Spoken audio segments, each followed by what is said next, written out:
is going to be on that show. Grayson Waller is going to be on that show. Roxanne Perez is going to be on that show. Trick Williams is going to be on that show. Obafemi is going to be on that show. It is a really fun, really stacked card. There's actually been quite a lot of people that have got in touch that have said they don't normally watch NXT, but they're really thinking of giving this a go. They're really thinking of giving NXT a chance with this show tomorrow. So we will be live, and if you've never watched NXT before, brilliant.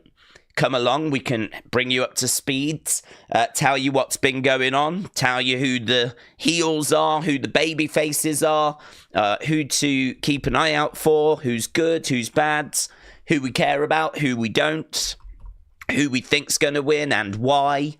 We can cover all of that for people that don't normally join us. And if you do normally join us, then you'll already be aware that tomorrow very much looks like it's going to change NXT. We've got this new group that has been teased that really feels like when they arrive, things are going to change. So, yeah, very excited for tomorrow. Very excited for tonight as well. Should have a decent show tonight. So, with that being said, let's jump over to the WWE website, right? As Tiffany Stratton is going to be defending against Nia Jax, right? So here we've got Tiffany defending the women's title against Nia Jax. We got Damian Priest, Braun Strowman, and Jacob Fatu colliding in a huge triple threat elimination chamber qualifier. I mean, that is going to be sick. I think he gets through. That's my pick. But what we can do is we can do a poll. Jacob would feel like the pick, but I don't think they've got plans for him to win the Elimination Chamber. And the thing is, in the Elimination Chamber, if you're not winning, you're going to have to get pinned, right? Or submitted. And I don't think they're going to want Jacob in that situation. So the best thing to do is have him not go in to the match at all. So there are rumours of Damian against Drew. So that makes me think that there'll be a little summit between them inside Elimination Chamber. So that's why I'm leaning that way. But let's see what you lot think. There's a poll that's just gone up. Naomi against Chelsea Green in an Elimination Chamber qualifier. And Solo Sikoa returns to SmackDown. Yeah, that's how we ended last week. We ended last week with the return of Solo Sikoa. And that is interesting, to be honest. That is interesting. It seems like we might be heading to him against Cody again, which I don't think too many people are going to have an appetite for that. But that does seem to be maybe a little feud, a little match for Cody to have to deal with as he continues on the road to WrestleMania. So much going on, so much to talk about, so much news today. I mean, seriously, lots of news today. Yeah, let's jump into the chat and see what people are saying. Wrestling Dixie, shout out to you, my friends. Thank you for being an inspiration, Wrestling Dixie. Shout out to you, buds. Appreciate the kind words. Bonkers, hello. Shout out to you. And Kelly said, my damn phone won't let me have days live. It keeps going back about 3 minutes or so, says Kelly. Oh, Kelly. Oh, Kelly. And do you know what? The last 3 minutes have been the best 3 minutes as well. So you really have missed the good stuff so far. Mayhem Gaming said, Days, do you remember when we had to drink so you couldn't live stream Raw? Do you remember when you had too many to drink so you couldn't live stream Raw? Do you know I don't? But I can believe it happened. But I actually don't remember that. That was not recent. When was that? I'm trying to think where I will have been, where I would have had too much to drink. Was that with? That I wouldn't. Was that? I would have been with family, maybe. I don't remember it. No, I'm locked into the here and the now. Mackenzie said Michelle McCool in Hall of Fame. Yeah, I'm not down on that. She was someone that I think actually has been a little bit forgotten from time. You know, she was women's champion. She was holding up that division. She was very athletic. She was a little bit Charlotte Flair, kind of the bridge between Trish and Charlotte. Very athletic, bit of a mean girl. Obviously, you know, lay cool, which, you know, they split the championship into two, which was fun at the time. Something a bit different. And, yeah, I mean, I think she made a mark. I think that she carried that division for a while. I think it was a really bad time, though, you know, but she definitely made a mark. I feel sorry. I just feel sorry for all the women, really, that came before the women's evolution. Like, AJ Lee was able to get involved in some big stories, and, you know, the Bellas were able to, because of the reality show, get involved with a lot of like big stories and get on TV and stuff like that. So there was women that was able to really kind of stand out. Michelle was sort of in that bracket, but I don't think like she wasn't like total divas. She wasn't like around for that. She had missed like being a part of the Attitude. She was in a really bad era. She was in a really bad spot, actually, because she wasn't around during the red hot Attitude era periods, but then equally she wasn't around for the women's evolution. She was kind of towards the start of that reality TV stuff, but she wasn't involved in it. And really, at that time, the people that were involved in it were the ones that were getting the real spotlight. Your Natalias, your Funkadactyls, Naomi and Cameron, the Bellas especially benefited from that time. Got their own show, didn't they? Total Bellas. So I think that she actually falls into a little bit of a kind of forgotten area, and we don't really ever talk about her that much, but very athletic, very credible. Could have worked in any of the eras that we spoke about. Could have worked today. You know, she would not have looked out of place in like the modern day, to be honest. So I think when it comes to the women's side of the Hall of Fame, I don't think the bar is that high for getting in, because I think WWE sort of recognize that they didn't really give women all that much of a chance to get onto TV, and women didn't have a Royal Rumble. They didn't have Money in the Banks. They didn't have, you know, they didn't have anything, really. So it's a bit unfair to kind of compare them to the same standards as the men and say, well, you know, tell me how many times did she main event WrestleMania, or how many times did she main event a PLE, or how many times was she, you know, main event in Raw and all that sort of stuff. That just wasn't. I mean, you know, people know. If you watched at that time, the women's stuff was just a side attraction. It was just a little extra thing on the show. It was not a serious division that, you know, people were. It was bathroom break stuff, yeah. And but they kept the flame going, you know. They kept women's wrestling on TV, and they had stories and they had moments. I'm not saying it was always that way. I'm just saying by and large.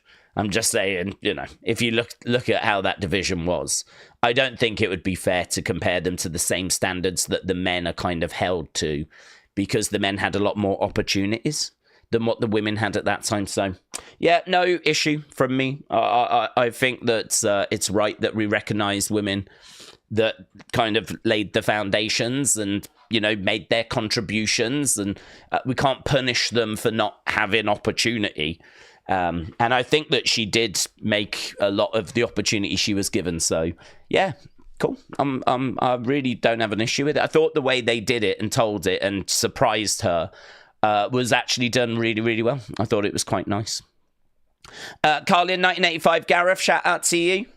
Hope you're well, bud. Appreciate it. Connor said, do you see any of these 6 returning at the Chamber?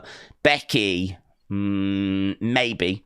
I do expect Becky for WrestleMania, but there's a chance we just get the Chamber out the way first.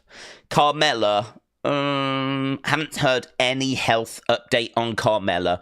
I've not heard of her training or anything, so I'm going to say no. Ilya, I think he was injured. I get a lot of the injuries mixed up in my head because there's so many people that get injured and come back. But with Ilya, I feel like it was around September, something along those lines. But I could be getting him mixed up with... No, I'm not. I was going to say I might be getting him mixed up with Asuka, but I think Asuka was about May, June. So I think Ilya was like September, October. And so I think he is out for like 10 months or so. So no, don't expect Ilya. Haven't really seen him doing any training footage or anything like that. Haven't heard of him being at the performance center for like proper intensive work or anything. So Becky so far is the only one who, you know, I think she's filming, and which is why we've not seen her, and I don't know when that's going to conclude. Tonga Loa should be back, I heard, just before WrestleMania, so that would suggest it's a bit too early for the Elimination Chamber. Goldberg could pop up anytime. Wouldn't be shocked if he had a match at WrestleMania, but we know it ain't going to be against Gunther. So equally, we could just wait and do a Goldberg thing post Mania. So I'm going to say no. I don't think, because this is in Canada. I don't think we get Goldberg popping up. No. Randy Orton. Randy's interesting, isn't it? Because we haven't seen Randy in ages, and he's surely going to be a part of WrestleMania. So I would say chance, definitely a chance. Definitely a chance. Because if we're going to do Sami versus Kevin, I wouldn't be shocked to see Randy come back and go after Kevin in that show. So I'd say Randy most likely, Becky second most likely. I don't really feel any of the rest, honestly. Maybe Tonga Loa third most likely, but I don't think so. I heard just before WrestleMania, so I think Elimination Chamber might be too soon. James said Valentine's Day sucks. Happy being single and saving money day. Yeah, I agree. It's the best. Yeah, no, if you are celebrating Valentine's Day, I hope you have a good one. And I'm quite happy that not, to be honest. I agree with James. It's a waste of money. Yeah, bar humbug. Airwolf said Days Cody title reign underwhelming. Not defending title against genuine top guys. Maybe. I mean, maybe. I mean, Kevin Owens is someone that Roman defended against several times. And I think we can agree that that feud with Kevin has been probably the best feuds that Cody has had, right, so far whilst being champion. I think the problem that Cody had after he won the title was that everyone knew he wasn't going to lose it, so, like, straight away. So I think what they did instead is they just put on, like, a banging match with AJ, which in reflection, I'm really not down on. I think we knew that AJ wasn't going to get that title, but AJ's a credible name. Like, AJ's been champion before. He's a former world champion, so...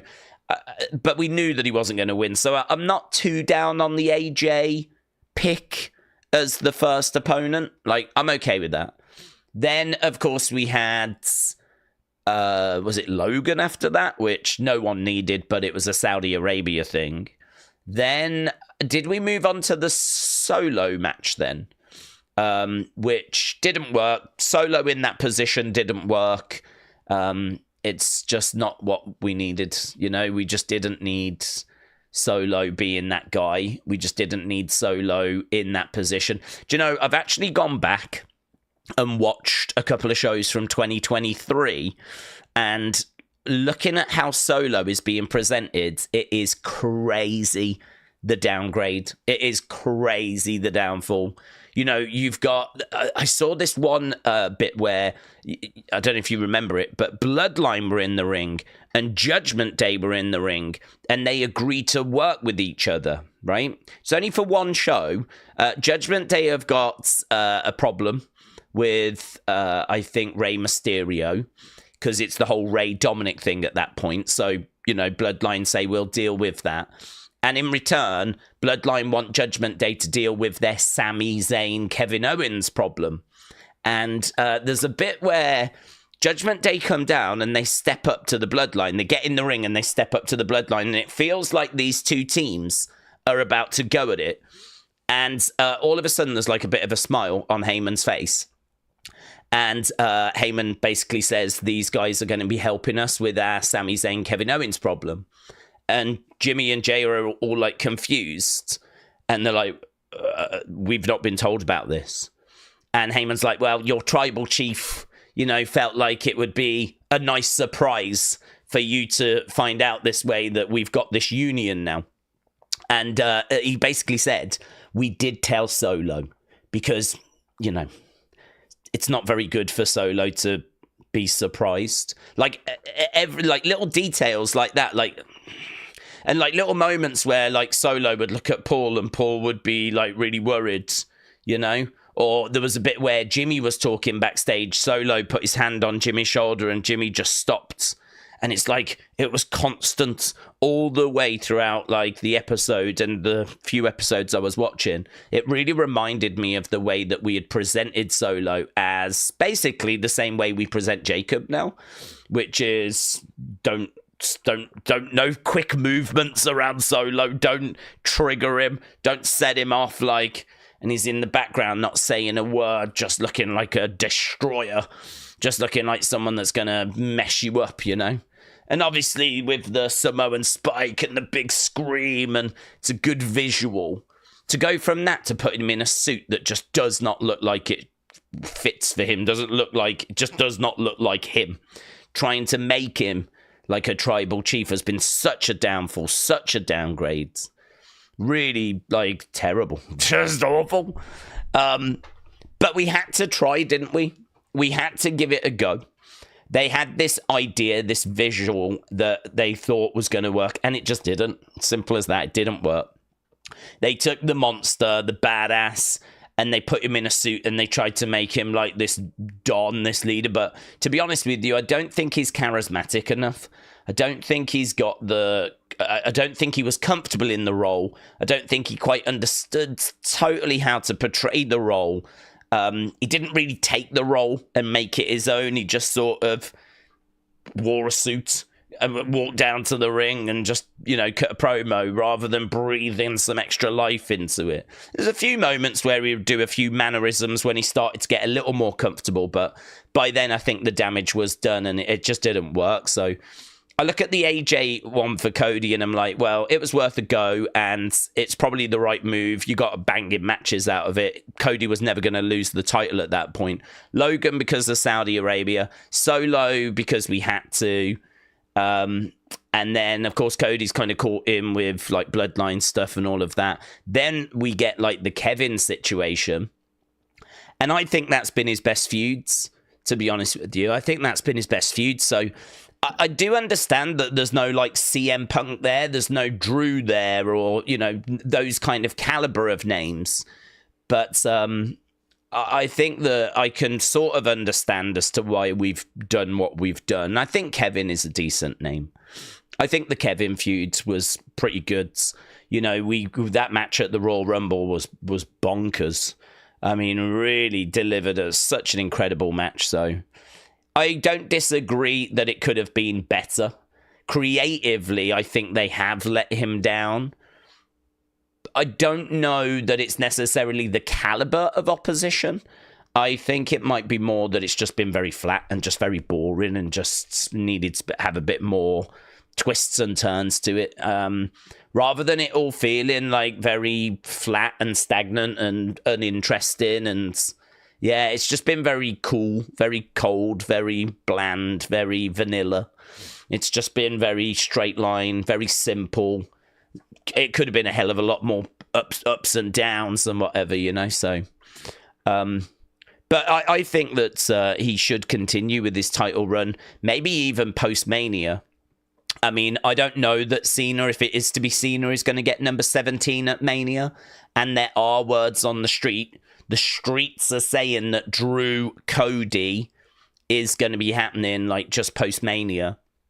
So if that is true, I'm thinking there's a good chance that Cody will still have the title at that point, and we might then move on to a Cody Drew situation. So we'll have to see. Obviously, post-Mania is a bit messy because there may be a draft. There is believed to be a draft that will be involved. So that's obviously going to mix things up as well. Patrick said the champ is here. Yeah, Patrick, well done, buds. Winning that championship on Wednesday. And, of course, I changed the little thing over. So we've got a new community champion. Acknowledge him. And many congrats, buds. Ghostblade, shout out to you. Let's read this. Appreciate the support, Ghostblades. Ghostblade said, Days, how you doing? How you doing? Oh, here we go. Valentine's Day, eh? Making your move. You've plucked up the courage. Do you think we see CM Punk, Cody Rhodes, John Cena in the main event, since there were reports that they're considering this? Well, the report was that some are interested in doing that match backstage, but the latest that I've read is that it's not believed to be going that way, and that it looks like it's just going to stay as Cena versus Cody and the triple threat, which would be Roman, Punk, and Seth. I think the only one that may move is Drew, because I keep reading that they're very aware that the Drew plans have not been well received. So I don't know if Drew gets added to that triple threat, which I would do, actually. I'm not down on that. I think putting Drew in there and making it a fatal four-way, and I've said, winner of that should be the number one contender. Like, you are putting all the big names into a match in a bonkers night one main event. I would like the winner to receive the match at WrestleMania Backlash to get their opportunity there. So I think that would be, a lovely way to just give it that little extra importance rather than it just being like a grudge match. So I don't mind that change, but no, I haven't heard of anything concrete about them changing the plan and actually having CM Punk going over into that other match, other than there's a few people backstage that are thinking that that's a better alternative. I do look at the main event picture, though, and I do think that there's a real lack of heels up there. It does make me question, where's all the monster heels? We have Gunther, but we know Gunther's going to be in a match with Jay and probably not going to be closing a night, probably starting, right? Because they're going to want Jay coming through the crowds, and they're going to want it all looking really good. So it would make total sense to not have it dark and actually have it all lit up. And I think actually it's inside a Superdome anyway, so I don't think it's going to make too much difference what time. But I could see them starting the show with that energy. And so night two, just like we did at WrestleMania 40, night two is where we open with the World Heavyweight Championship match. Jay coming through the crowds, kicking off the show. So I could see, I think we all could, Roman, Punk. I mean, Punk's dream is to close a WrestleMania. He can have night one. Do Jay, Gunther start in night two, and then Cena, Cody for the end of night two. Unless I see anything pretty major, like, yeah, it's looking good, this is going to change, I'm sticking with that. And as I said, the latest I heard was that there was voices that were talking about it backstage, but I don't think it's developed into anything, no. So I do look at it, I'm like, where's your monster heels? If you look at Punk, who's a babyface, Seth, who's a babyface, Roman, who's a babyface, there's no heel there. And then you look over at Cena, who's a babyface, Cody, who's a babyface, and you're like, Jesus, where's the Andre the Giants? Where's the monster bad guy heels that are coming to ruin everything, that are coming to crash the party? I don't know what Triple H's plan was. I don't know if this is just going the way he wanted and this is what he wanted, or what, but for me, you want it to be Rock Cody, don't you? I mean, I do. if I could choose something, like anything, if all the options were on the table, Rock against Cody is what I'd be looking at now, because that is your traditional babyface heel, the final boss, and it got set up last year as well. So that's what I would be looking for. But without him around, can't do that. But then Triple H should have had better plan Bs in my mind. He should have had better plan Bs where he was building up some heels from SummerSlam, knowing that we were going to need them for WrestleMania. And we've got heels, but I just don't feel like we've got that many big heels.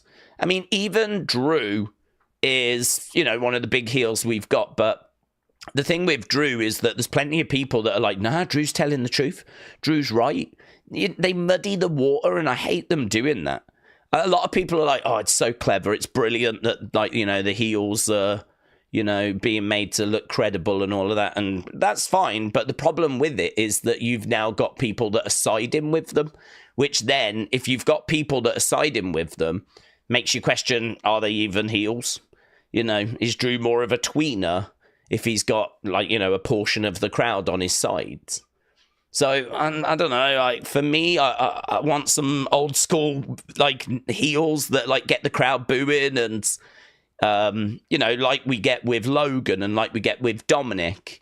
The only problem is neither of them are main event worthy. Like, Logan, you can put in a main event, but no one's going to want to see it. And Dominic you could put there, but no one's going to believe he's going to win because he takes too many L's. He loses too many matches. He doesn't feel like he's main event ready. So where's the main event level heels? Where are they? So I wonder if Triple H is wondering that as well now. I wonder if, pieces have fallen this way and he's like, could have done with at least one, really. So, I mean, you got Shinsuke around. Shinsuke, maybe. You can't use Kevin Owens because you've just been using him with Cody. I mean, you could probably throw Kevin in that triple threat. If you wanted, you could probably put him in there. But the problem is he ain't going to win because we've literally just done him and Cody. So, you can't really count him. Don't know. It's a bit of a head scratcher, Probably another downside of the solo experiment not quite working, And you could say Jacob, but Jacob's still being built, isn't he? I mean, Jacob is someone that's been with the company, 6 months? I mean, that's a bit desperate, isn't it? If we're going to say that one of our most legitimate big heels is someone that's only been with the company 6 months. So, yeah, definitely, I think a bit of, work to be done there. But, WrestleMania is still going to bang. Still going to be amazing. The card's still going to look incredible. Those matches, are still going to have their moments. But I do get a lot of people going, it doesn't quite feel the same as last year. And it's like, yeah, well, definitely. I don't disagree with that. But then we did have something special for 40 with Cody trying to finish his story, So, Ghostblade, shout out to you, my friend. Appreciate the support. Hannah said, Days, I've been having a horrible day. It's great that you entertain us with shenanigans.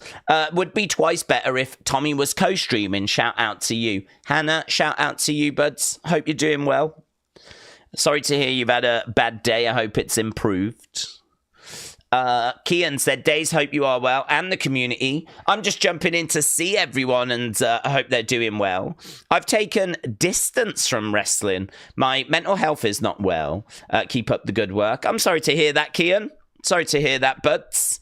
I think everyone can do with stepping away from things for a time, but shame to hear that includes wrestling. I've always found wrestling to be something that has actually helped if ever I've gone through times. I suppose wrestling can be a bit of an escape, but listen, if you got stuff to deal with, if there's stuff going on, you do what's right for you. And I just know that everyone goes there, but I've been there. I think everyone's been there at times. Life can be hard. Life can be really hard. So shout out to you, dude. Jessica said, do we think Undertaker will make an appearance at WrestleMania this year? Not really counting on it. I don't really see where he fits in. Obviously, Michelle's going in, so he'll be around. But he won't want to overshadow her moment. So it's not like he's going to come walking out with her at the Hall of Fame bit or anything. I don't really see where he makes his presence felt. He popped up last year, so I'd actually lean towards no, especially considering we've already seen him earlier this year. And what did he do? He just came down on a bike and rode around the ring. I think, unfortunately, the dead man is done. Like, he said, I'm not bringing that back. So if you ever see him, it will be as American Badass. And he's not going to have another run. And so I don't really see where he pops up. Plus, considering he did it last year and he's already done it earlier this year, I think we've probably had our Undertaker, Phil. So I'm going to lean towards no, unfortunately. I love the dead man, and I love, that character, and I love the work that he did, and I've got nothing but love for him, but I can't quite see where he would fit in or where he would be needed. Some people might say like Wyatt 6 stuff, but maybe, but I would say if we were going to do something with Undertaker and Wyatt 6, I wouldn't do it this year.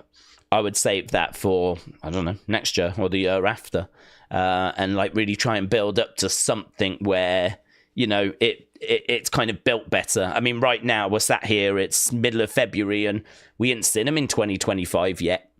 So I feel like we need to fix this group first. We need to, this group is broken. We need to get them fixed. We need to get them back on TV. We need to get some momentum going. Some people are hoping that'll be tonight. Might be tonight. I don't know if it'll be tonight. But we're going to have to wait and see, aren't we? We're going to have to wait and see. There's a lot of, I would say, frustration out there. I think that is true. I think there is a lot of frustration out there. But I think there's also a bit of an understanding and acceptance that something has gone wrong behind the scenes with an illness or an injury or something along those lines. And I think there's an acceptance that, okay, let's give them some space. Let's give them some time. We know that we're doing stuff right now that was not, it's not like this is a creative plan, It's something's gone a little bit awry, and we need to just roll with this for a bit. And I think there's an understanding there on that. So let's wait and see. Metal Mama, hello. 8 months suffering through this yapping, says Metal Mama. Respect. It is like a punishment in many ways, isn't it? It is like something a court would hand out.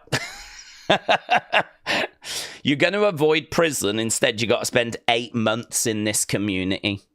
It's like, I'd rather prison if that's possible. Happy Valentine's Days, says Metal Mama. Metal Mama, shout out to you. Hope you've had a good one, my friend. Yeah? Shout out to you. Six Horror Kingman said, Days, we don't need... Yeah, I didn't want him anyway. Yeah, Six Horror Kingman, you're right. I didn't want him. I didn't want him anyway. He's like, he wears a singlet like ballerina or something. Like, one of those fake wrestlers at the Olympics. He walks around like one of them. Yeah. One of those, because that's all rigged. We didn't want him anyway. So word on the street is he's going to AEW, isn't it? That he looks like he might be going there. So Six Horror Kingman said, Days, we don't need Josh Alexander. I'm not mad. Neither am I. I'm not bothered. I don't even know who he is. We're going to get Miro, Malachi Black, Ricky Starks, hopefully Ray soon. Yeah. I completely agree. Didn't need him. I thought it was mid anyway. I've always said that. Thought it was mid. So, yeah. Good luck, AEW, with your great wrestler that you've picked up. So, I mean, it's not confirmed. If he does come to WWE, that would be fantastic, and we would all love that. But it looks like that's not going to happen. So he's actually mid. Turns out he's mid. Kayla said, I'm normally a quiet watcher. Oh, hello, Kayla. Oh, I love you. I love these quiet watchers that emerge from the shadows. Let's go. I'm here for this. I've enjoyed the videos and the lives. Hope you're having a lovely day, Days, and everyone else. Oh, my God. Look at Kayla. Oh, Kayla. Sending that to you. That's on its way. I've sent it special delivery. Yeah, I love people that like just sit in the chat. I've said before, if you look at the amount of people in the chat, I don't know what the number would be, a few hundred, 300, 400, something like that. Yet the stream has thousands of views on a regular basis, which suggests that it's scary, isn't it? The vast majority of our community are silent and in the shadows, and they join us and they hear these names, you know, like the Metal Mamas, Kelly the Wise Ladies, you know, people like that, James Chadwick's, you know, Moldy Spoon, shout out to you, Hannah's. So you've got all, like, you know, but all these regular names, but you've got a lot of people that are in the shadows, and it's always nice to hear from the shadows. It's always nice to know what the shadows are thinking. So, Kayla, you are the voice of the shadows right now, buds. Yeah.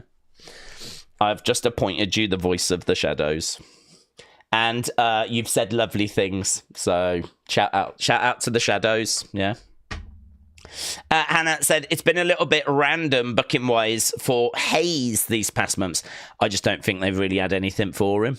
He's just been treading water, hasn't he, really? I don't think there's a big grand plan. I think they had the best of 7 series lined up for him, and really everything since has just been odd match here and there. Let's see if a former cruiserweight title holder can find his foot in, or else he'll find himself jobbing to hologram in AEW. Do you know, I've never seen a single hologram match. I have no idea if he's good, if he's bad, who it even is. I don't know any. I could not even, if you showed me a picture, tell you if that was him. I don't even think I've seen an image of what he looks like. But I've heard about him because it's such a wacky name. So I'm guessing because you're saying that he runs the risk of becoming the next hologram that you're not impressed. So I don't know. I can't really comment on that. I've not seen hologram. Hannah AEW, yeah. Moldy Spoon said he was just a Kurt Angle shadow anyway. He's what Kurt axes. Moldy Spoon, shout out to you. Yeah, I agree. He was basically like, well, he was what, going to be the next Kurt Angle. We don't need that. Kurt Angle was overrated anyway, so do you know what I mean? We don't need the next one. So not bothered. Doesn't bother me at all. We've got Akira Tozawa, it's fine.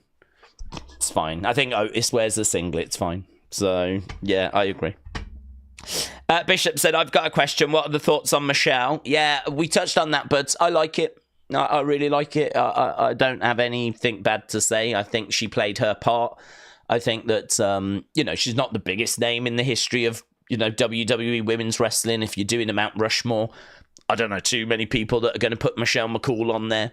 But if you actually kind of work your way through, like, eras, I think we do get to a period where she is on top and she's having a moment, you know? And if you look at women's wrestling as a bit of a flame, and you look at it like as being passed on, like, through the generations, like, it's burning real bright right now. It's a blaze right now, but there's times where that flame has been extinguished. I mean, in, what was it, 95? Vince got rid of the whole women's division, which consisted of 2-3 women. And that's when Alundra Blaze went over to WCW, put the belt in the trash can. There was no women's division at that time in WWE. I mean, and honestly, largely, there'd been no women's division anyway. Before that, it was just the odd woman in the odd match. So this is why I give so much credit to Alundra Blaze. Without her, I would not have seen women's wrestling as I was growing up. But at least with her around and her matches with Bull Nakano and her matches with Bertha Faye, I was able to see women competing. And I've said Alundra Blaze very much lived that mantra of, we've got to be better than the men to justify our place. And that is true. I mean, like, if you wanted to see some of the best matches, Alundra Blaze was delivering them at that time. But the flame was extinguished when they got rid of that women's division. Of course, it would kind of come back with China and Sunny. I mean, yeah. There was, like, Sunny, like, really played her part. You can't say she didn't. China played her part. Of course, we had a bit more of a women's division arriving then with Ivory and whatnot, and Mickie James and Trish and moving on. But Michelle has her moments. Michelle has her time. She carries that torch for a little while. But I can understand people being like, is she just going in because of The Undertaker? I don't think so. I honestly don't think. I think she deserves to go in regardless of her being with The Undertaker. I think that the bar for the women going in isn't as high as for the men, and rightfully so, because the men have had opportunity since this company started in the 60s. The women have had opportunity since, I don't know, the year 2000, whatever, and even then it's been hit and miss. You could really say that women getting a fair shake. I mean, Jesus, it was only this year we added an Intercontinental title for them, There was no mid-card belts.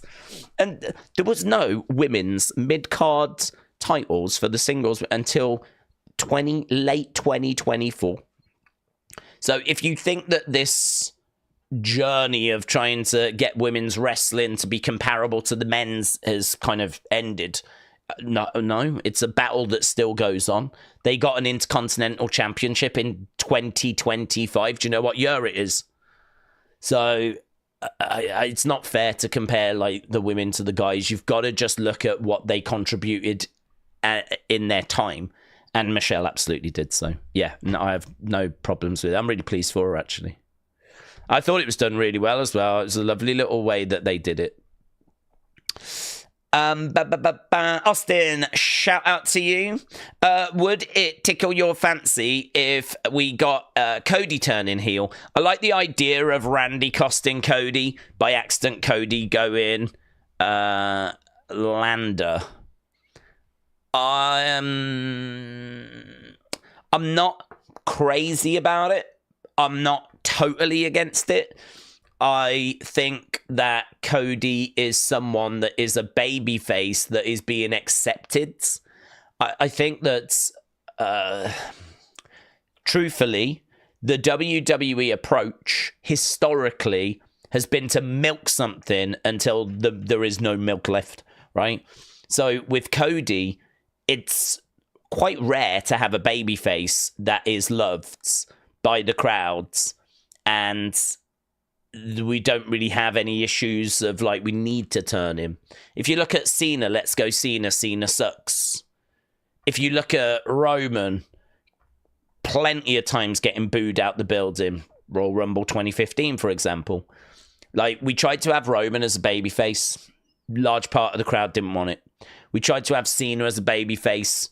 I mean, all the conversation all the time throughout that time period is, when's he going to turn? When's he going to turn? He even teased it on the show. He's like, what should we do now? Should we do a little heel turn? And, he was doing a dance at the time. He was like, I can't remember what had just happened. I don't know if it was like post-Mania, after he beat The Rock, would be my guess. And it was on Raw, and he was like, I'm so happy I could do a little dance. We could do a little shuffle. We could do a little two-step. I'll tell you what else we could do. We could do a little heel turn. And that popped the crowds. Because it was just constant, like, when's he going to turn? When's he going to turn? I'm so sick of him being Super Cena, winning everything.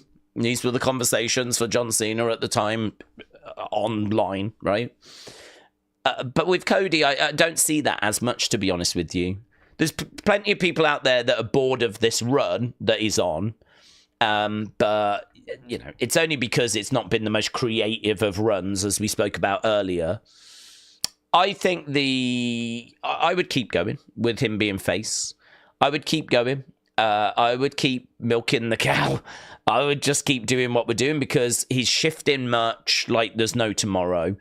He loves meeting the fans. He, as Triple H said, he's born to do this. He is the guy that will stick around hours after a show to make sure he meets all the fans. Like, loves meeting the kids, sells loads of weight belts. They're flipping selling $400 jackets of his for his entrance thing, you know?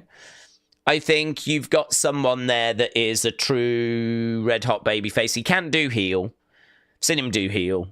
But I ain't eager or, like, desperate to do it.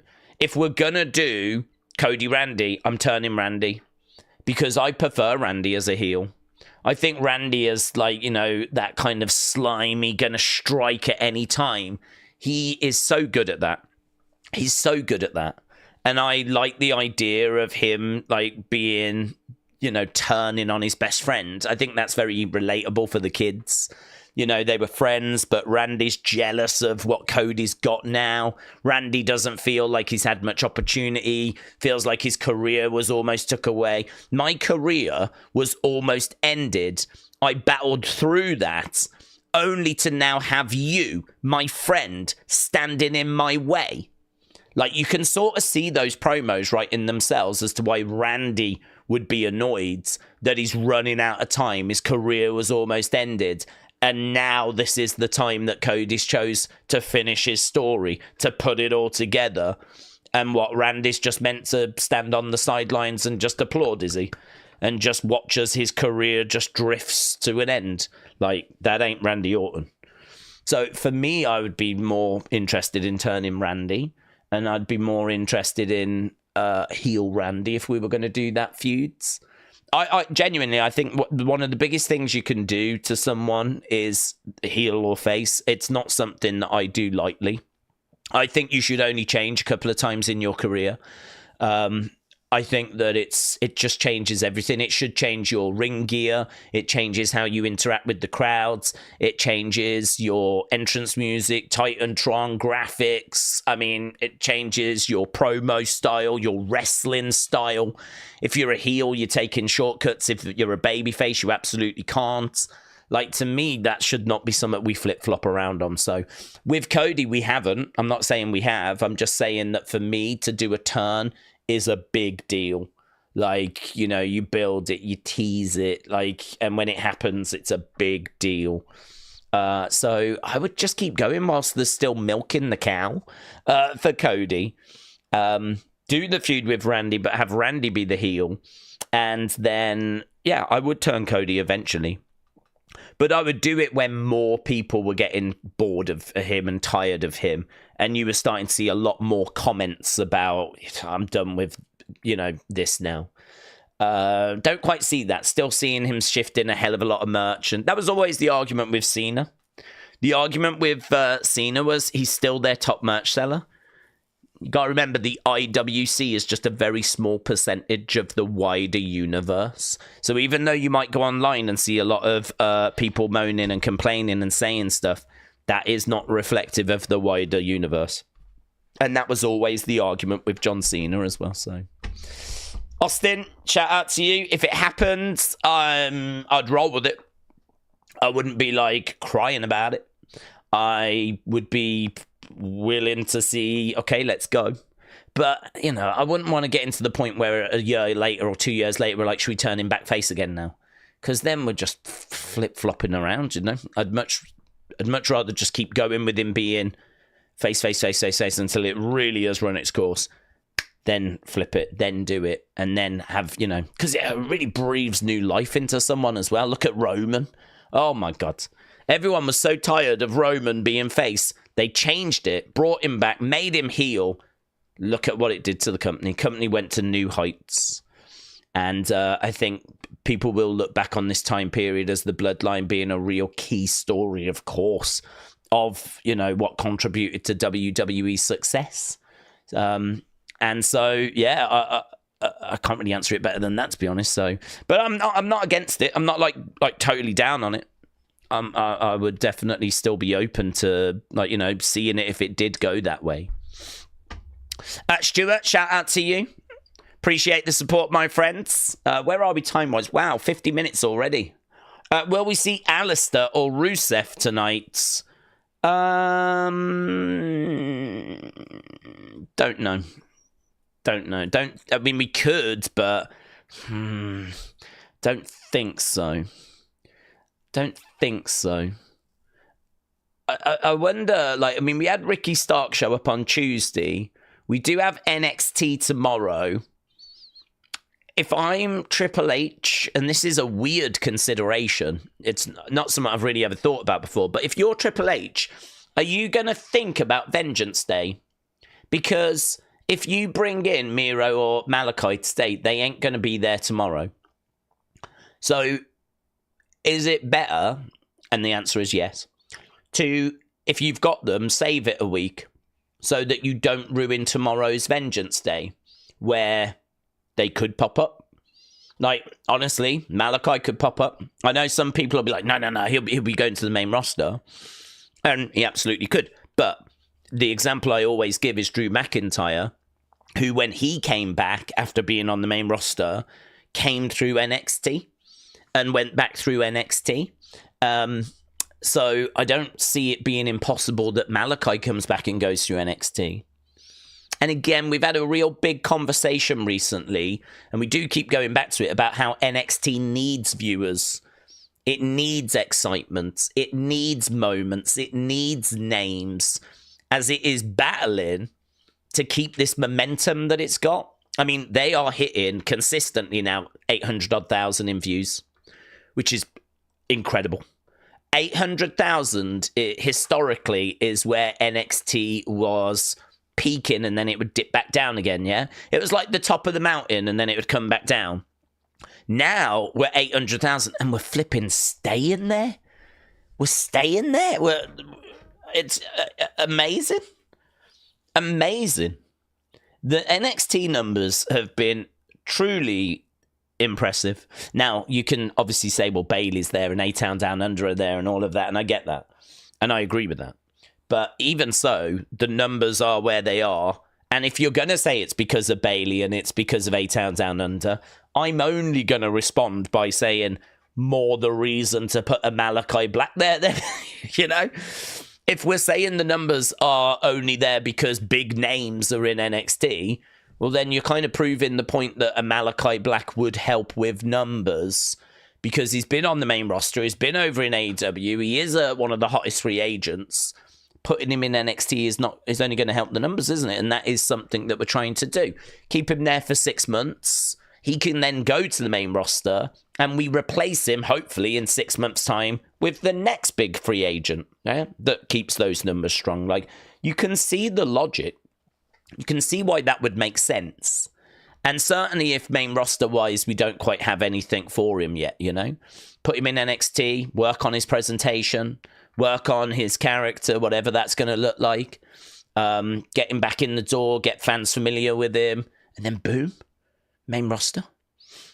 Little further down the roads. I don't see the issue.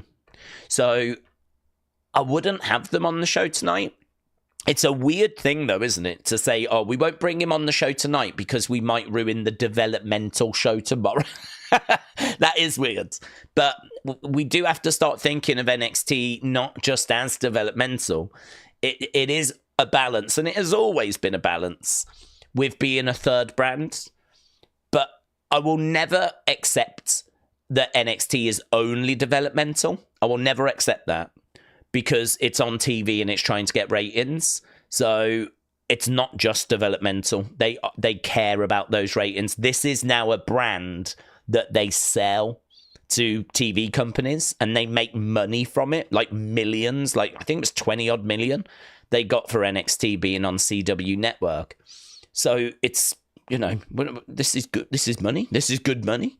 So once that deal ends, they're going to either want to renegotiate or they want to go to a different network. What the networks are going to be looking for is the demo rating, and they're going to be looking at your views. And so views matter, demo rating matters, and so you've got to do stuff to make sure that that delivers. So you can't say that they're only focused on developing talent, because that's not true. They are definitely focused on ratings and on demos. So in my mind, it's 50-50. It's developmental. It's definitely there to develop talent, but it is a brand as well. I don't think it's a brand equal to SmackDown and Raw that don't have to worry about developing talent. They don't have that as a consideration. Once you go to Raw and SmackDown, you should be ready for whatever is thrown at you. But NXT, that's not the same. It's a very weird place, NXT. It's where talent that's ready for the main roster, but they just don't have anything for them yet, meets talent that's learning how to wrestle. It's where your Jordan Graces meet your flipping Brinley Reeses, you know? And that is very different to Raw and SmackDown. So, there is a balance there.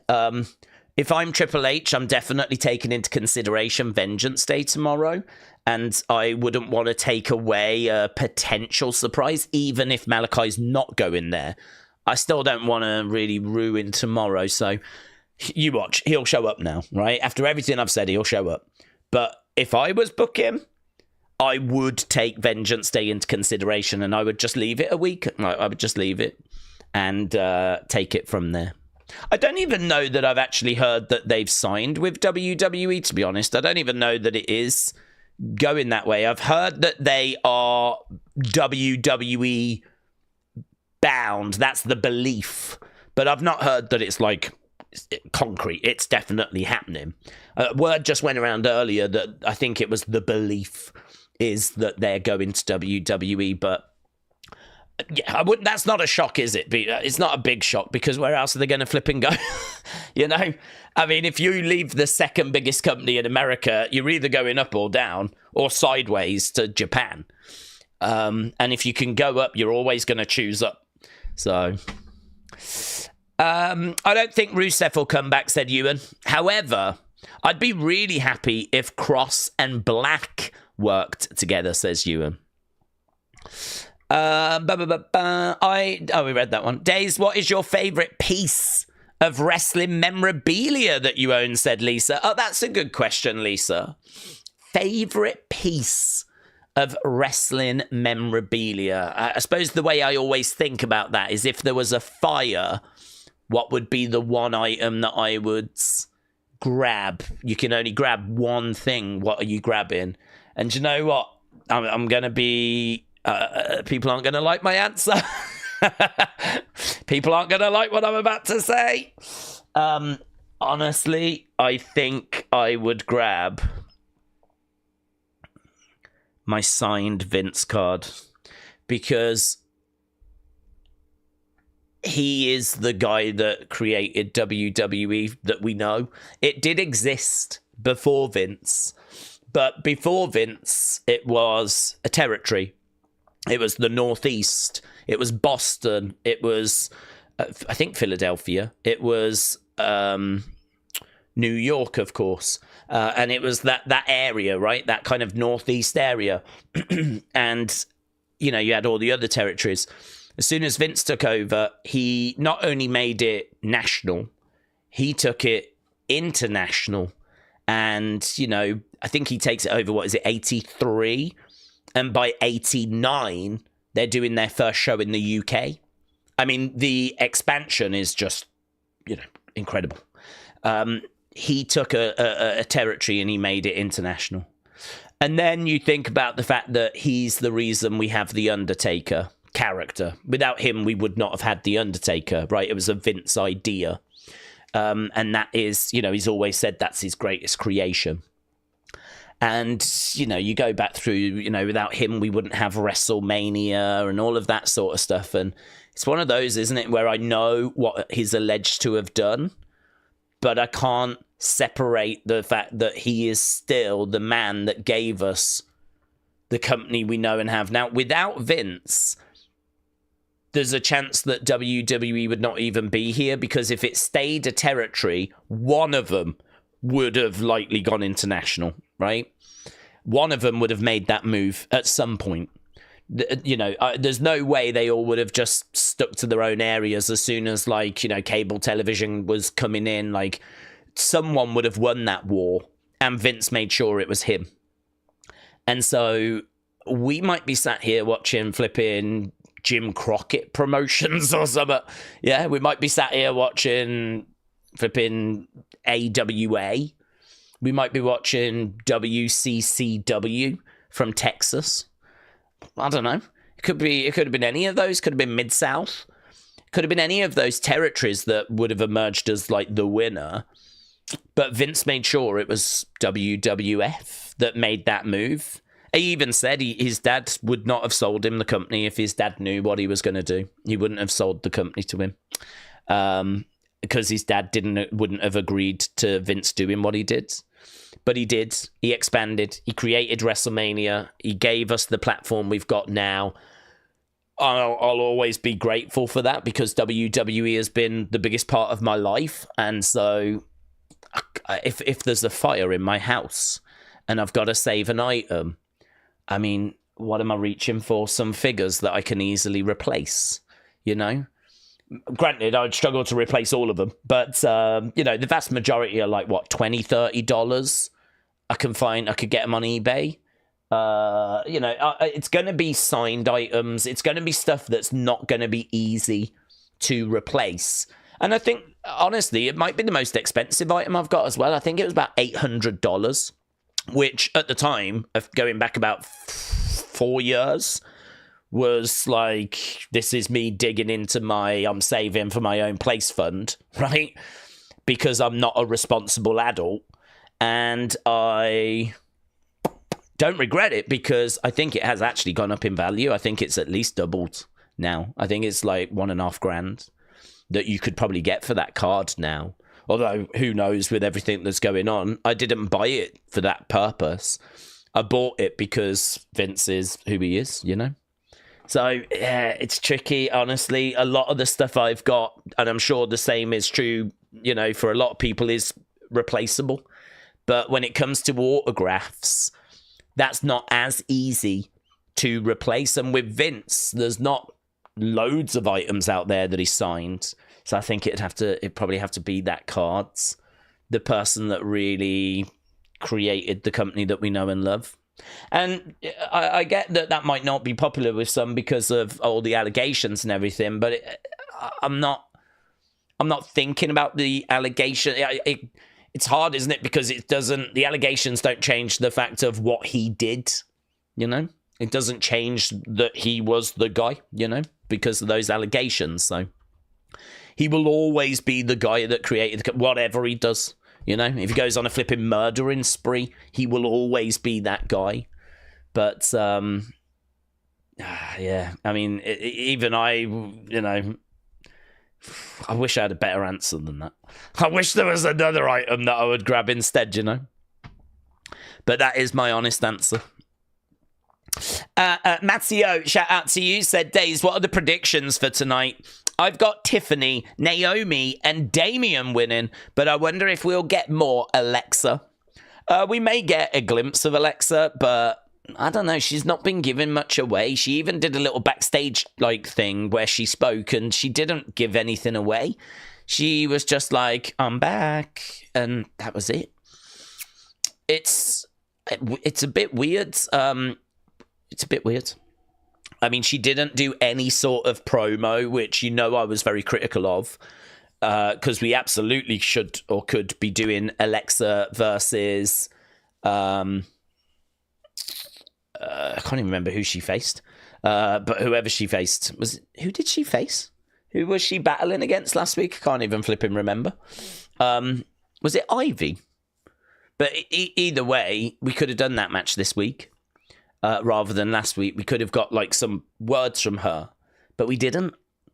So, and then we didn't get anything afterwards. There was no interview that came out after. The only thing I saw, and I can't remember if it was after SmackDown or the Rumble, was her going, I'm back. And that was it. There was nothing post-Rumble, nothing post-SmackDown apart from that clip. Nothing on the show. The way they brought her out was really downplayed. I don't know. There was no vignettes teasing her return. It's sort of like, here's Alexa. Well, here she is. You wanted her. There you go. Like, could you not do something a bit more exciting? WWE, yeah? I'm sorry, have the whole creative department gone on holiday, have they? Well, are they jollying it up at the seaside? Like, what the flip's going on? What's going on? Imagine that when she came back and they're like, what's the plan? They're like, right, oh, you're going to love this. What we're going to do, right, oh, you'll love this, is we're not going to have you say anything, right? Right? Yeah, I know. Bear with us. We're going to put you in a match, right? Straight away. Okay, yeah. It'll be a qualifier for the chamber. But what we'll do is we'll put you out there whilst other women are talking about something else, and we'll have you, like, interrupt it. But again, you're not going to say anything. And then, this is the best bit, right? As you're, like, doing your entrance, coming down to the ring, we'll go to commercial break, right? And then when we come back, we'll just start the match. And we won't, like, build it or anything. We won't, like, do anything special. We won't do anything special. We won't build it. And we'll have you win. And that's the plan, to be honest. That's it. That's it. That's all we're going to do. It's like, oh, brilliant. Thanks. God, I bet that must have took all day for the creative department to have pieced all that together for me. Thanks a lot. Nice to know I'm valued. Yeah. So, will we get Alexa tonight? I don't flipping know. I don't know. Is the creative department back yet from the pub or wherever they are? So, yeah, I don't flipping know. Who knows? Who knows what's going on with Alexa and the Wyatt Six and all of that stuff? It is very much like a competition as to who can we book worse, isn't it, really? They're having little competitions with themselves as to, like, how can we John, I'm going to give you Alexa. I want you to book her worse than I'm booking the Wyatt Six right now, yeah? Challenge accepted. Here we go. Is that how they're motivating themselves? Barry, you're going to have Solo Sikoa. You know that deadly guy in the group that, like, everyone's scared of? Can you book him worse than I'm going to book the Wyatt Six? No worries, mate. Nice one, buds. Nice one. Okay, Barry's got Solo Sikoa. John over there is going to do Alexa when she comes back. I'm going to royally botch the Wyatt Six. And we'll see. Should we do it on online complaints, lads? Yeah? Who can get the most online complaints? Should we go there? I mean, you can't tell me that's not happening. You can't tell me that's not an exact conversation that's going on in the creative room. Honestly. Wilds. Lisa, what's the worst creative mistake you think Triple H has made since he took over, and what's been his best creative decision? That's a very good question. For best, one that comes to my mind would be putting Sami in with the Bloodline, because Vince didn't want to do that. And you might remember that Sami was around Bloodline, but he was never able to get to Roman. And this is right at the start of Triple H taking over. As soon as he takes over, he allows Sami to start seeing Roman and to start being integrated more, which then gives us the Usi moment and gives us all of that, which then obviously builds Sami up, and then we get that amazing moment at the Rumble with the chair, which then led to Elimination Chamber, which was amazing, which then leads to Sami and Kevin against the Usos main event in WrestleMania, right, which is a 5-star match and, you know, amazing.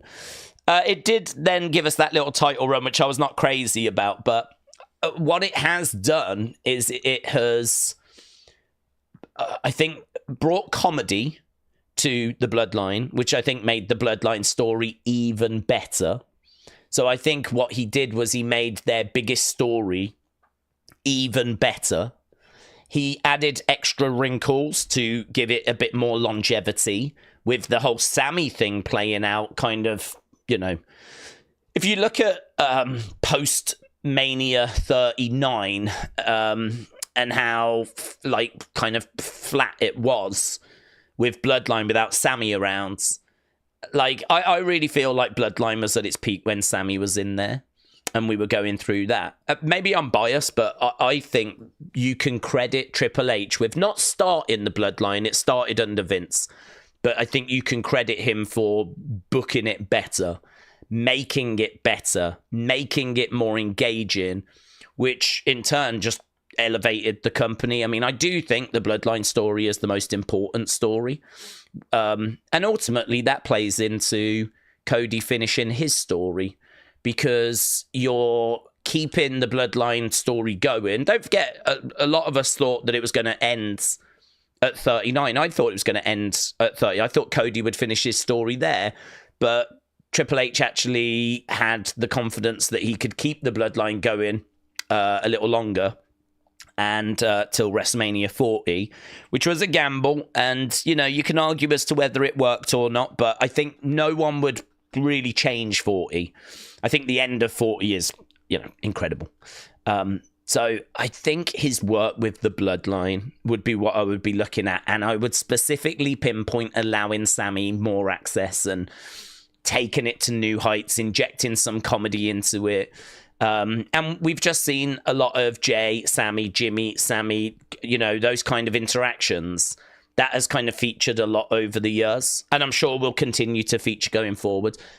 For example, you know, Jay throwing Sami out of the Rumble, like, meant something. And we just recently saw Jay and Sami confronting after. And it was, like, tense. And Sami was like, my dog. And, you know, gave him a big embrace. You know, you did it. I'm so pleased for you. And even now we're seeing Jay, Sami, Jimmy, Sami. We're seeing, like, those interactions still on TV. So I would be looking at that. I think, you know, his handling of the Bloodline story is the biggest thing that he did. Ending it with Cody finishing his story is probably the biggest moment we've had in, you know, recent years. So I'd be looking at around that. In regards to what has been his worst creative stuff, I mean, I've been very critical of how he's booked Money in the Bank, I think, but I don't know if that's big enough. You could be critical of the tag division and the fact that the tag division has just not been booked very well. I think my answer, though, would probably be the women's division outside of the world titles. If you look outside of the world titles, like, we struggle to get other stories on TV. Like, we struggle to really get women on TV and in good creative stories.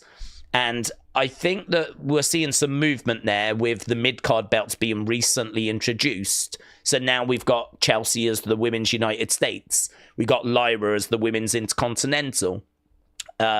He's got a bit of a who attacked Jade Cargill, which has sort of been, you know, dropped, but it'll be picked back up as soon as she comes back, of course. So there's been a lot of criticism in regards to that, in regards to are we seeing enough out of the women's division considering the amount of women that are on the roster? So I would probably go with something along those lines. I do think as well, you know, that the representation thing is an interesting conversation because I think it's something that's being addressed. And I think it is something that's going to take time. You maybe could have a pop at Triple H, but I don't know. I think in order to get more black wrestlers onto the main roster is something that's obviously going to be a work in progress. So you can't just go out and like just sign main roster ready black wrestlers. But if you look, I mean, I had this conversation on X. I can't remember if it was earlier today or yesterday with someone that raised this point that it was a concern. And my answer was, I don't disagree. I mean, if you look at the amount of white wrestlers that there are compared to the amount of black wrestlers that there are, it's, you know, the ratio is, you know, very heavily white, right? What I don't know is what's the ratio industry-wide. If we was to somehow count every active wrestler in the world and then sort them into different, like, you know, races, groups, and then see the percentages, is that reflected in WWE? I would think it probably isn't. I would think there is work that needs to be done there. But what I'm encouraged by is the fact that we've got Trick Williams, Obafemi, Lash Legend, Jakara Jackson, Javon Evans, like Wesley. Like, there are people coming through NXT that are going to hit that main roster that I think are going to be used really, really well. And, we've got people on the main roster, but I don't know. It would be a bit silly to not mention that is obviously been raised as a point and is a concern. I don't think there's anything untoward there, personally, right? I don't think there's anything untoward there. I do think there's some work that needs to be done there. But if I look at NXT, I am encouraged by what I see. And so I think that we should be in a good place. 12 months, 24 months. We should be in, a good place on that. So I wouldn't use that as the big criticism because I'm encouraged by what I'm seeing. Women's wrestling, I'm also encouraged by what I'm seeing with the introduction of women's mid-card belts. But I can say that I don't think it's been, I don't think that it's been good enough. I don't know why we waited quite as long as we did to introduce those women's mid-card belts. And in regards to the tag teams, I think that, even on Raw, that's still really lacking, isn't it? It's still really poor. But on SmackDown, it's a little better. They've been using Motor City. They've been using Street Profits. They've been using DIY. It's debatable how well received it's been. But at least there's an effort there. I can't really say the same for Raw. Judgment Day were tag champs for so long, didn't defend the titles. We never saw title defenses out of Judgment Day. Now War Raiders have got the belts and, how often do they defend? So I feel like the tag division is still pretty broken. Money in the Bank, Drew winning just to have it costed, took away from him the same night by CM Punk was unnecessary. Someone else could have had that Money in the Bank, and I think it would have been if Jey Uso had won Money in the Bank last year rather than Drew, Jey wouldn't have needed to have won the Royal Rumble, right? We could have had someone else win the Rumble, which may have made the Rumble better received because Jey wouldn't have needed it, and he still could have got himself into a title opportunity. He would have had the briefcase. So I really feel like we botched Money in the Bank for the men last year. And, let's not even get started on the whole Austin Theory debacle. When he was flipping Money in the Bank holder and then cashed it on a mid-card title and still didn't win it. That does not make his character look good at all. But what you get is a lot of, no, trust, he knows what he's doing, stick with him. Well, I think we can say quite comfortably now that we're quite removed from that decision and it ain't worked for Austin Theory. So I think Money in the Bank is weird, questionable. I don't have much confidence that he knows what he's doing there. I don't know why. I don't know why. I don't know why it's botched. I don't know why he can't do better than that. But yeah, it's not perfect. If I was to score Triple H, I'd be like an 8.25 as a booker. I think he's really good. I'm not down on him. I think he's really good. I know I've just gone, there's a question mark about representation. There's a question mark about women's mid-cards. There's question marks around the tag division. Question marks around Money in the Bank. I'm sure you lot are shouting in different things as well. So, there are all these questions, but at the end of the day, those are the things that I would question. There's plenty of stuff that I think he does really well with.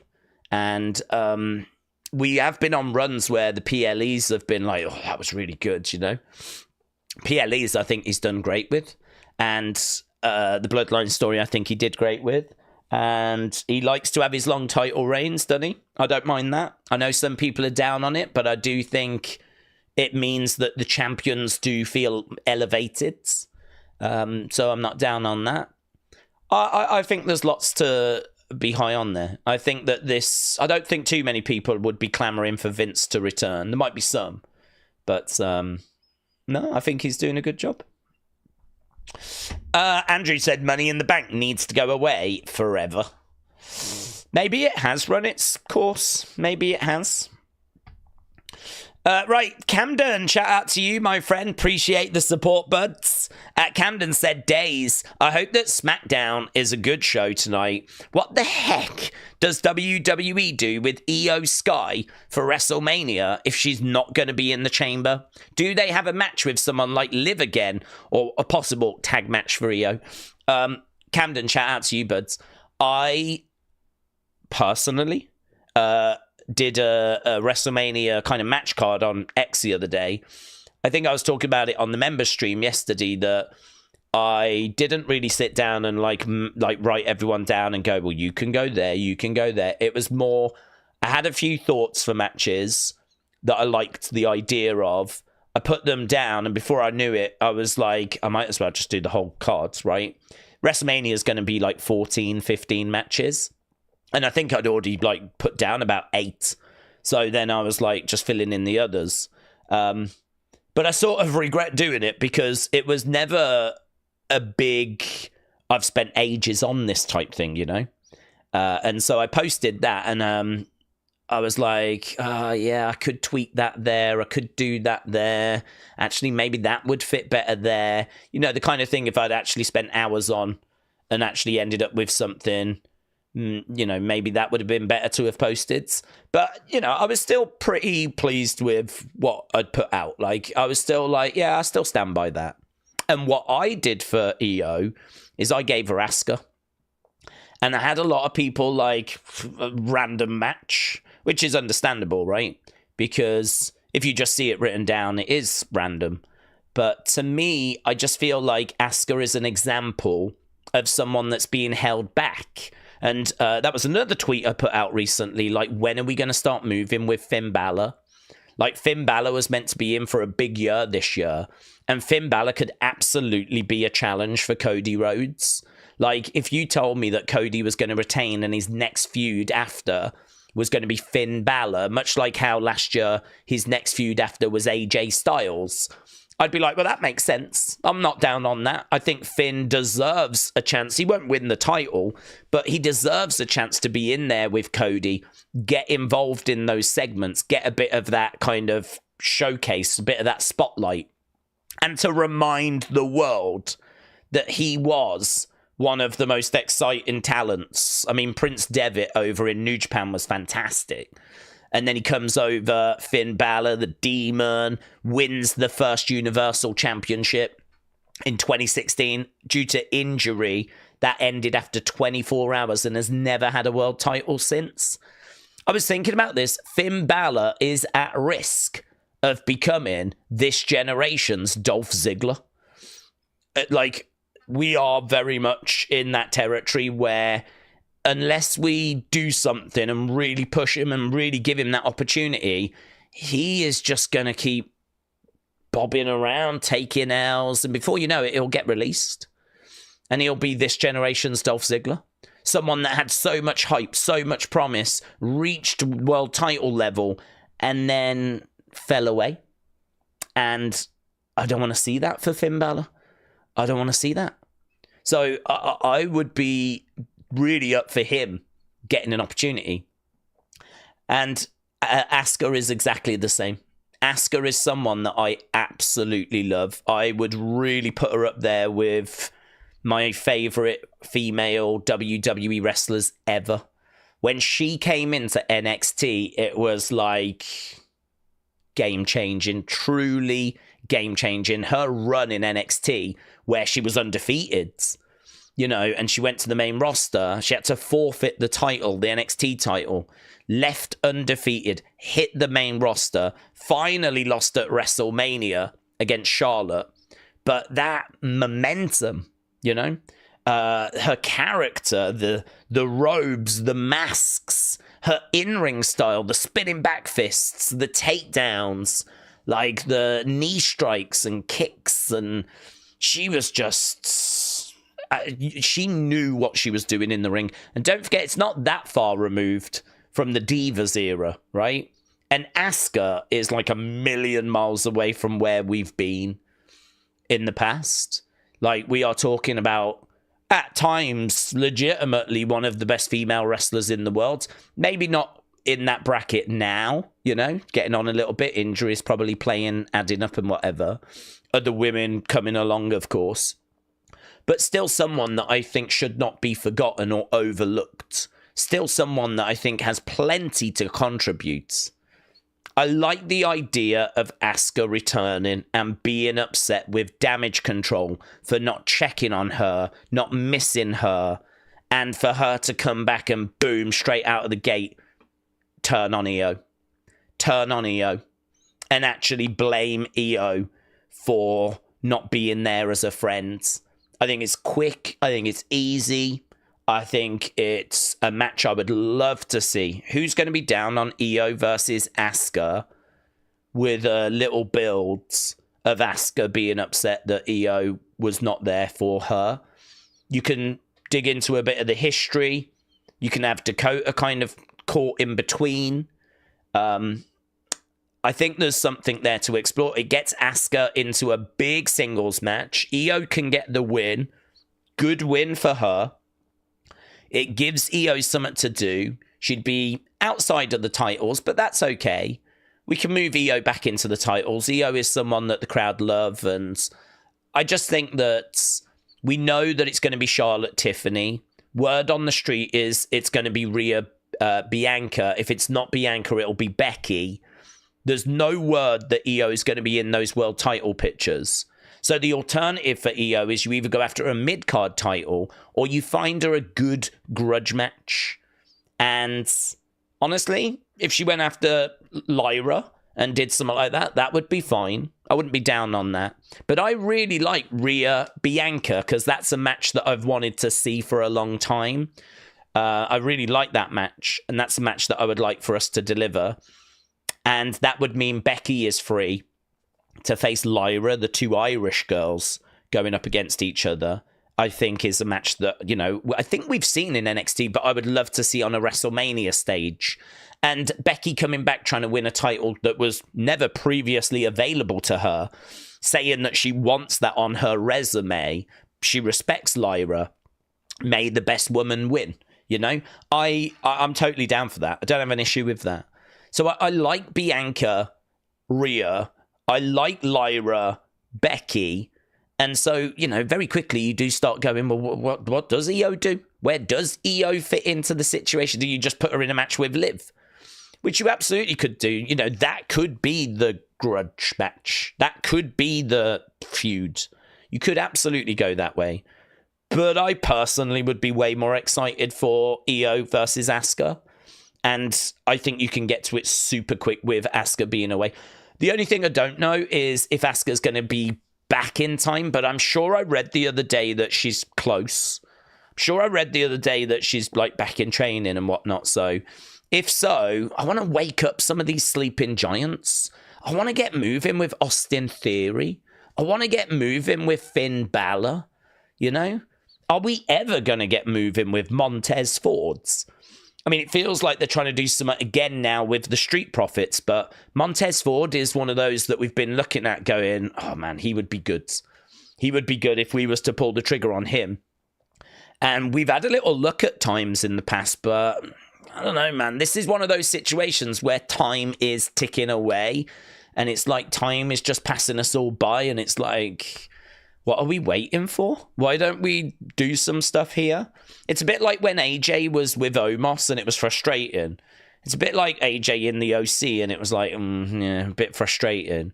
It's a little bit like Bianca being with Jade and it's like she's being held back. I really feel that way about Asuka. I really feel that way about Finn Balor. And I feel that way about Theory and Grayson as well. I think both could go on to do bigger and better things than just being in a tag team together. So, yeah, a bit of a left field choice maybe for Io, but I think Io Asuka would be a hell of a match. I think you could make a great feud out of it. Io could get the win. I think it would be somewhat quite juicy for the both of them for WrestleMania. And the alternative would probably be someone like Liv, yeah. I'm not sure that I would be looking to have them go after the tag titles, but you could. Tag titles just don't carry much in the way of prestige, do they? I mean, to be honest with you, I don't even know if those tag titles would make it onto the WrestleMania card. And if they did, I think they're probably only getting on there so we can get some women on the WrestleMania cards. I mean, really, it just feels like a way of like, let's do a fatal 4-way women's tag match. That way we can get 8 women onto the show. And it's like, it's not really the kind of match you want EO involved in, is it really? You don't really want your big names kind of in those types of, here you go, have fun. You know, we've managed to get you on the show, yay us. So, I don't know, she could go after the tag titles, but it's not, I'm way more excited about her, Asuka, and doing a juicy feud, you know, but it won't go that way. It's just, you know, what I would look at doing. Uncle Rebel said, happy birthday to Jess. She loves buses. Okay, Jess, happy birthday. I hope you caught the bus today. I hope you had an extra special bus journey. And I hope that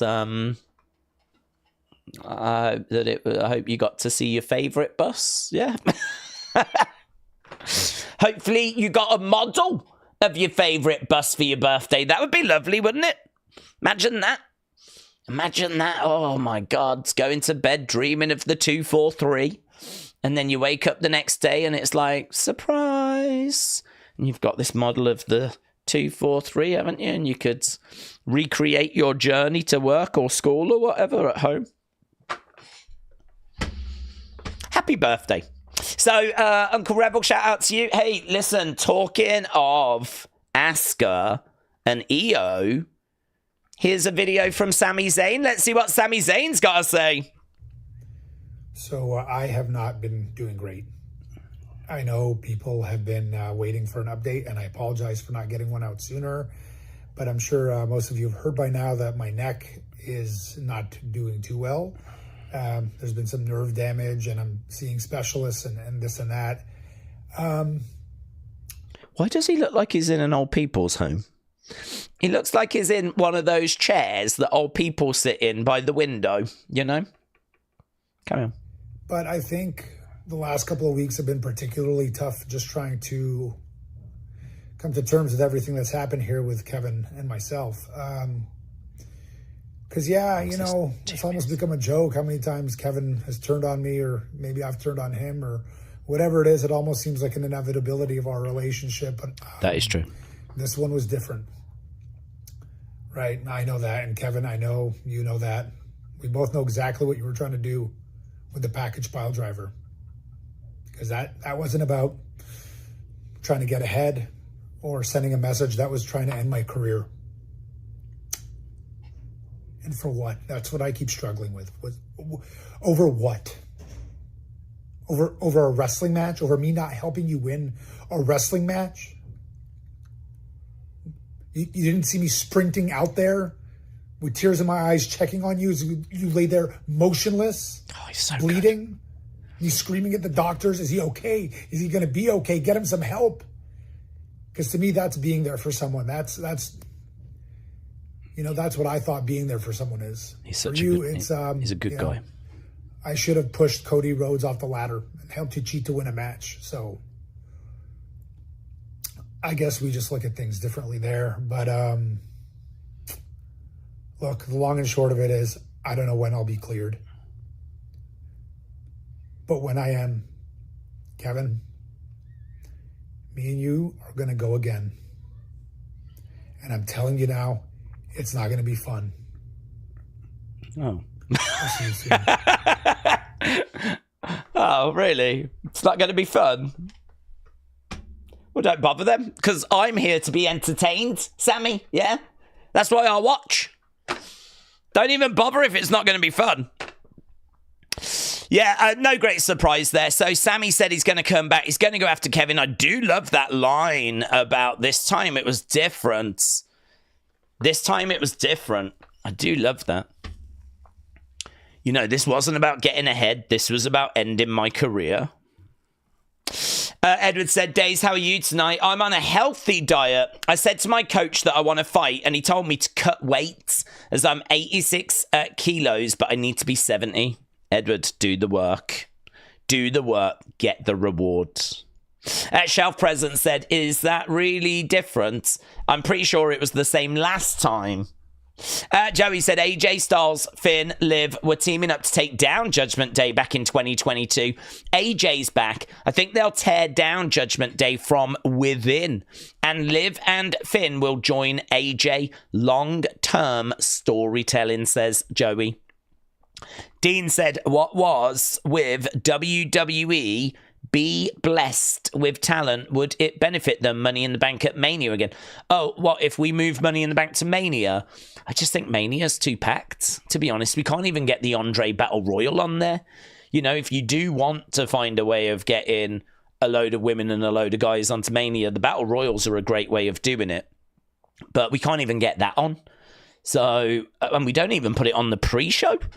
So, I don't know, the Money in the Bank thing, I understand why it has its own show. I am not down on it having its own show, to be honest. I'm okay with Money in the Bank. I think for a lot of people, it's like the 5th biggest PLE. So I would say it doesn't feel... I don't know. It's a weird one because I'm not down on Money in the Bank as a concept. If it was to just be rested for a bit, I wouldn't mind, but I'm okay with it continuing. I just think it's not been booked very well. And so as a result, that's a bit why I'm probably a bit down on it. If it had been booked a bit better recently, then maybe I'd be feeling great about it. So I don't know. I don't. The honest answer is I don't think there's room on the WrestleMania match card these days for it. We used to find room when it was just one day.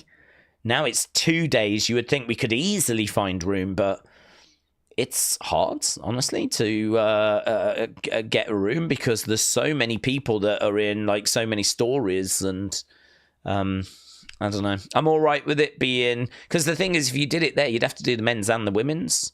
Because when would you do the women's? Unless you did it on SmackDown, but it's a bit of a shame, innit? We're taking a pay-per-view away that I think, you know, people regard as being maybe even bigger than Survivor Series, to, move the Money in the Bank matches just onto Raw and SmackDown. I mean, it'd be great for those Raws and SmackDowns. It would make those Raws and SmackDowns better, but what pay-per-view do you replace it with? Maybe if someone was to say, you know, a good pay-per-view that we could bring back... Some people have said about like Taboo Tuesday, Cyber Sunday type thing. Which, you know, maybe you do that for a year or so. But I don't know that I would get rid of Money in the Bank completely. But I don't know that there's room at WrestleMania. Tricky. Let's go over to, I think it was another super chat that came in. Milo said, hope you're well. Boomer Braun puts Fatu over. So you're thinking that Fatu will be going in? I'm leaning Damian, but I could be incorrect there. I just think Jacob ain't winning the chamber. So if he goes in the chamber, you've got a little bit of a job to get him out credibly. It could be that someone interferes, of course, though. It could be that someone's going to jump into the chamber and it's going to be a case that the chamber, you know, like a Logan comes in and costs someone. I mean, could it be that Solo jumps in and costs Jacob? Could we be doing Solo Jacob? Doesn't feel like it at the moment.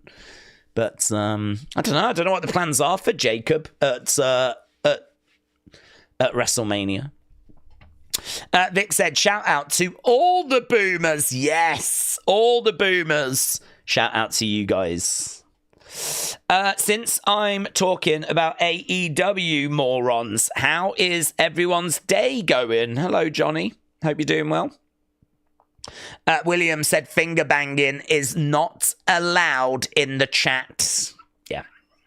Guys, can we just get that sorted once and for all, please? Because this has been getting out of control recently. So, William, thank you. Big Time Baxter said, Days, sometimes it feels like Triple H has got a bit too much on his plate. Where we see clips of him taking on so many roles. There's only so much time to focus on talent, storylines, and strong weekly TV. I agree. I agree. I think he has got a lot on his plate. Only he will know if it's too much and if it's manageable. I think he's also someone that rightfully is trying to, you know, be there for his kids and be there for his family. And, you know, that was never a consideration for Vince. So, not, you know, Vince was all work, and, you know, you always heard about him being up till 3 a.m, going to bed for a few hours, getting up, and he'd be the first in, the last out. And we know that Triple H is not doing those kinds of hours, which is good. But that does make it harder because there is so much that has to be sorted. So, I mean, look, a lot of stuff is going to fall onto the shoulders of the creative teams. They're going to be the ones that are going to be generating a lot of this stuff. I think what Triple H does is give direction of, I want to go here, get me there, and the creative teams flesh it out. And I think that he will sign off stuff. So, you know, he'll see what the plans are. I like that. Let's tweak that and all that sort of stuff. I certainly don't think Triple H is sat there generating all of this stuff that we see. That is coming from the creative teams. Triple H is more the conductor of, like, I like that, tweak that, get me there. I want that to go there. If Rock is not available, what's our plan B? Get me several plan Bs, blah, blah, blah, blah, blah, blah, blah, you know? I'll pick which one of those I like. Or if we can't do that, you know, I've had a chat with John. This is what John's thinking. Can you work that into the schedule? We're looking at doing a show at the end of the year. Get that in. Who's the opponent going to be? Blah, blah, blah. You know, all this kind of stuff. I certainly don't think he's sat by the pool writing all the shows and, you know, doing everything. He's just conducting it, isn't he? So I suppose that does allow him to be a bit more hands-off. But it is still a lot of plate spinning. It is still a lot on his plate. And it's for him to know if it's too much or not. I hope you've had a good V-Day. It'll be interesting what Bommy Boy Bravels is. Sad that the years go by so fast. It is true. It will be at WrestleMania 75 in a flash, says Hannah. It's true. Time does go by so quickly. KD said, Jacob might give Solo his spots in the chamber, said KD. William said, I think Roman is still a heel, Jessica. It's us fans that are turning him face. Roman is literally doing nothing but gets his tribal place back. James said, Days, apparently Tony Khan and Ray Phoenix are in talks to release him out of his contracts. Tony out of his contracts? Can Ray do that? Joking. Because Tony was advised to, apparently. Imagine that. Imagine Ray Phoenix saying, Tony, I'm afraid we've got to let you go. Do we think Triple H is in over his head with the Netflix deal? Things are not progressing. It's fallen off. NXT is blowing Raw out the water without Netflix. I don't think he's over his head with the net. I don't think the Netflix deal makes any difference, to be honest. It doesn't really matter what platform you're on. You know, even if we were still on USA Network, we would still have to be providing content. And the truth of the matter is that I think people got the expectations a bit high that when we went to Netflix, it was all going to drastically change. Do you remember all those conversations about, oh my God, it's going to be TV-14 and we're going to leave PG behind? And, you know, I think a lot of people that had been watching wrestling for a while were like, you know, I'll believe that when I see it. And actually, we said, I just don't see them moving away from PG because, you know, part of your biggest audience is that younger demographic that pester their parents to buy. You know, Mattel aren't going to be thrilled if you start moving away from the younger demo because, you know, a lot of the Mattel figures go to kids. And you look at, like, a lot of the merch sales and a lot of the kids that are in the crowd. And, like, WWE is designed to make money. I mean, it's a business that makes money by putting on entertainment, putting on wrestling, right? Primarily, they're going to do whatever is best for them to make the most money. Like, that is always going to be the driving factor for the decisions that they make. hence why we go to Saudi Arabia, right?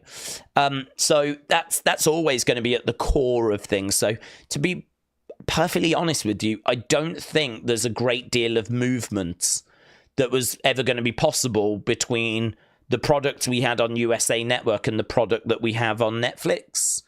Like, we've moved to Netflix, but how much can change? Like, it's not that they weren't trying when they were on USA Network. It wasn't that it was like, we'll only put in 50% effort because when we go to Netflix, we're going to go 100%, you know? I think it's a case of, you know, they've always tried to put on the best shows possible to get the best rating that they can. And so now we've gone to Netflix. We've not changed anything in regards to the rating or anything along those lines. And so everything's it's still the same creative teams. It's still Triple H in charge. It's still, you know, still the same as when it was on USA Network. I mean, we did go big for that first episode. We knew we would. We knew that debut episode was going to be bonkers. And well, it was bonkers.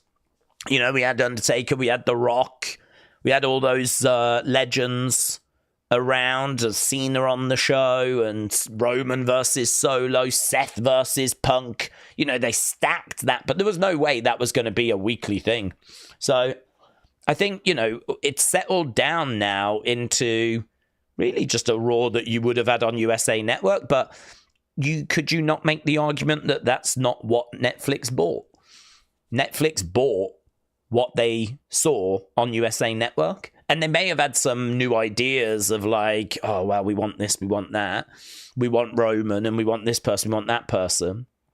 So maybe you could nitpick and say there's been a couple of changes. Perhaps they've upgraded, you know, there's more drones or something, you know, there's more drones now, and maybe there's a bit of movement with different wrestlers appearing on that show than there was before, but by and large it's the same, isn't it? By and large, the Raw just feels like the Raws of USA Network. So I don't think that it's Triple H that's out of his depth. I think it's more, what can he change? What can he do? I think, you know, you can go big and bonkers with having all the big stars going up against each other. And I feel like we are on the verge of that because, of course, WrestleMania is rumored to be Roman, Punk, and Seth. So you're going to get segments involving those guys on the road to WrestleMania. Cena against Cody is going to collide them two. I mean, Cody's been facing, you know, a criticism earlier, not big enough names. Well, he's going to be taking on Cena if rumors are to be believed. Once we get past the Chamber, then we'll be, you know, good 6 weeks of WrestleMania season. And that's where I think you're going to see maybe the kind of content people are hoping for. But we say this every year. WrestleMania season is the highlight of the year, right? It's Christmas. It is what everything builds towards. Like, we are on the verge. Well, technically we're in it, but it just hasn't felt like it yet.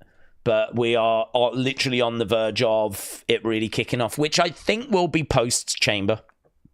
I think once we get past the Chamber, we're locked in then. We're locked into Mania. And, you know, we've got 6 weeks to do some stuff. Because WrestleMania this year is a little later, which is great. I think it's better that it's kind of mid-late April rather than early April, because it means we get a bit more WrestleMania season, which I love. And it's the best time of the year. So, yeah, we've got all of March, first part of April, and that's it. That will be the peak of the year. So, is he out of his depth? I don't think he's out of his depth. I just don't think anything's changed. And I think the stuff that people are really waiting for, because they've said we're in WrestleMania season and it doesn't really feel like it yet, I think you might just have to wait until after the Chamber for things to get what people are hoping for you. I think as well, it doesn't help that it's the year after the story being finished, because to be, again, perfectly truthful with you, you know, we're comparing it to Cody and Rock and, you know, an exceptional build. What we had last year was exceptional, and we're not going to match that. I can't see us matching that. I can't see us being able to do what we did last year. You're going to have to wait, like, WrestleMania 50. Or WrestleMania 42, when maybe The Rock is back and we start building to Rock Cody. And it's a shame, isn't it, really, that it takes The Rock to really inject that sort of missing ingredient.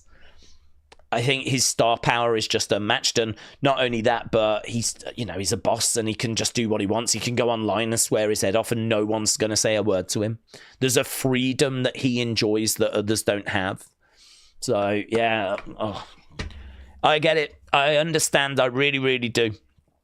But I don't think that it's right to expect what we had last year. Everything has been good. I can only think a few things have resulted in plans changing, and we've just been a little lost in the shuffle, says Toby. Days, we ordered a beer, a battered haddock fillet for Valentine's Day with chips. Oh, that's the dream meal. If I know anything about women, and let me tell you, I know absolutely nothing, they love a battered haddock. That is the first thing they teach you when you go to women class. They love a battered haddock. So, A. Jobson, you've done really well there, bud. John, shout out to you, says, love days. Hoping Jacob Fatu wins soundly tonight. How would Cena survive Jacob? Well, Cena would just have to keep hanging in, wouldn't he? I mean, if it came down to Jacob Cena, I'm struggling to see Cena getting the win there. I think, to be honest with you, I don't have Jacob winning tonight. I think that because it's a triple threat, we could have Damian pinning Braun, which means Damian goes into the chamber. Jacob doesn't progress, but doesn't really take the L. It's one of those, isn't it? If you're in a triple threat and you weren't pinned, you haven't won, but it's hard to argue you lost. So if I'm predicting, I'm saying Damian pins Braun in this match tonight, keeping Jacob strong. But that way he doesn't go into the chamber and he doesn't have to get eliminated. If Jacob wins, and there is a definite chance that he could tonight, right? I'd have him as second favourite. Then I've got to think in the chamber someone's going to interfere and cost him. I've got to think that someone's opening that door and is coming in and they're fighting to the back, and it's going to be one of those where Jacob sort of eliminates himself, removes himself from the match. But if it comes down to Cena Jacob, to be honest, I wouldn't want to see Cena winning that. Cena is someone who, by his own admission, has not won in 2,000 days. All of a sudden, he's now going to find a victory against the hottest up-and-coming rising star. Like, that's going to be a tough one to swallow, to be honest with you. I love Cena. I want him to get 17, but I think there are right and wrong ways of going about it. And that is not great booking, in my opinion. WrestleBuzz, shout out to you, buds. Speaking of Money in the Bank, I was at WrestleMania 40. I had to pee real bad. Too many tailgate beers. I ran to the bathroom once Drew beat Seth, and I missed the Damian Priest cash-in. Really? Every time I watch that now, I'm going to think about you urinating. I won't be able to help it, will I? Because you've now given me that information. And I never asked for it. But how will any of us ever look at that moment again without thinking of WrestleBuzz running to the bathroom and urinating? We will all think about that now. That moment has now been officially ruined. So, WrestleBuzz, thank you. Thank you for that. Defcon Prime said, can you wish my mum Grace better? She's sick.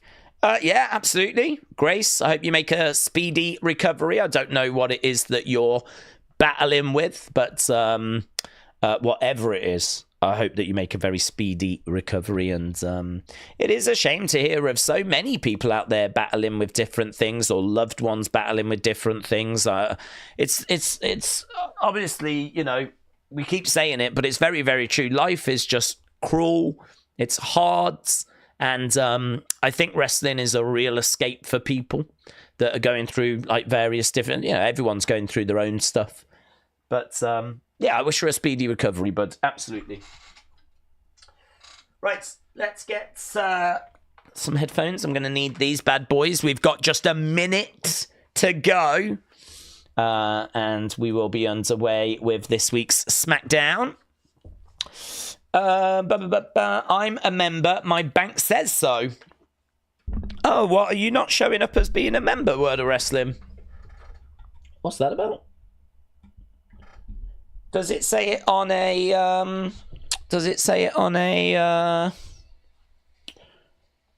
profile or anything? I don't know if like there's somewhere it goes that can tell you like when the membership expires or something like that. That's weird. Jess said, Days, are you going to go to any wrestling shows? No, but I actually secretly hate wrestling. So I have no desire to actually see it live, because if I did, I'd probably throw up. No, I don't, to be honest. I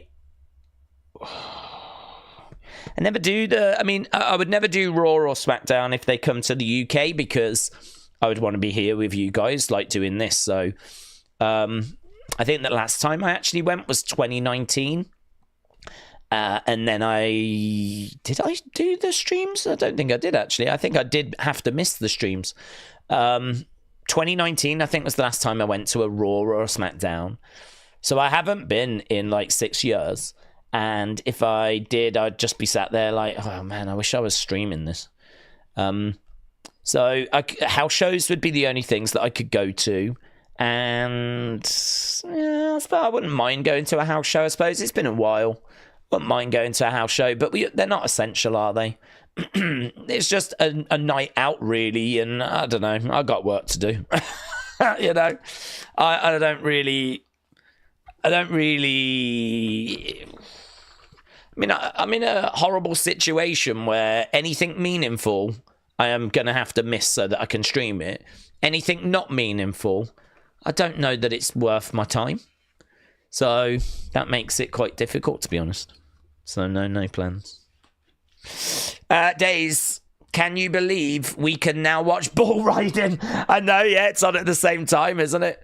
I did have people saying, oh, you're going to start watching that. And it's like, well, it's on at the same time. And if it was on a Sunday, I would give it a watch, and like I'd happily do a little bonkers watch along for it. Who doesn't want to watch bull riding, you know? But it is crazy that it's on the WWE YouTube channel.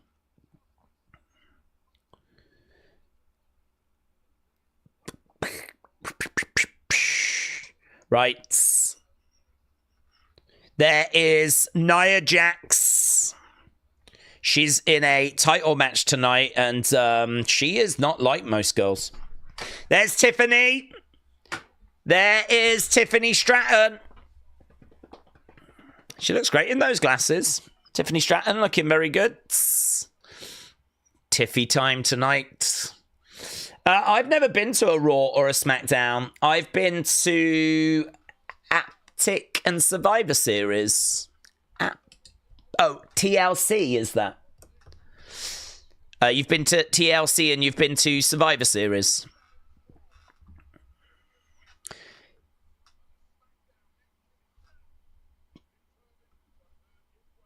Damian Priest is backstage. Oh, man, look at Jacob. He had like a ski mask on.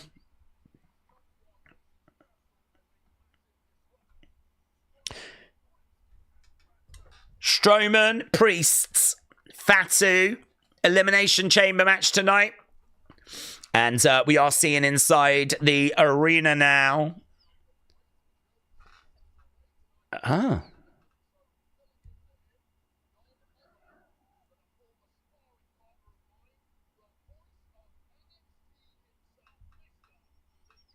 Vic Joseph, I really like Vic Joseph. That's great. If I'm Corey Graves, though, I'm a bit...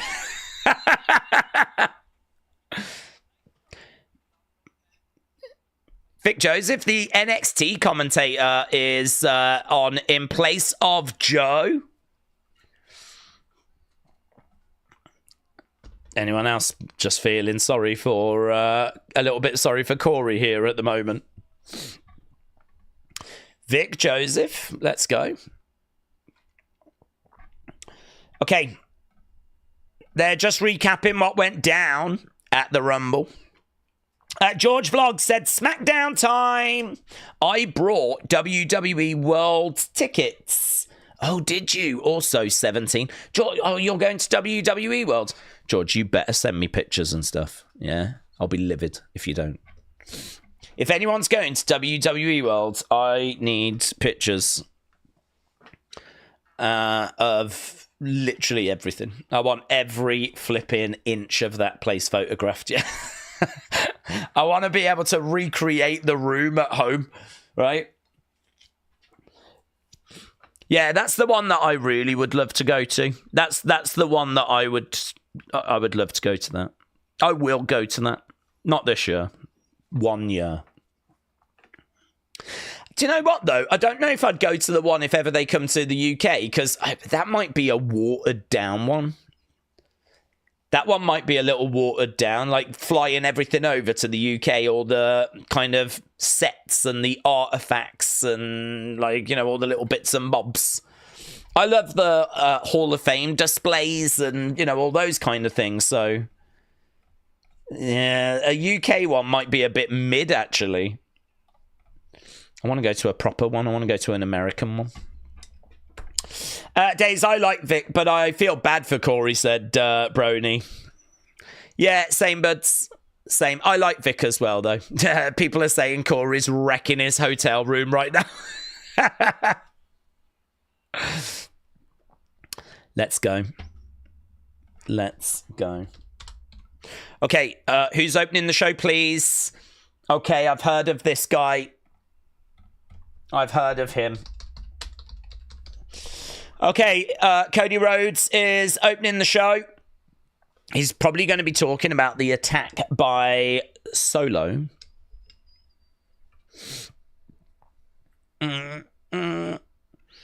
I love that he's wearing... Oh, I was going to say, I love he's wearing the belt, but he isn't. He was just holding it around his waist.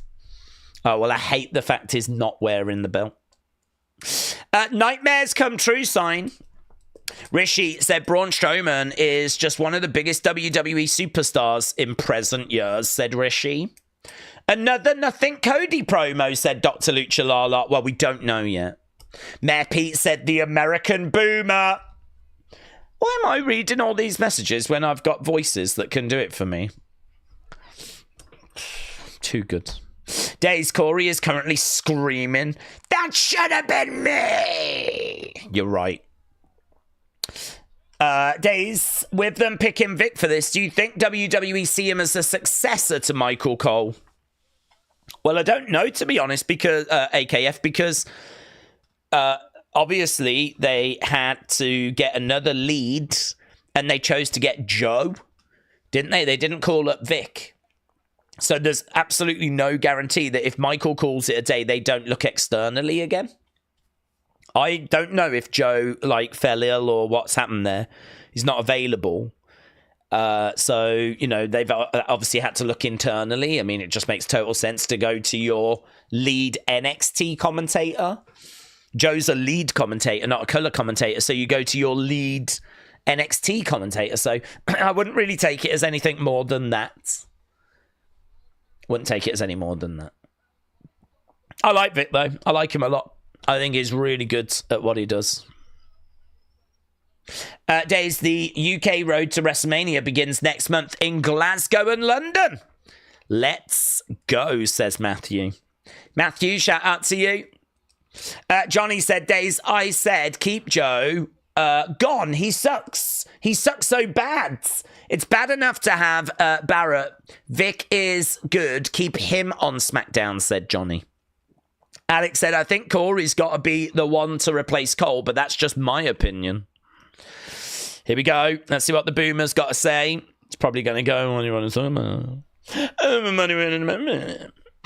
say? Cody Chance breaking out.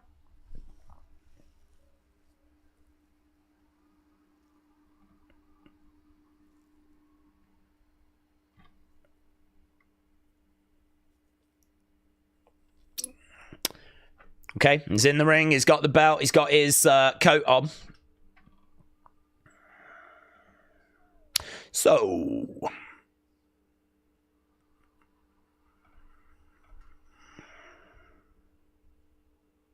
What do you want to talk about? Bailey has been introduced at that NBA game tonight. She's playing in that. I didn't realise it was tonight.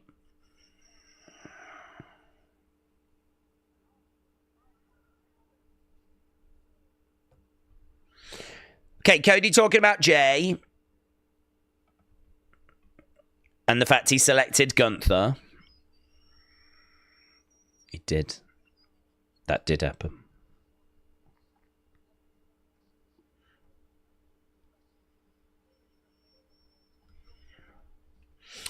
Okay, so all eyes are fixed on me and who's going to face me at WrestleMania. CM Punk chance. Some CM Punk chance.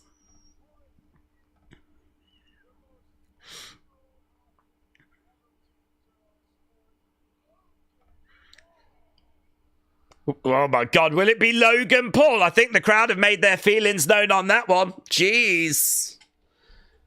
No, thank you. He should just sit in catering, eating lunch, Liz. What about CM Punk? That one gets a big cheer. That one's certainly well received. Yeah, that one's well received.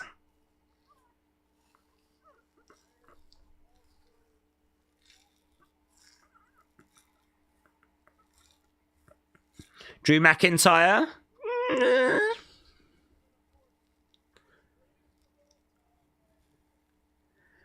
John Cena gets a mention, and that gets a pop. So, decent pop for John getting it. Cena chance.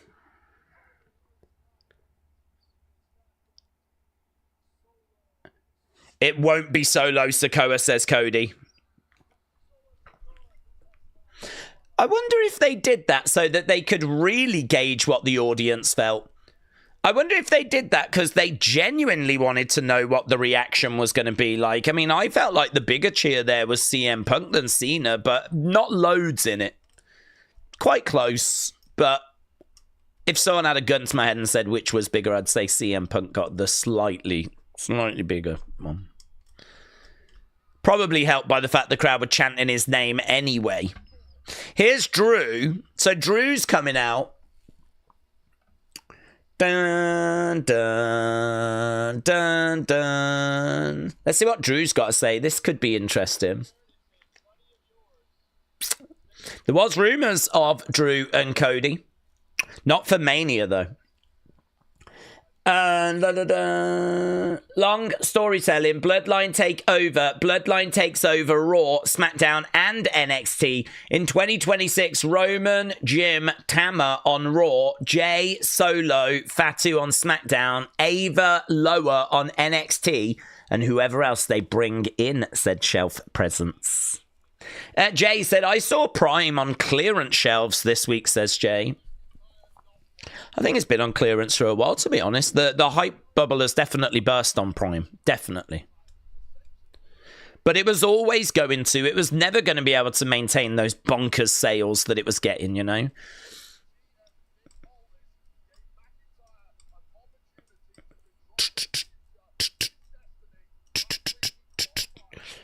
I mean, I bet it's still doing decent sales. I bet it's not, like, completely dead.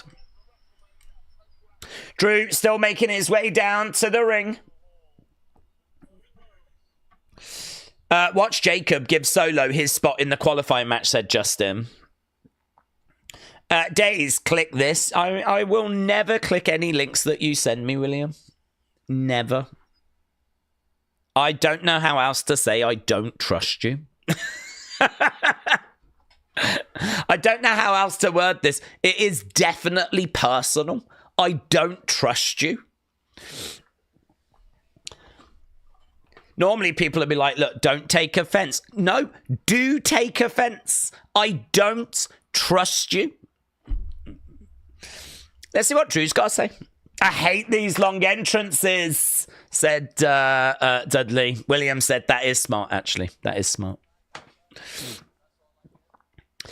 And also Drew, that's all I get. Okay, that's fair. It's WrestleMania season. You're right.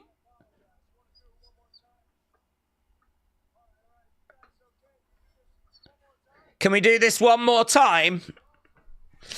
So, Drew's upset that he didn't get a bigger moment.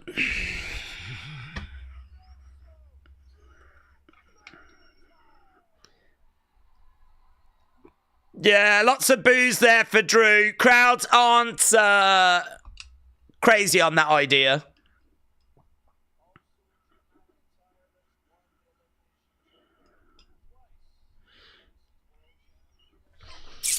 I really don't know where this is going, you know.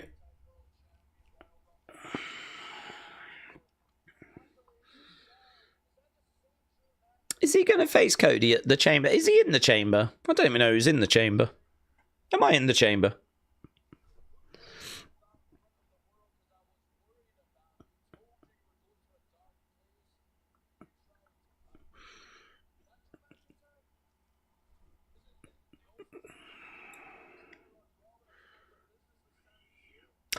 There is a lot of moaning. I didn't want it to be this way. I didn't want this to happen. I'm a boomer. I miss the old days when we had people saying they were the cream of the crop, you know.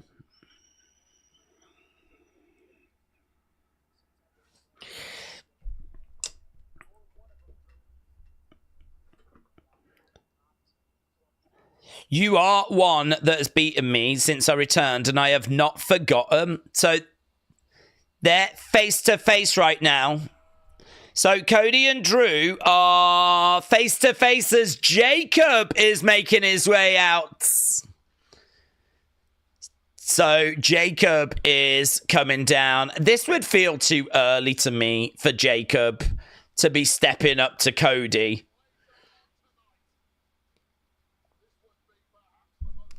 This doesn't make much sense in my mind. Apart from just getting him into the ring with these people so that you're kind of seeing him on that level, you know? But I can't see us build into a match. And we know that Jacob's in a chamber qualifier anyway. So here we've got Jacob getting into the ring as Drew and Cody were just having a very interesting conversation. Loud Fatu chants. He's over. He is so over. Understandable as well. It's bad man, just like me. Hey, yo, Drew. Oh, yeah, he's in the chamber. I'm all gas, no brakes. Yeah! Guys, he's wearing a beanie. Oh, my God. He is basically telling us he's a part of this community. I love that for us.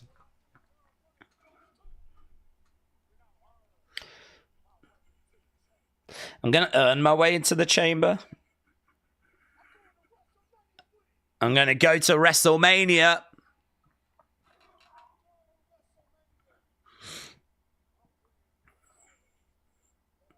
I'm bringing that title back home to my family, where it should have never left. Like, Cody's an afterthought here, isn't it? He's just hanging around in the backgrounds.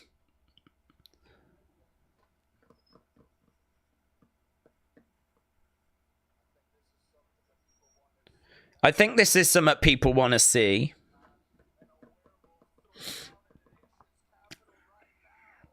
So Drew seems to be up for a match with Jacob, and the crowd are certainly up for that match. But Jacob's in a match tonight?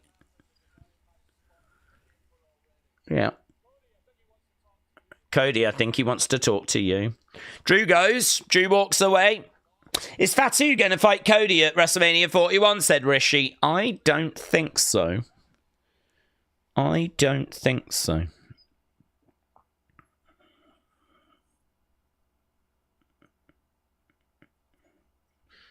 Jacob circling round Cody.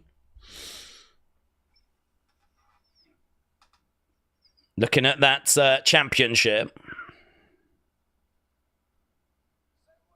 Say when.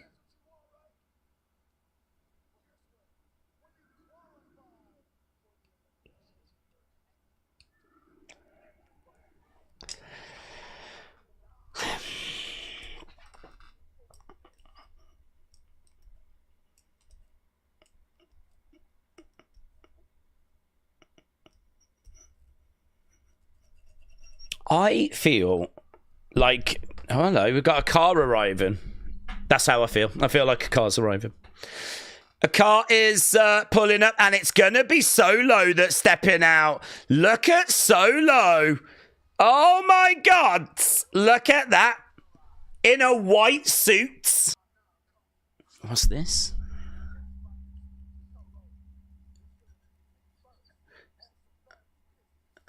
Family business, said Jacob. You can have the first word, but I get the last, says Cody. Do you know what? We're setting up something good there. Solo has arrived. Jacob wants a word with him. The guy that's like, I love you, Solo, is looking not as friendly. Oh my God, look at that gear. I love that for them. Love hearts for Valentine's Day. That's great. What's it say on them? It says Bay and Honey.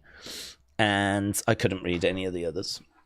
Tomorrow. Oh, yeah. Vengeance Day. Let's go. Oh my God. Wrestling's the best.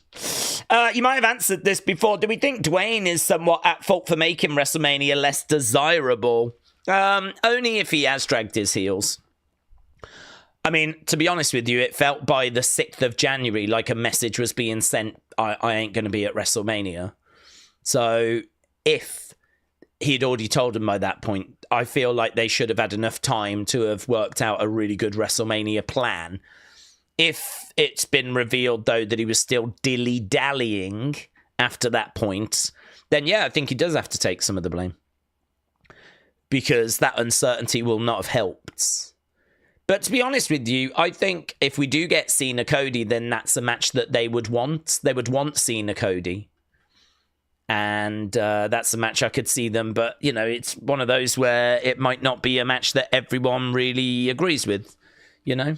It might be, you know, like Jay against Gunther is a match not too many people are hyped for. They could have booked something different. Can't really blame The Rock for that. So I do think The Rock takes some responsibility for the top end of the card's uncertainty. But at the end of the day, they're still going to book what they have wanted. And I don't think too many people are really blown away by the direction of where we are. But part of that is because you haven't built up any flipping heels. So all we're left with is a load of boomer faces that are just going to go up against each other for mega lols. WrestleMania Night 1 is mega lols, and WrestleMania Night 2 is championship lols. Brando said, Solo Jacob at Mania, calling it now. Brando, shout out to you, buds. Brony said, I can see Jacob Solo at Mania. They don't even have to turn Jacob face because the crowd just love him. And Solo gets natural heel heat. So that feud would work. I agree. And actually, if it would bring back that kind of dangerous Solo that needs to get some of his honor back, you know, you've got a ready-made story there, you know? You've basically got a battle for who's going to be the person in the family to try and win that championship. You know, should Solo have an opportunity again? Or is it time for Solo to step aside and let Jacob have a go? Solo, I would imagine, just like Roman believed, like he is the person. Jacob now, though, is going to feel like you had your go. You've had your shots. You have not succeeded. It is very much my turn now. I wonder if Jacob will be like, I love you, Jacob. I love me, Jacob. It's He's going to start doing that for himself. He's gone into business for himself. Right, we are at commercial break at the moment, but that opening has definitely made things interesting. Definitely made things interesting. So, a confrontation between Drew and Cody. And then, obviously, that has then led to Jacob coming out. Jacob having words with Drew. Few words with Cody, but we then get Solo. Right, we are backstage. Where's Solo? Tama's looking for Solo. Oh, Jacob marking this guy. Yeah. Yeah. He deserved that. I don't know why. He deserved that. Okay, we've got the tag champs in the ring. They're not in wrestling gear. Well, Naomi is. Bianca certainly isn't. Okay, we've got Wade Barrett. What's he doing? Oh, Trish! Trish Stratus is here. Thank you, Trish.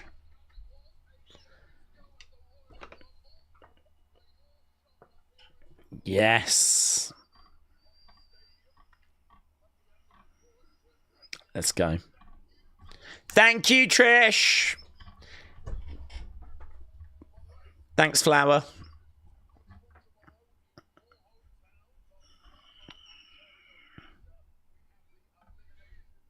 Elimination Chamber. Trish. Will you make an appearance? Mm-hmm.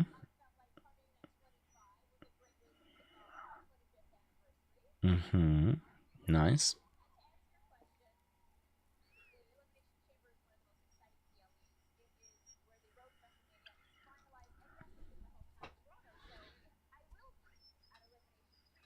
I will be at the chamber.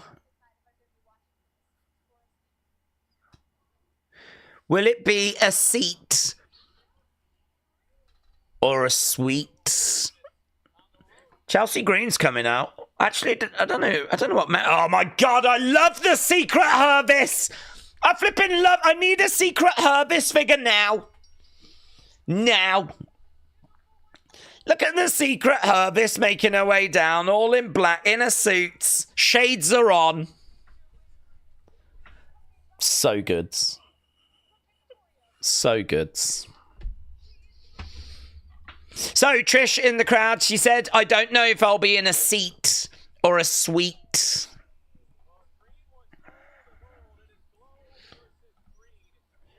Glow versus Green. First match coming up. Chelsea versus Naomi. Oh, I'm a hot mess. I love that kiss me, love, XOXO. That would be great if there was a little Easter egg in one of those love hearts. Wonder how much these girls spend on gear. She looks great as well, Chelsea. Kick out there by Chelsea. She goes over to the corner. David said Solo versus Boba Fett is a money match. Dream match. Dream match. Over. Yeah, Wonder Woman gear on the knees there by Naomi. Kicks out to the midsection. Oh, kick coming in. And again there by Naomi. Ellis Stubbs said, are we going to start a Green Trish program? I wonder why Trish is ringside for this match in particular. Wrestler Andy said, Days, did you know that Jacob is only 32? Only. I'm 21, mate. That's 11 years older than me. There we go. All the groceries. All the groceries. Naomi, double knees.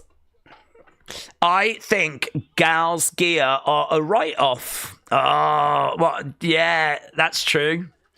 That is true. It is a write-off, isn't it? That is true. Against the ropes goes Naomi. The Secret Service getting involved. Big boot there by Chelsea. Secret Service having to get Chelsea out the way there. Hello, we've got Bianca coming round on the outside. There's Chelsea. She's got her arms outstretched. Right, we're going to stay with the action here as this match is underway. Back in the ring.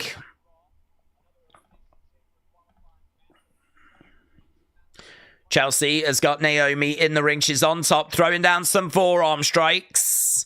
Secret Service on the outside as Naomi goes over to the corner. Chelsea going over the other side.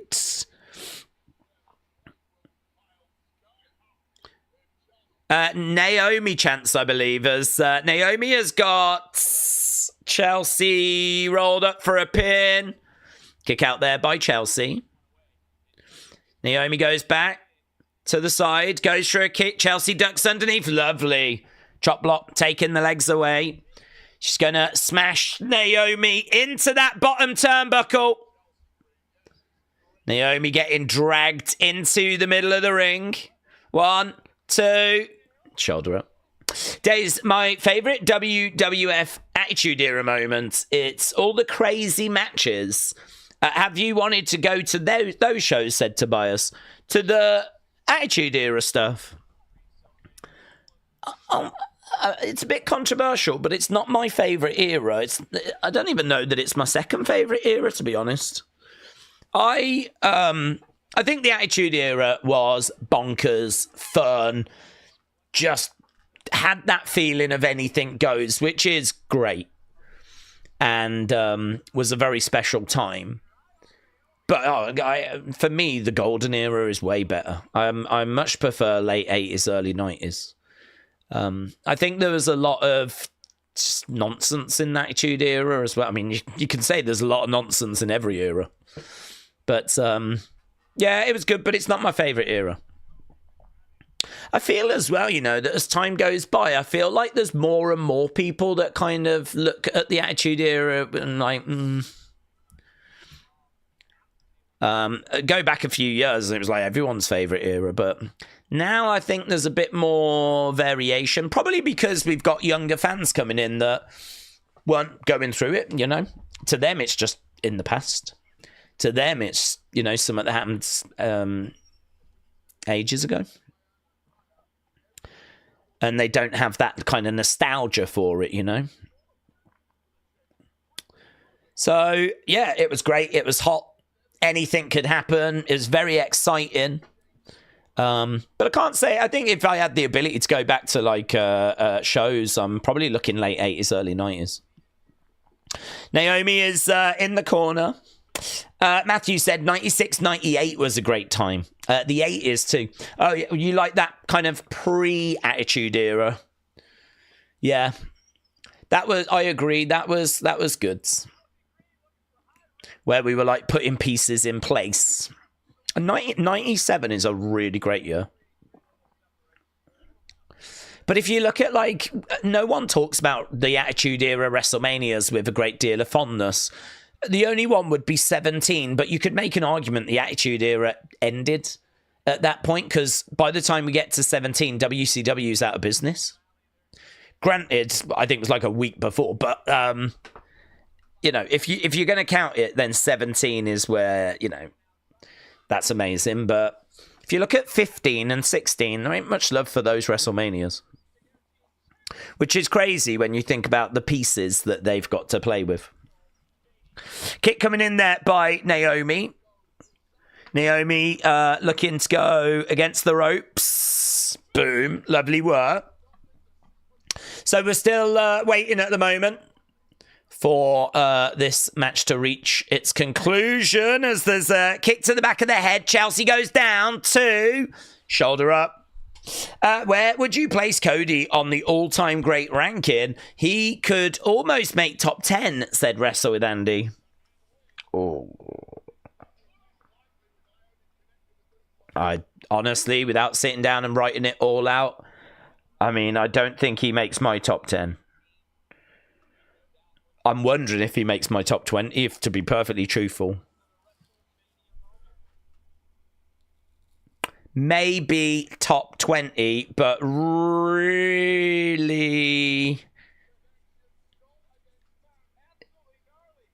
Yeah.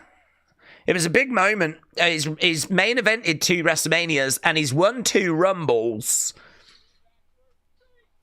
I don't know that you're going to count much of what he did before he came back. That was all mid-card stuff. So it's really just since he came back at 38. Yeah. I don't think enough to get top 10. But you're probably right. He sneaks into a top 20. Naomi up and Chelsea rolling through. Going for a cover. Reversed. 1, 2. Kick out by Chelsea. Just lots of pin attempts in this match. Lots of pin attempts. No joy, though, at the moment as Naomi gets back up to her feet. Goes over to the corner. Goes into the corner. Double knees there by Chelsea. Going for the pin. 2. Kick out by Naomi. Actually, Era died the moment that Austin and Vince shook hands at 17, said James. T85 said, I just got through watching Back to the Future. It's the greatest movie ever. Now I'm cut on SmackDown, said T85. Crowd are chanting for Naomi. Chelsea was looking for an unpretty her, but couldn't get it. Kick coming in there by Naomi. Chelsea. Oh! Face firsts. Chelsea down. Going up, split leg moonsault, connects. Naomi, 1, 2. She gets the win. Naomi gets the win, so that was non-title, was it?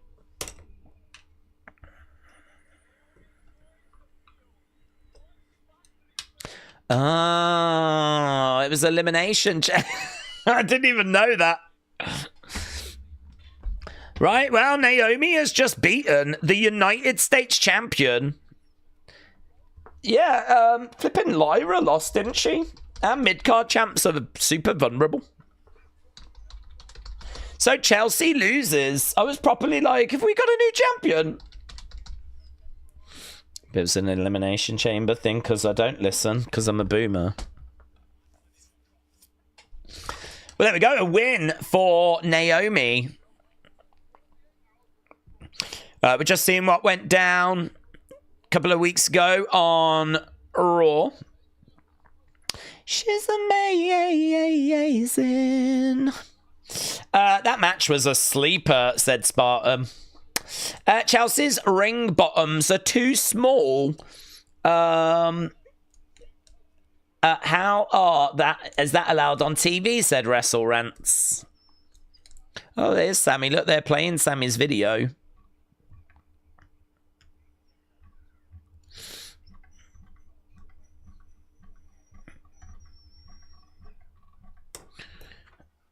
So we're getting an update here from Sami. The Attitude Era didn't age well, said Shelf Presence, but they did have some banging matches. Overall, the shock and the risque moments were pretty cringe. Poor Steph. Well, it's going to be one that would be very much debated, isn't it? I mean, all I can say is, I think for a lot of the reasons as to why some now are looking back at the Attitude Era going, those are the reasons why I've always sort of felt that way. Like, it was exciting. It felt wrestling was really at the forefront. I love it for that. I think the Stone Cold stuff is really good. But yeah, there is a lot of trying to shock just for the sake of trying to shock, and some stuff in there that's in bad taste that has really, as you said, not aged well. Like, it really is a mixed bag in there. But that is part of its charm, isn't it? It's just this big bonkers kind of anything went, anything could happen, and often did.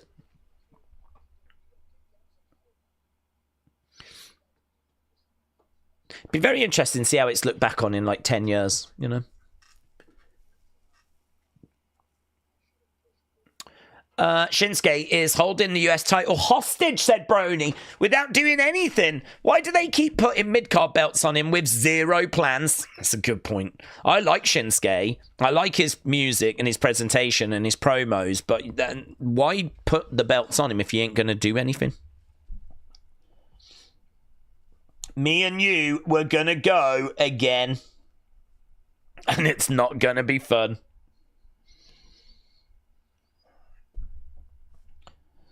Motor City are coming out now.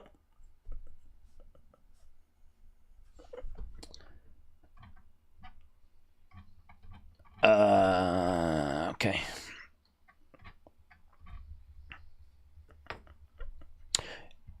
Who are these guys facing? Shin hasn't done anything, said T85. Do we think The Fiend would have worked in the Attitude Era? No. Even Undertaker didn't think Undertaker would work. He didn't think Deadman would work because everyone had attitude and was telling it like it is. You know, you got Stone Cold coming down, just stunning people and just, you know, getting at it, you know? Cutting through the nonsense and just going out there, sticking up middle fingers and drinking beers. And I don't know that it would really work with like the Fiends, and don't think so. Undertaker wasn't convinced Deadman would work. Right. No one in the crowd has got their fist raised. I honestly, the booking of Motor City needs to be studied. It needs to be studied.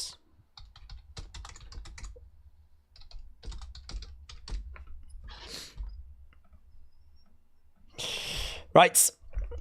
Kane, Undertaker worked during Attitude Era. Why not Bray? Well, because, as we said, Undertaker turned into Deadman, didn't he? I mean, Kane was around. I will give you that. Kane was around. But I don't see The Fiend working so much because I think The Fiend was very limited with... I mean, you never got The Fiend really like cutting promos or anything. I mean, how are you going to use him? He's not going to be out there able to cut promos and go one-on-one with like a Stone Cold character.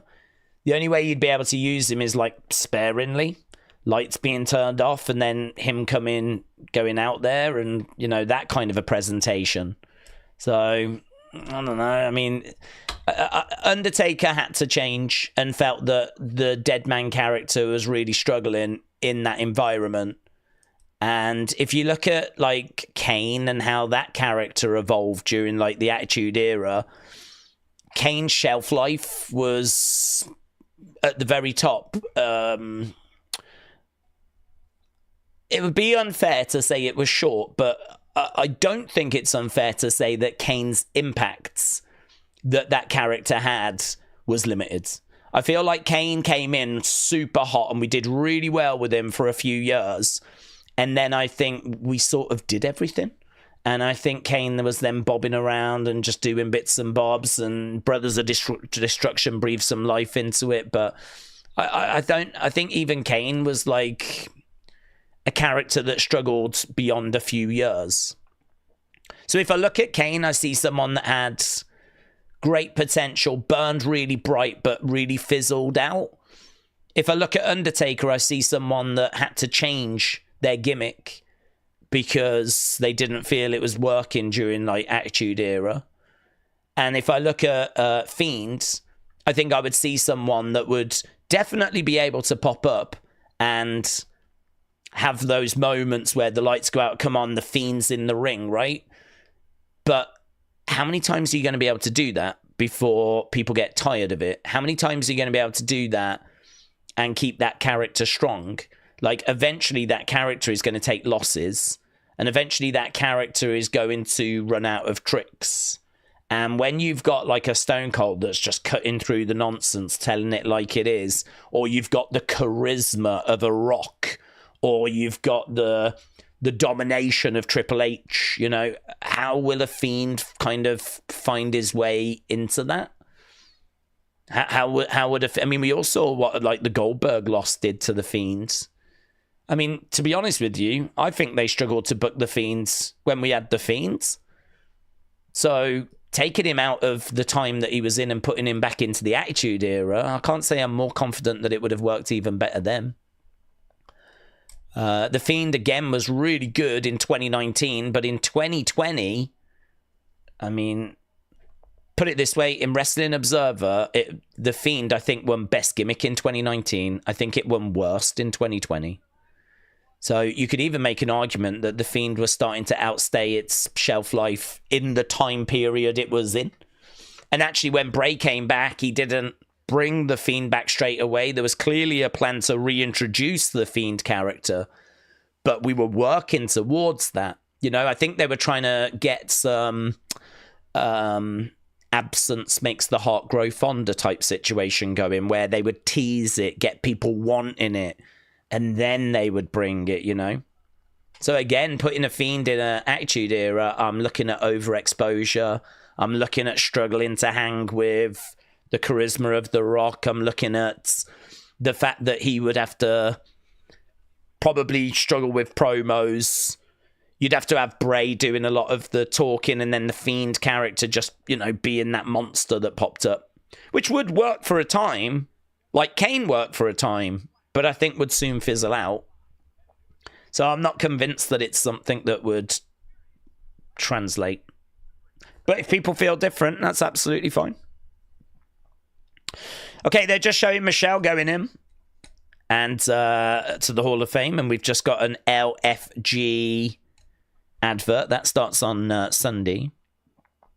If Bray kept the original character, it would have been better. Once it switched to Fane, it got messy with booking. Randy Bray would have been better with the original character, says William.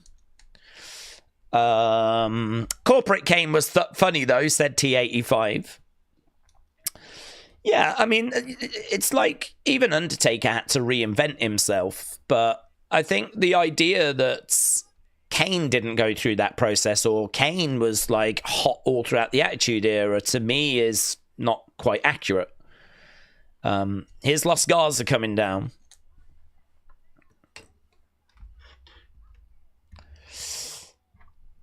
I don't mind Michelle in the Hall of Fame, said Jay. I feel bad seeing a lot of hate towards her going in on Twitter. Oh, is there? I don't hate it at all. I think she deserves going in. I've not seen any hate on Twitter. As I've said earlier, I think it's a bit unfair to compare her to other like standards for guys. To be honest with you, there's going to be a load of people on social media that weren't even flipping watching when she was in, and they only know her as Undertaker's wife. Happy Valentine's to my beautiful daughter Destiny and Mama in Lexington, my gorgeous Leo. I love you guys, and Bobby Joe and Chris Janes. Madison, shout out to you. Giza said, who is the boomer with Wade Barrett tonight, said Giza HD. That is Vic Joseph, lead commentator from NXT. Was there any other surprising releases? No, nothing following the news that came out about, I think Elektra Lopez was the last one. Super kick there by Motor City. Garza coming back. So we've got Motor City against Los Garza. That's our second match of the evening. Sean said Bray switching was all a part of the growth. He kept losing. He found the inner demon, which was the Fiend, said Sean. Well, he said the Fiend was his inner darkness that he had learned how to control. So that was how it kind of originally came in. It was Bray's darkness that he had learnt to control. I believe he said that on early episodes. I think it might even have been the episode after The Fiend debuted on the Funhouse. He was like, "Did you like my secret?" And I think it may have been on there where he talks about it being his darkness that he's learnt to control. There wasn't really much talk of it being like a separate demon or a separate entity. It sort of felt like it was... He spoke about teaching himself not to feel pain. And it sort of felt like it was him bottling up all of his dark thoughts, all of his anger, all of his frustration. And it sort of manifesting itself into an alter ego. That's kind of how it felt in the early stages. Over time, of course, it would evolve. And we know that like supernatural powers would certainly be displayed. But that wasn't really evident at the start. He was more focused on not feeling pain and on, you know, that darkness being what the Fiend was. So I think the character evolved. I think the story evolved, the lore evolved, and I don't know. I mean, look, everyone's got their own opinions on like how the Fiend was used and booked, and you know, I think most people would agree that Bray was not booked brilliantly, and that it was very frustrating, and the Fiend losing to Goldberg was very frustrating. And I can't remember if it was the Fiend that was in the match with Braun when Roman interfered. I can't remember if that was Bray or if that was the Fiend, but I don't know. If you look at like 2020, there's, you know, some moments for the Fiend in there, but I think it was just very frustrating. It just goes back to my other point of like, how can we be confident the Fiend would have been booked well in the Attitude Era when I'm struggling to make the argument the Fiend was booked well in his own era? And again, think about that Hell in a Cell match, Fiend versus Seth. And how did it end? It ended with the fans chanting refund. You know, that Hell in a Cell match is infamous, isn't it? So frustrating. I so wish that character had been booked by someone else than Vince. To be honest, I don't even know if Triple H would have done a better job. Triple H, I don't think understood. I think you really needed someone that shared in Bray's vision. I think you really needed someone that wanted to help Bray really deliver what he had on his mind. And I don't think that was Vince. I don't think Vince really wanted to help Bray deliver what was on his mind. I think Vince always struggled with things that weren't his idea.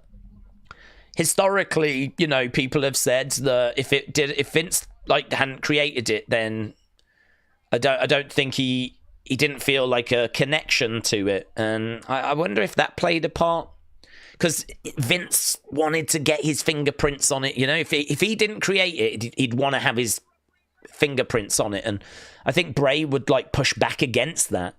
That would then cause friction between them.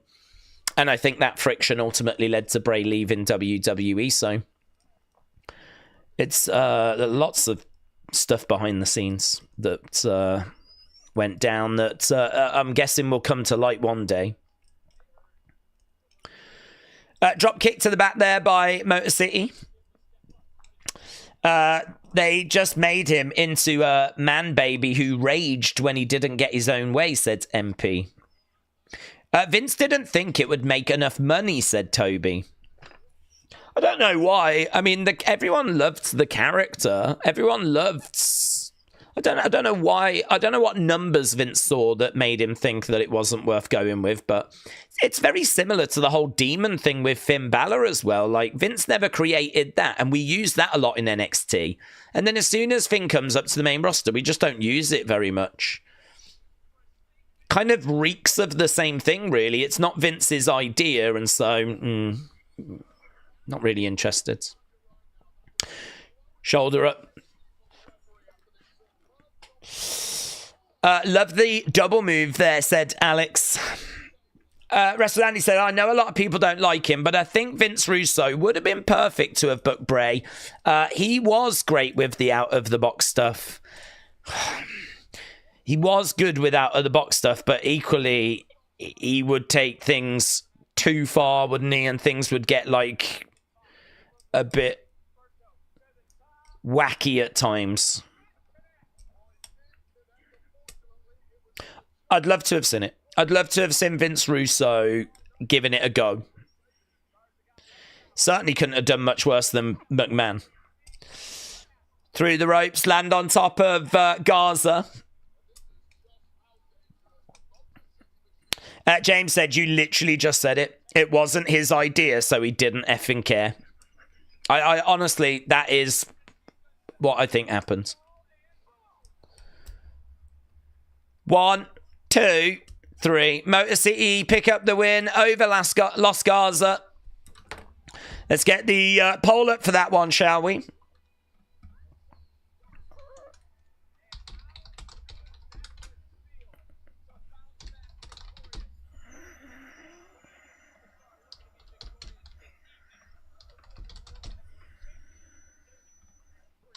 Okay, we're going over to Damian Priest now.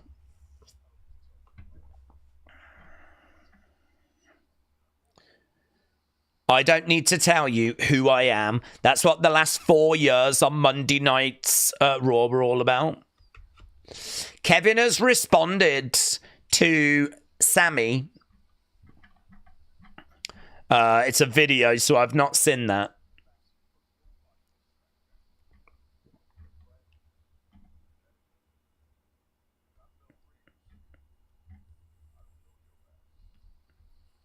Okay, so a video package for Damian Priest here.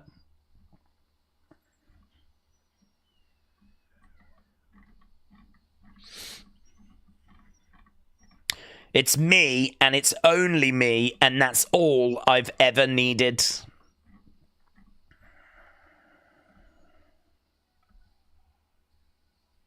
a good video package, actually. It does make him look like a badass.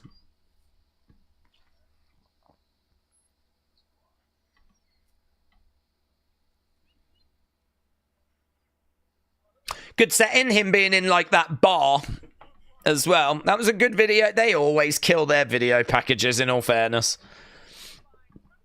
So coming up tonight, Damian Priest, Jacob Fatu, Braun Strowman. Got a WWE shop commercial right now. Days, would you want 2009 Psycho Randy Orton? Yeah, kind of, but I think that we would need an evolution there. You know, we would need him, ironic, evolution. But we would need him to, I would want to heal. I would want him, you know, completely, you know, going off. Attacking people, legend killer stuff. I'm totally down for all of that, but he's a bit older now. I think that needs to be recognised. Maybe he would be a bit even more calculated. Perhaps the recklessness of youth would be replaced with the thoughtfulness of wisdom and of older age, you know. I think it'd be hard for him to... He's not the same guy that he was, you know. But yeah, and something more along those lines. I would have made Priest an actual priest that went dark, a bit like a Taker character, said Word of Wrestling. Priest is definitely winning tonight. If he doesn't, I'll be shocked, said Alex.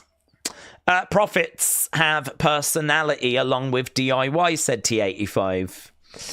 Apex Predator Orton, says Willow Production.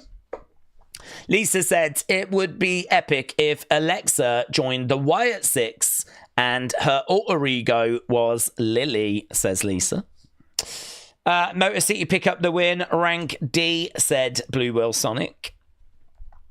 Well, we do have the poll up for that. So if you want to vote on that last match, you can do. An hour into the show already.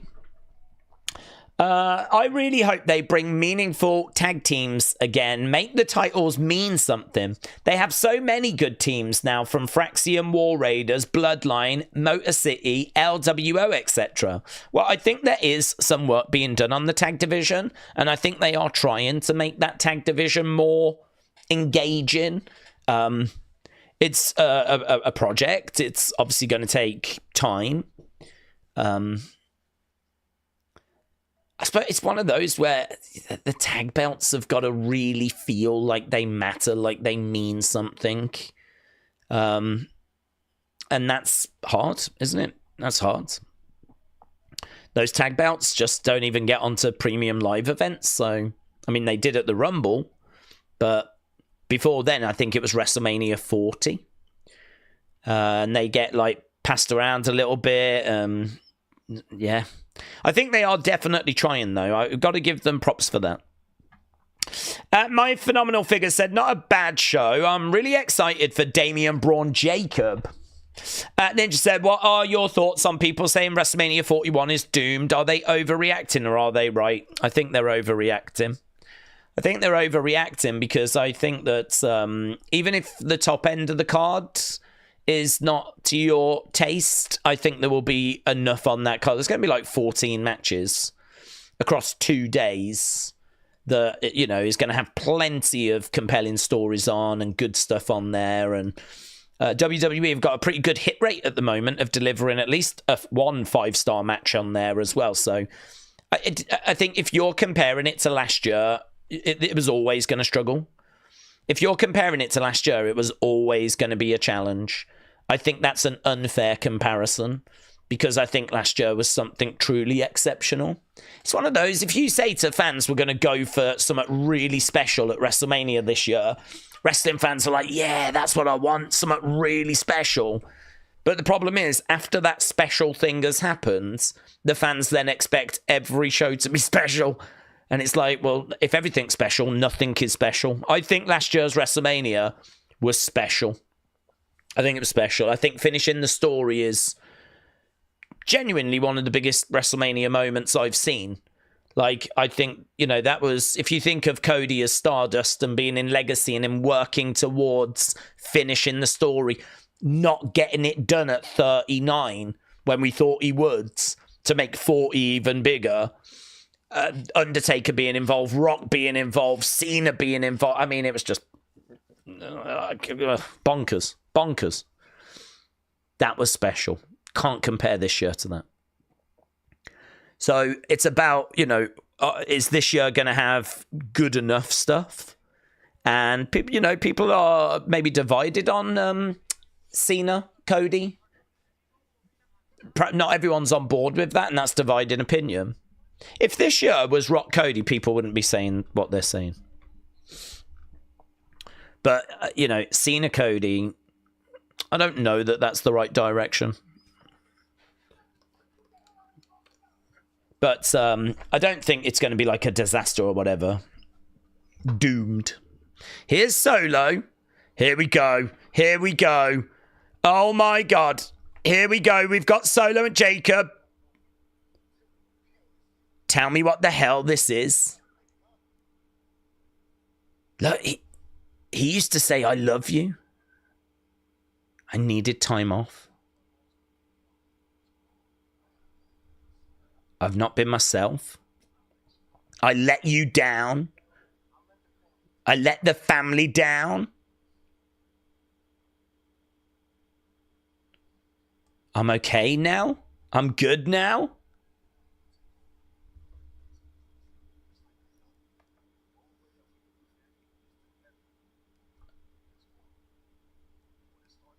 It starts with you.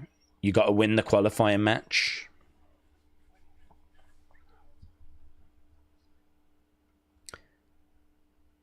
You got me.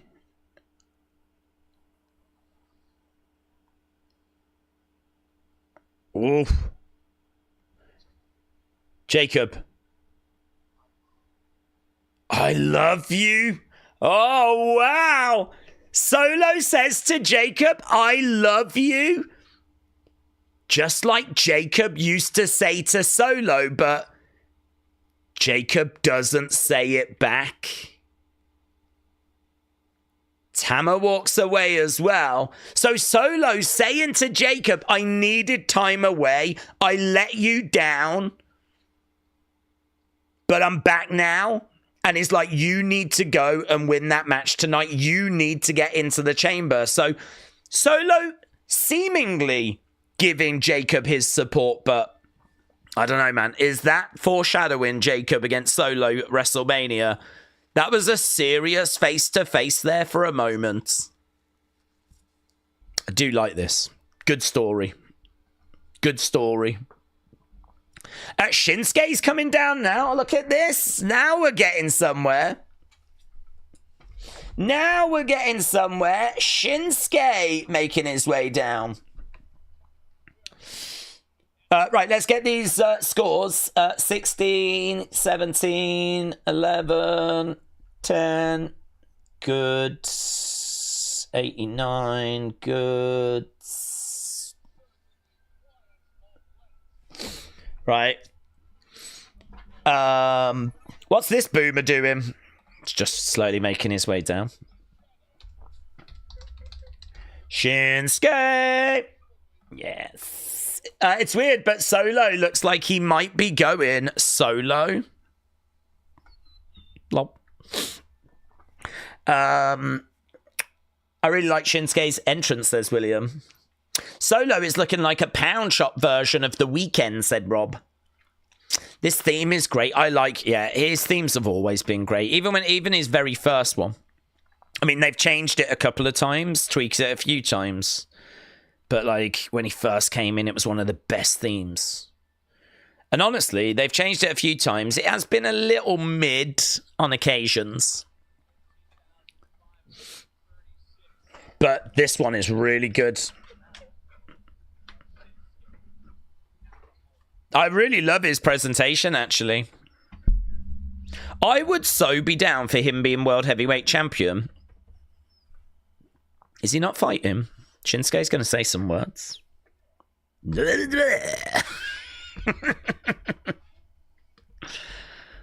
Oh, he is going to talk in English. That's good. My Japanese is not as strong as it should be.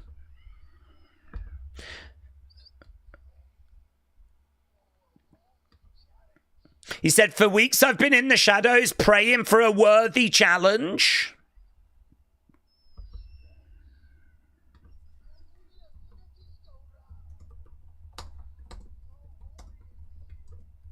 No warriors here?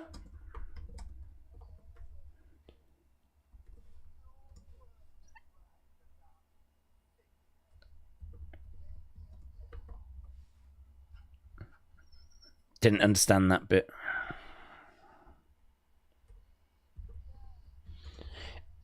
This is where we feel like someone new could come in.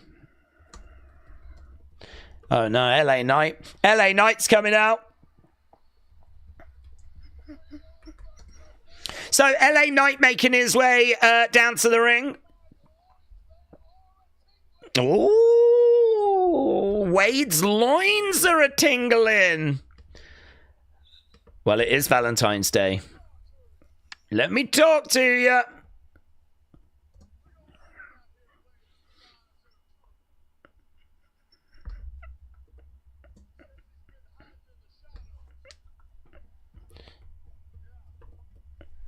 Yeah. You have been hiding in the shadows. Then you said you was praying for a worthy contender.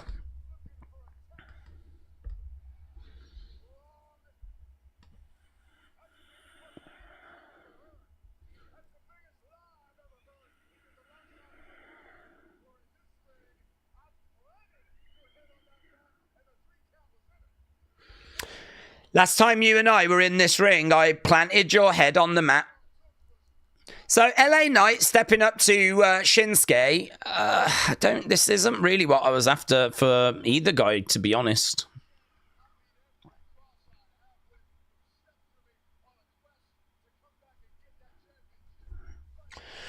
This guy thinks he's Austin with a hint of rock, said Navaldo. LA is cringe.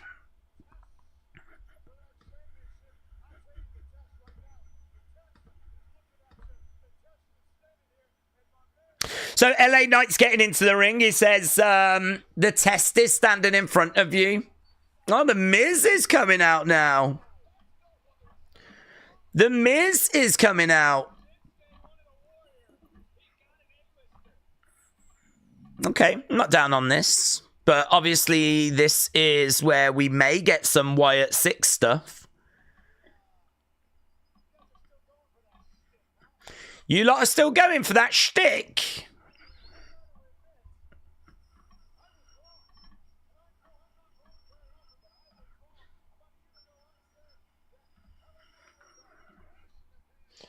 I said LA Knight was a flash in the pan about a year ago, said The Miz.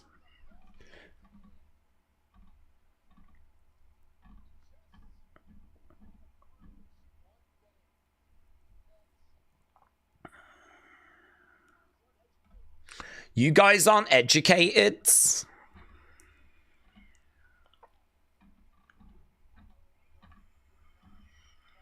You're not smart.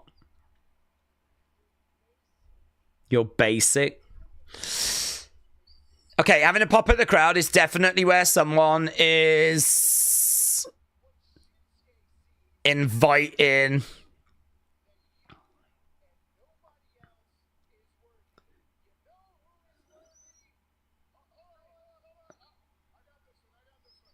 some babyface action, but we do have a babyface in the ring.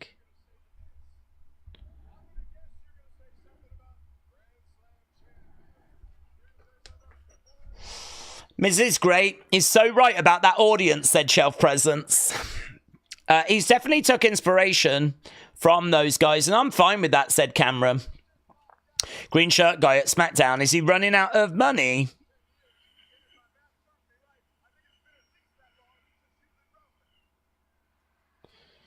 He talks about how it's been a long time since Miz has been... Why does Miz look like he's legit about to cry?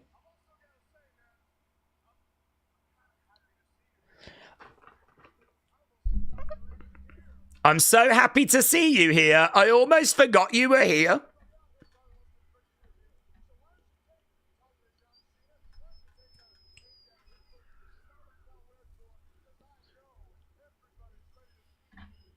Take a leaf out of John Cena's book. Start a farewell tour. I know everyone here is ready to see you go away. Oh, that's not very nice. You all want me to go away?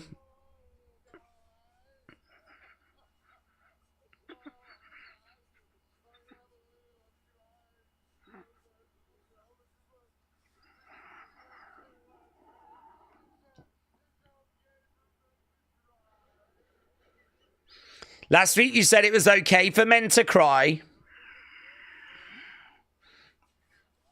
Is Vince back? What's going on? What am I watching? This is one of those things where people walk in and go, "What you watching?" And you go, "Oh, I just changed the channel. I don't know what this is. I've never seen this before. I've never seen this before. I don't know what this is."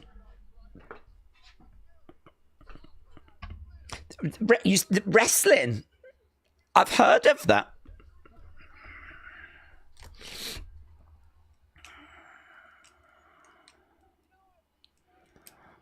At least I've been at the top, says The Miz.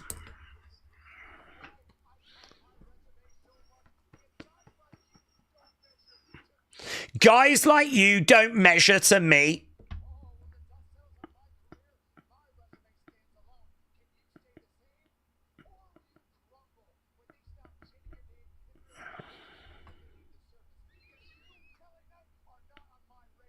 You're not on my radar. There's nothing beneath the surface.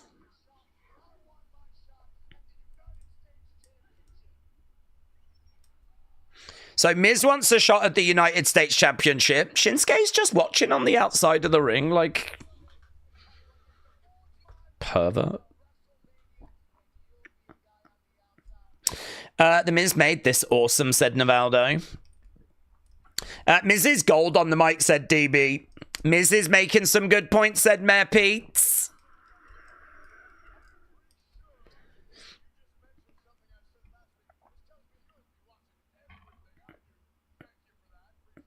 That's a good line from LA Knight. You just mentioned something I said last week. That must mean you're watching everything I do.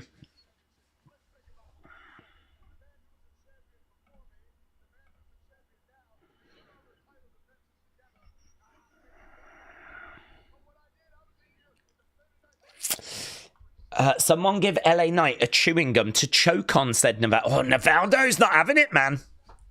Days, are old American cowboys cool in the UK? I heard British women love us. Yeah, cowboys and Indians are cool. I don't know about so much now. But it's one of those where, when I was young, when my dad was young in particular, you know, westerns on TV, cowboys, Indians. That was all cool, yeah. But I don't know about now, actually. Is it cool to kids now? They're just interested in Roblox, aren't they? And Five Nights at Freddy's.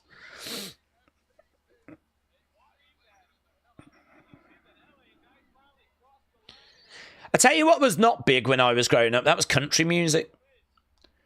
It wasn't really that big over here. There's little pockets of fandoms, but...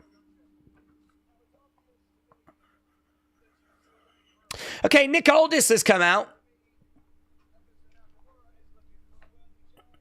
You're looking for a fight. Shinsuke's looking for a challenger. I know where we're going here. How about tonight? Miz against LA Knight. And when I say tonight, I mean right now. Right now. Oh my God. This is just like the Attitude Era where anything can happen at any time. Oh my God. That is crazy. That is crazy. There's no way LA could beat Sweet Potato. She's never going to lose on Valentine's Day, said Odd Ron. Days, are we meant to forget the fact that Solo was meant to acknowledge Roman? Yes. Miz, LA Knight for a shot at Shinsuke is a pretty ugly sight, said LS Dub. Have you looked in the mirror, mate?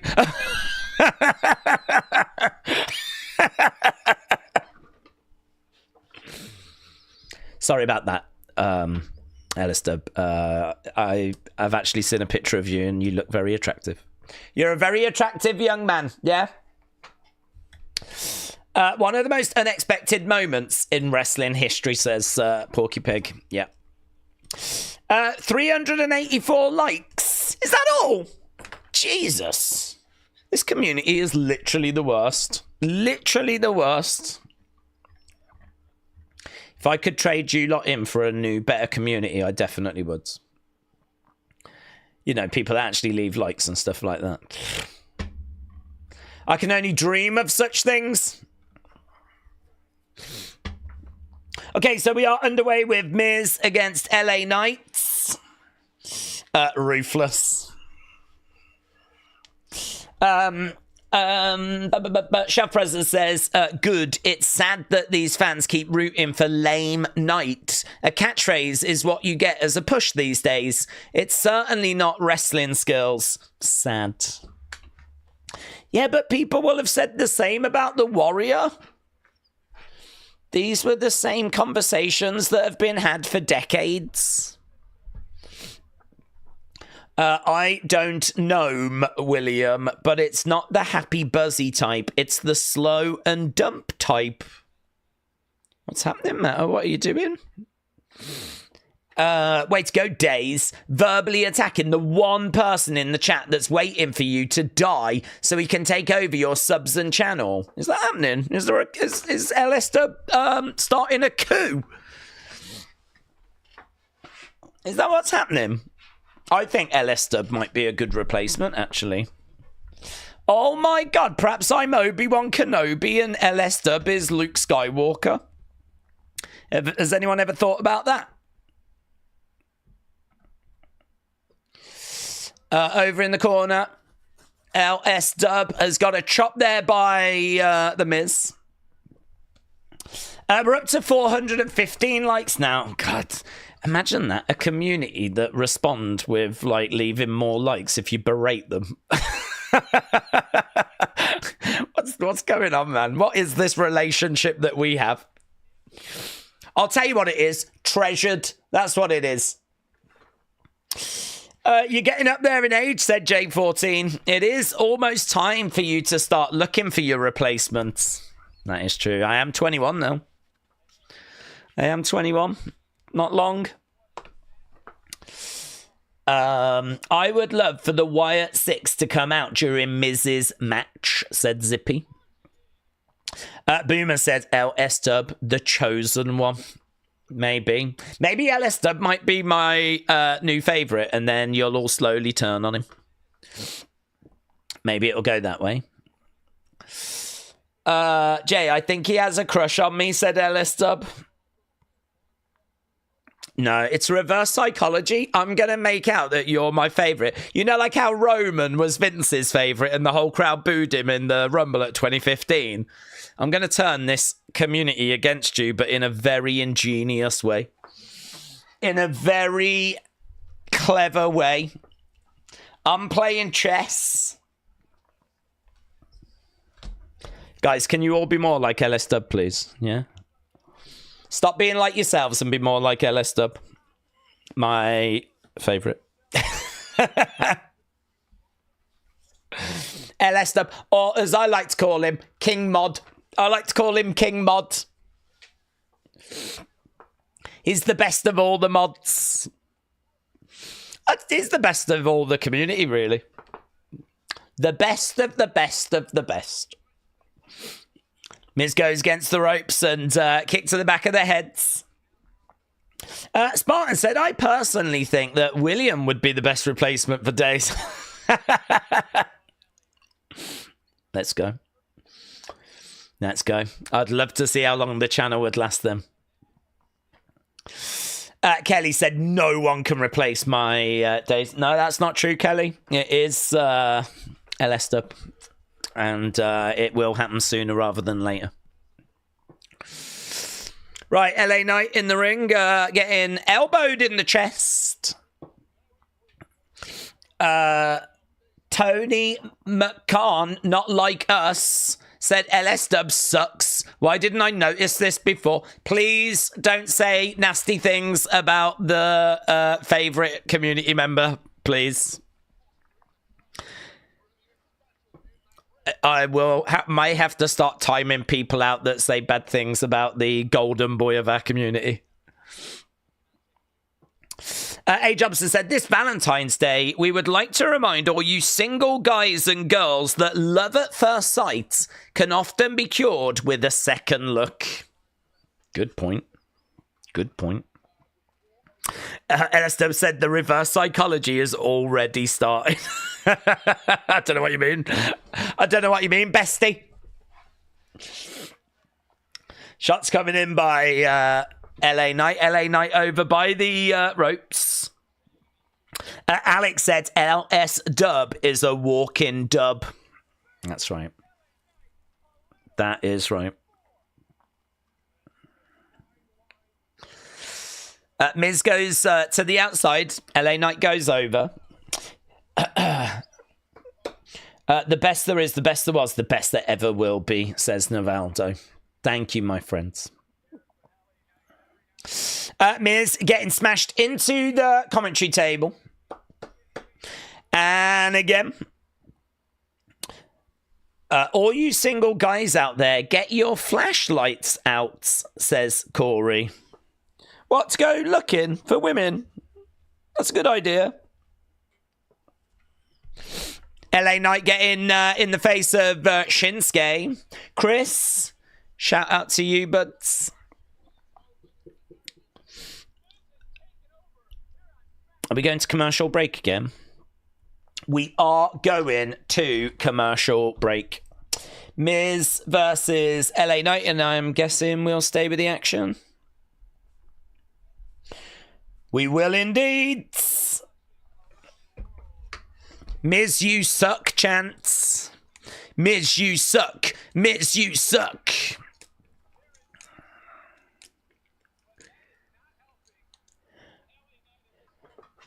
Miz getting right in the face of a fan here, you know. Miz was like that in front of a fan.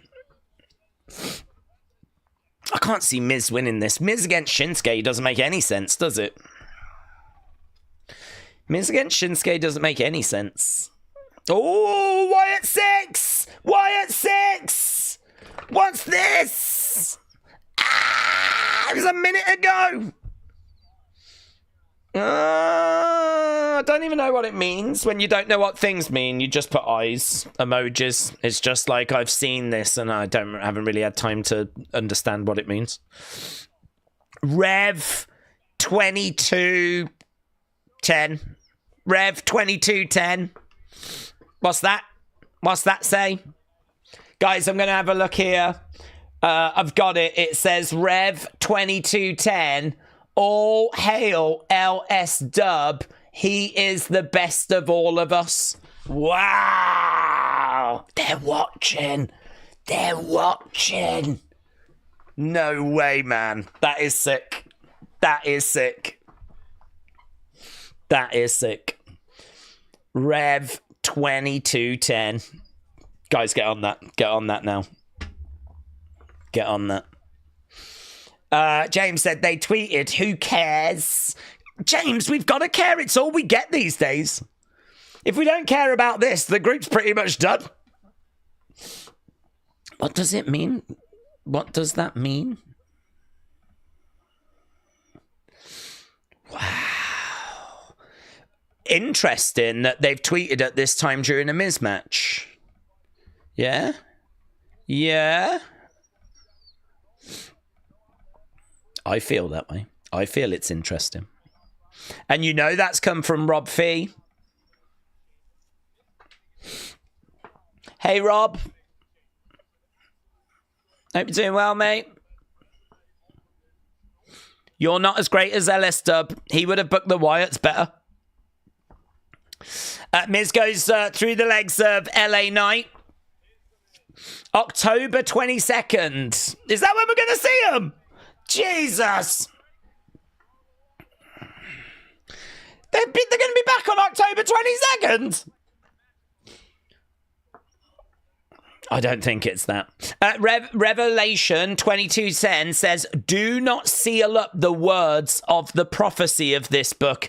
The time is near. Oh my God. The time is near. Yes. The time is near.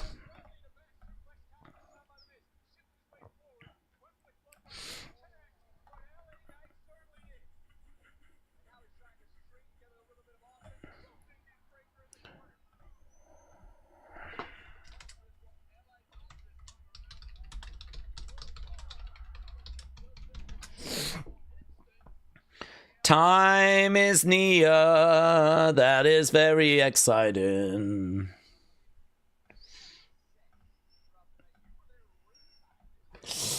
I think it says they're going to go to AR Dub Pro. Oh my God, that'd be even better. Is Whataburger any good? Oh God, imagine that. Imagine if they did put a little clue out and then you clicked on it or you worked it out and it took you to like a Whataburger review that Joe Gacy had left. Me and my friends had a lovely time, but the fries could have been hotter. Shoulder up by LA Knight. Days they posted that while sitting at Whataburger, enjoying burgers, fries and drinks and eating desserts. I would, to be honest, if I wasn't at work. He wore that, didn't he? Dexter, very good. We spoke about that. For the Royal Rumble, they had road signs for lots of different superstars. Dexter Loomis actually went to visit the Wyatt 6 one, and he was wearing a Whataburger shirt. Come on, that's great. Boom! DDT by The Miz! 1, 2, oh, shoulder up by LA Knight. A. Jobson said, Whataburger is good. That is breaking news. Lone Star Friend said, greetings from Texas. Hello, Texas. Mr. B said, what if Whataburger uses the 6 in adverts with clues? They should. The Wyatt 6 becoming the face of Whataburger would just be the most bonkers thing. We don't even have Whataburger, unfortunately, so it would be just an American thing.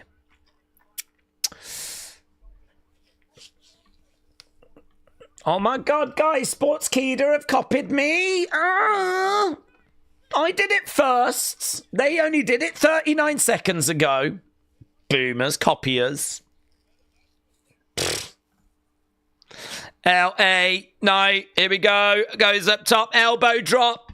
Elbow drop. 1, 2, 3. LA Knight wins. Yeah. Yeah. There's Shinsuke. He'd fallen asleep. Shinsuke was on the outside of the ring. He was like that. And he had to lift his head up. I'm like, oh, is the match over? That is a good diss, actually, isn't it? Imagine if you was at ringside, they cut over to you and you're asleep. And you open your eyes and you're like, LA Knight in the ring with Shinsuke. Do something about it. Do something about it, you boomer. Shinsuke stepping up to LA Knight. I want that, and I'm going to take that. Look at that. Forehead to forehead. Tensions rising. Oh my god, look at Bayley in her like basketball attire. Let's go, Queen. Let's go, Queen. Yeah. Hey, we want some Bayley. Why has she got the Croatian flag on her? Is she Croatian? Look at that. Boom.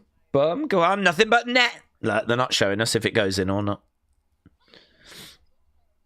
Oh god, I didn't even notice Alexa. Oh, there was a glitch. There was a glitch. Oh my god, I was watching Bayley shooting hoops. Unbelievable. What was the glitch, kids? Oh, people will send it over. You feel me? I need to pop that in my folder. Then we had a little look at Bayley. Glitchy, glitchy. What's up? Metal Mama will be all over that. Wasn't it last week we had some... Was it last week we had some eyes? R-Truth, Carmelo Hayes coming up next.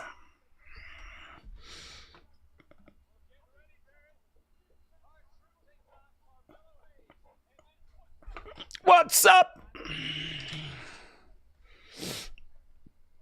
Haven't even started yet. Bum bum bum. Bum bum bum. Ba bum bum. I still love R-Truth, said Alex. Boomer cries about not enough Alexa and then doesn't watch Alexa. I know. I didn't expect her on the show, to be honest. I certainly didn't expect her popping up there. Here we go. There's a chance we could be facing each other. What have we got? What have we got? What have we got?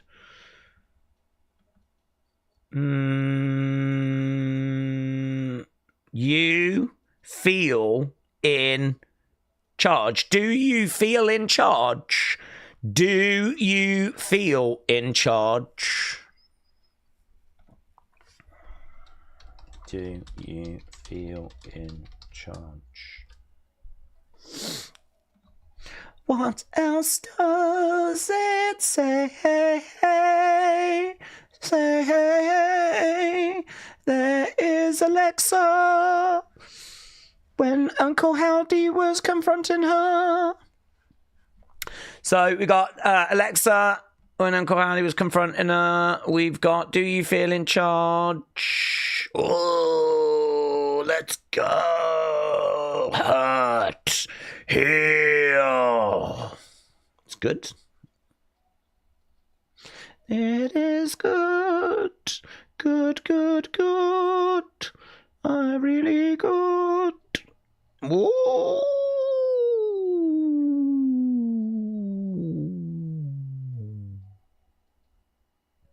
Was there any more? Or was that it?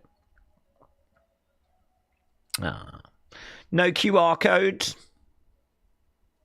Or at least I don't think a QR code.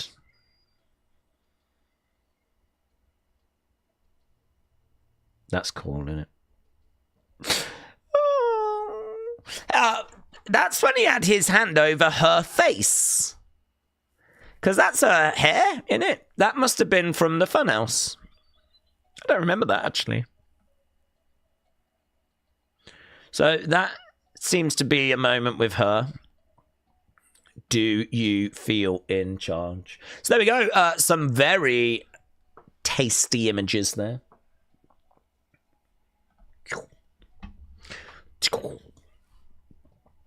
I'm sure that we will get those images in some sort of... I bet Metal Mama's on it right now. I bet she's all over it. Bum, bum. Maybe Bliss is healing, said Geeky Panda. Yeah, maybe. I think we're looking at her being recruited.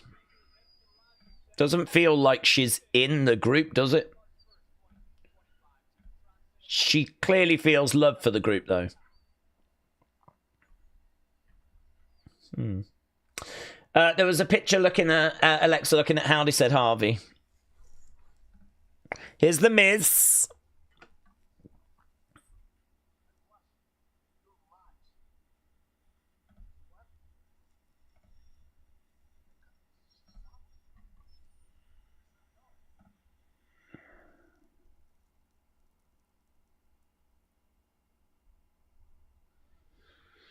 Okay, we got Carmelo stepping up to Miz.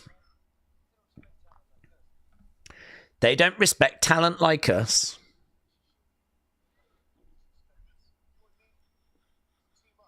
We're going to team up. Mello don't Miz.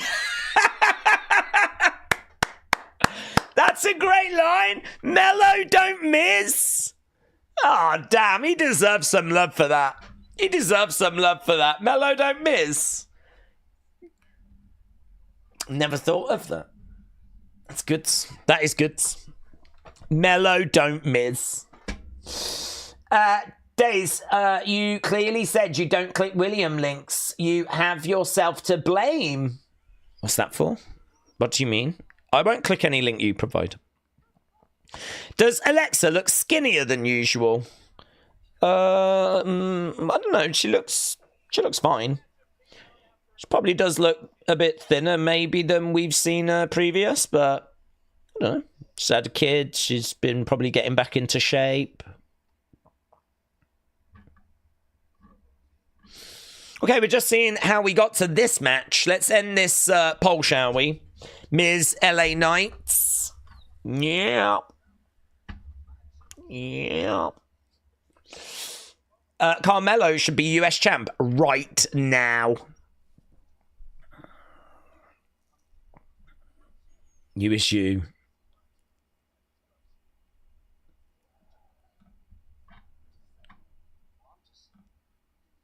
You think this is funny?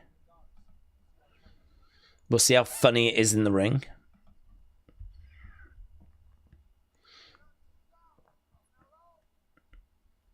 So, R-Truth just getting all confused about who is him. Okay, we are underway then with our next match. 61-21. It does feel like the in-ring has not grabbed people. Okay, R-Truth versus Carmelo. Boom. I wonder if we get anything else from the Wyatts tonight. Against the rope, shoulder tackle. Shoulder tackle again there by R-Truth.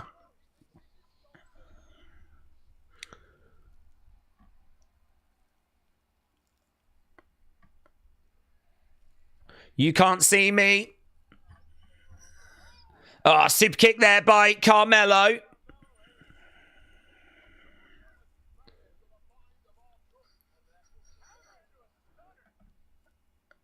Gets the ropes, Carmelo.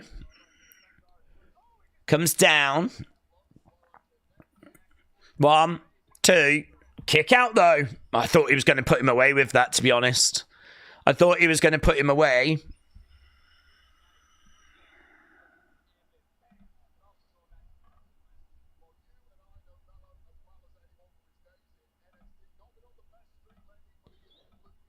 Carmelo going up.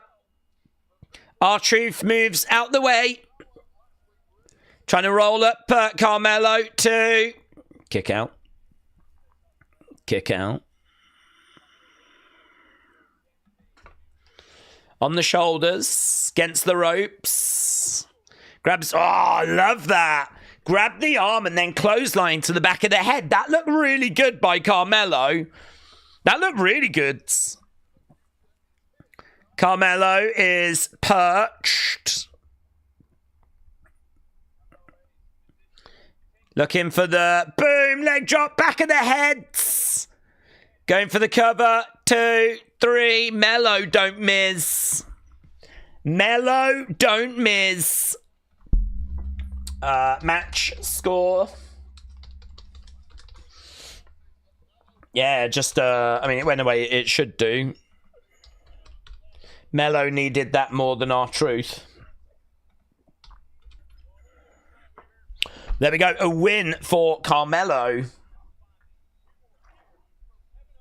All right, we're going to hear from Kevin. I haven't actually had time to hear this response yet. Okay, so Carmelo, R-Truth is what's on right now. R.I.P. R-Truth, said Spartan. They are continuing the story of Alexa and Howdy exactly where it was left off, says Brandon. That's true. That is true. I still don't know him, said Christopher. Mello just missed himself, said Smurfy Tunes. If Cena wins his 17th, will he drop it to R-Truth? I don't think so. I don't think so. I would be very surprised if it went that way. Bum, bum, bum, bum, bum.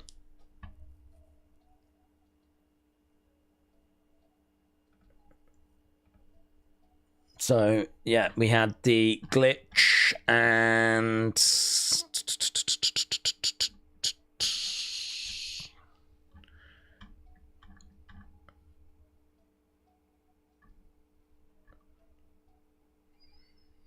Drew McIntyre. Drew McIntyre's dropped a backstage promo.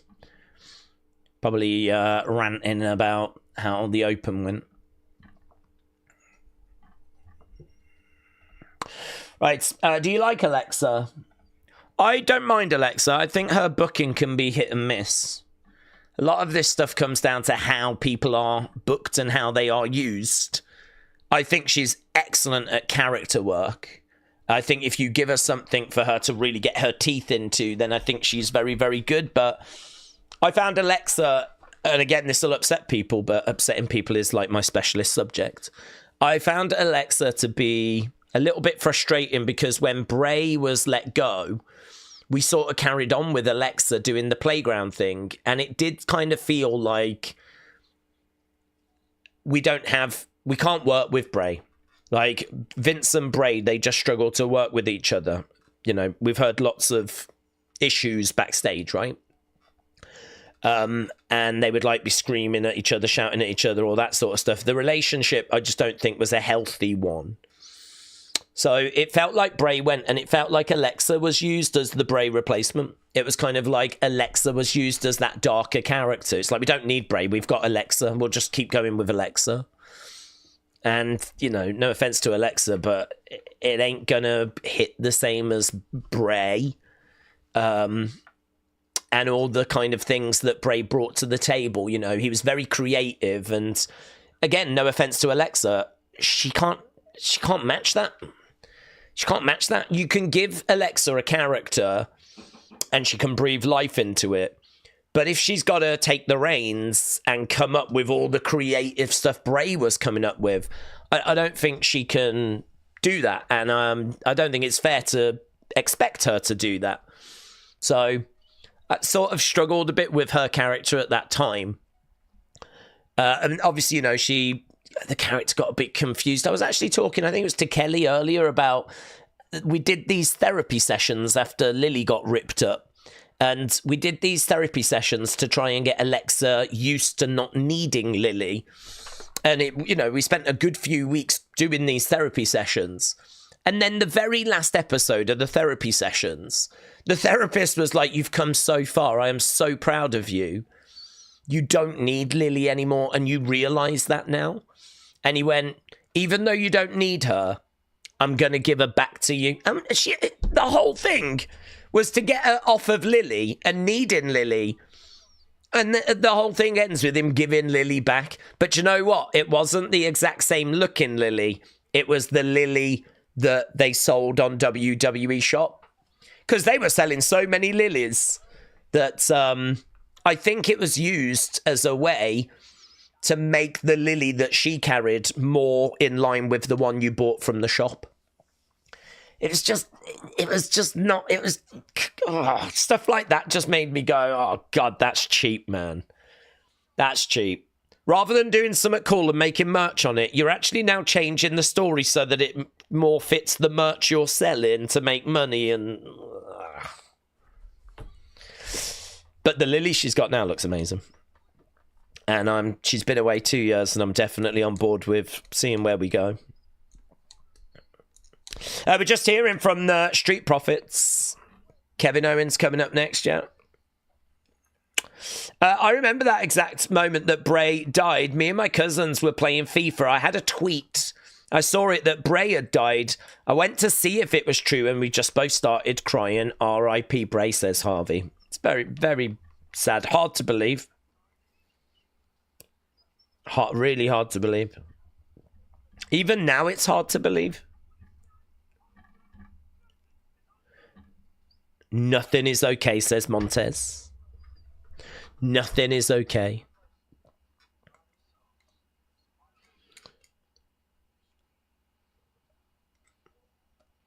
Montez just demanding your attention there.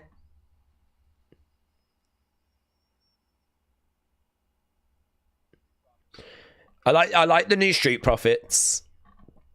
I like the new Street Profits. We got Byron. We got Pretty Deadly.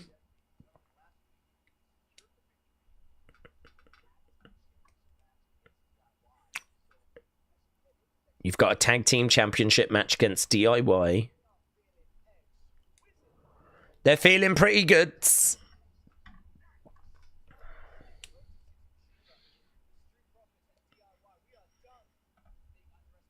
We're done being underestimated. Oh, here's DIY.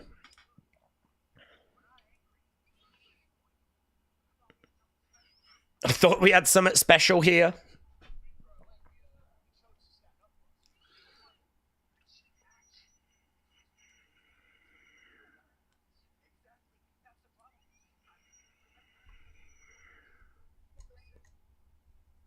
Are we changing how we present Pretty Deadly here?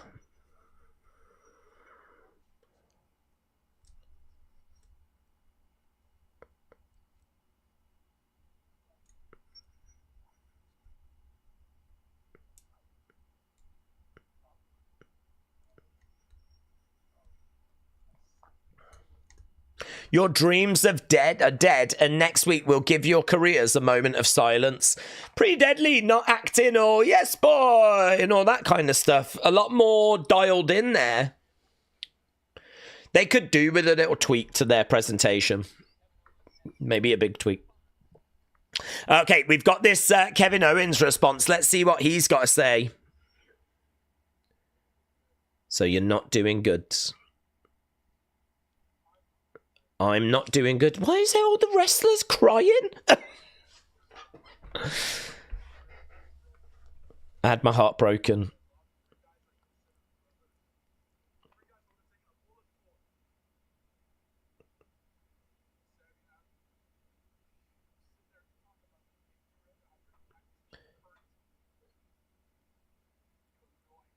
You have no idea. You don't know what real pain is. You will. I'll show you.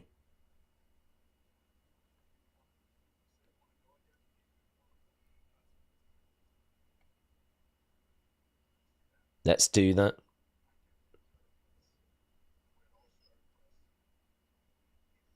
In Canada.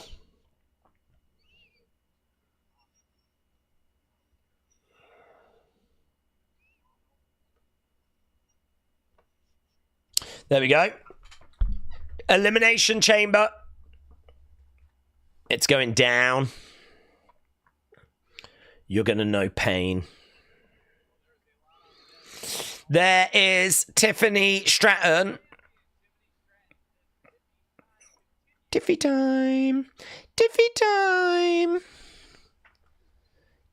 Tiffy time. Charlotte time. Charlotte time. Tiffy time and Charlotte time. Yeah.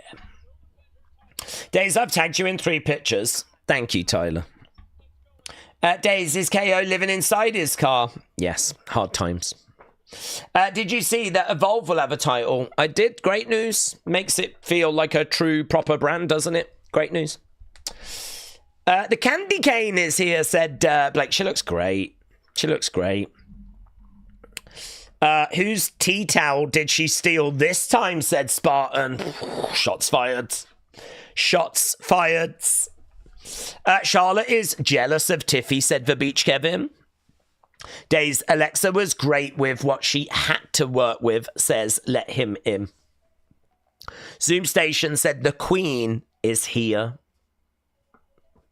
I'm confident we're getting KO Randy at WrestleMania, said Brony. Yes, I could agree with that.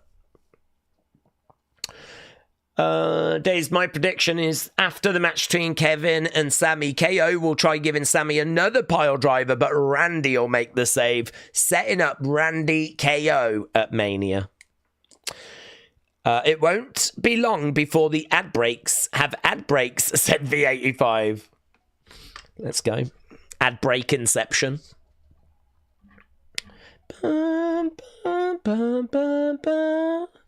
Right, let's go. We've got just over an hour left of this Smackdown.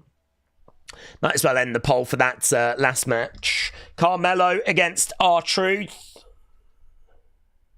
is gonna get a good 88. Oh my god. Do you know the matches tonight have really struggled? Naomi Chelsea, good 93. Motor City Los Garza, good 89. Miz LA Knight, good 96. Carmelo versus R-Truth, good 88. Do need some better wrestling, don't we? Why are we getting this Nia Tiffy match here? It seems weird to not be at a PLE. One that is based on the story that they put into it. Well, I don't know about you, but I don't expect Tiffy to lose. So, I don't know if you did it at PLE. I don't think Tiffy's losing. So, is it a waste? Is it a waste?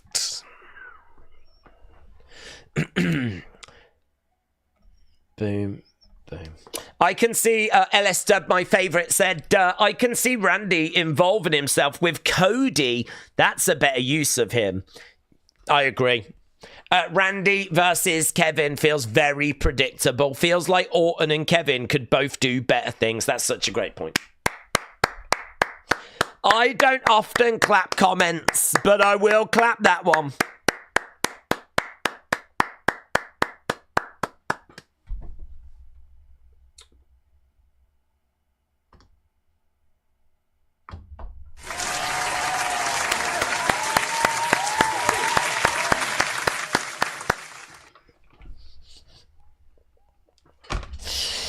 Right, we are back from commercial break. Days, Wrestle Talk have posted that when Aleister Black comes back, he's gonna start a faction and Cross will be joining Black. I don't know if Wrestle Talk is reliable. Wrestle Talk have just posted... What, when you say just, what do you mean by just? Do you mean, like, just? I have, I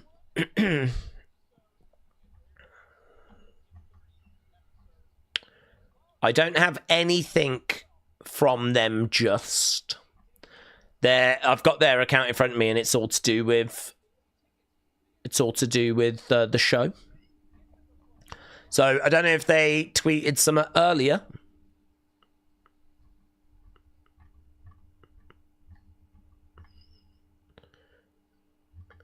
Don't know. You have to send me,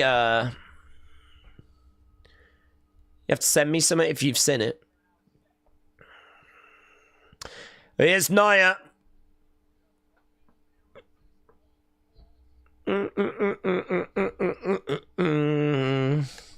Not like most girls. Not like most girls. Okay, making her way down with Candice.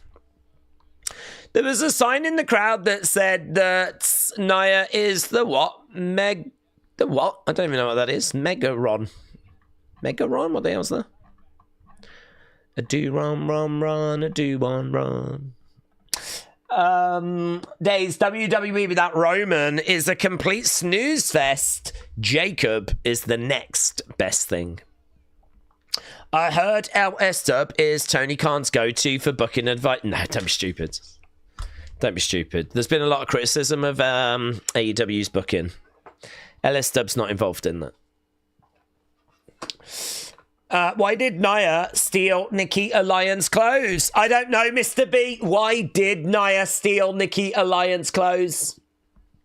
This'll be good. This'll be good. Here we go. This is like one of those not jokes. Alex said Jacob is the next best thing. Giza HD said more commercials and video packages. Ugh. Ugh. Days sitting, said Smurfy Tombs. I am, but yep. Well observed. Days, WWE without Roman is a complete snooze fest. Wrestler Andy said, do you think Alba Fire might get a good singles run now? Yeah, well, it is very interesting that they kept her around, isn't it? I mean, that does kind of suggest that they have got something planned for her. So, I'm pleased. I'm sure she's, hurt about what happened. So, yeah, I think there must be something in the works for her. Irish Sam said, this is too painful to watch anymore. 0-10 off to snooze. Well, listen, you're going to regret that because we have now got a championship match happening and anything can happen. Nia Jax versus Tiffany Stratton. We could get a new champ right now. We could get a new champione.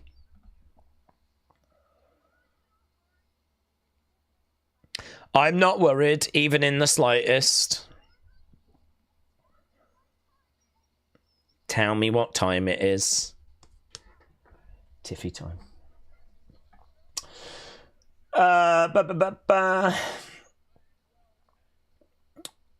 Days, you're all on SmackDown. Thank you, Lawson.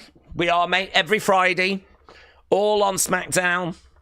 on a Monday, all over Raw. And I tell you what, tomorrow we'll be all over Vengeance Day. Yeah. We'll be starting a bit earlier as well. Here's Tiffy.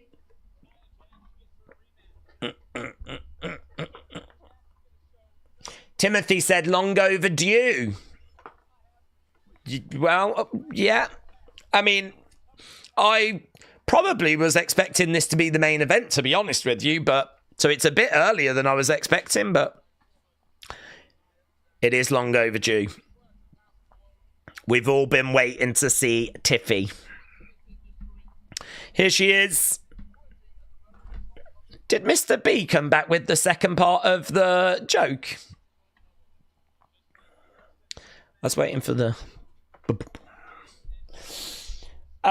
Lena is a wrestling god, said Trippy Gary. Who's watching? Charlotte is watching. Charlotte is watching. Right, let's go. Championship time. I hope we're all dialed in. Charlotte is going to pick Tiffany, said Alex. Here's Lillian.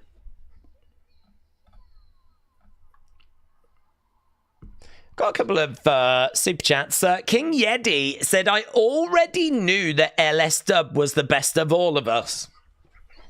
King Yeti, shout out to you. That is so lovely. That is so lovely. A lot of people have been saying it, I think, to themselves, but now it's starting to come out a lot more in the public. Okay, we're getting both women getting their intros. Final Boomer! Shout out to you, my friends. Final Boomer said, hey all, I'm spending my Girl Scout cookie money on this chat because we only get those cookies once a year, but Days is the gift that we get all year round. Happy Valentine's Day, Days, and this community. Final Boomer, thank you, my friends. We did expose, was it Monday night, the corruption that was going on in the Girl Scout cookie worlds. Yeah, that was quite the discovery, actually. So I think you made a good decision there.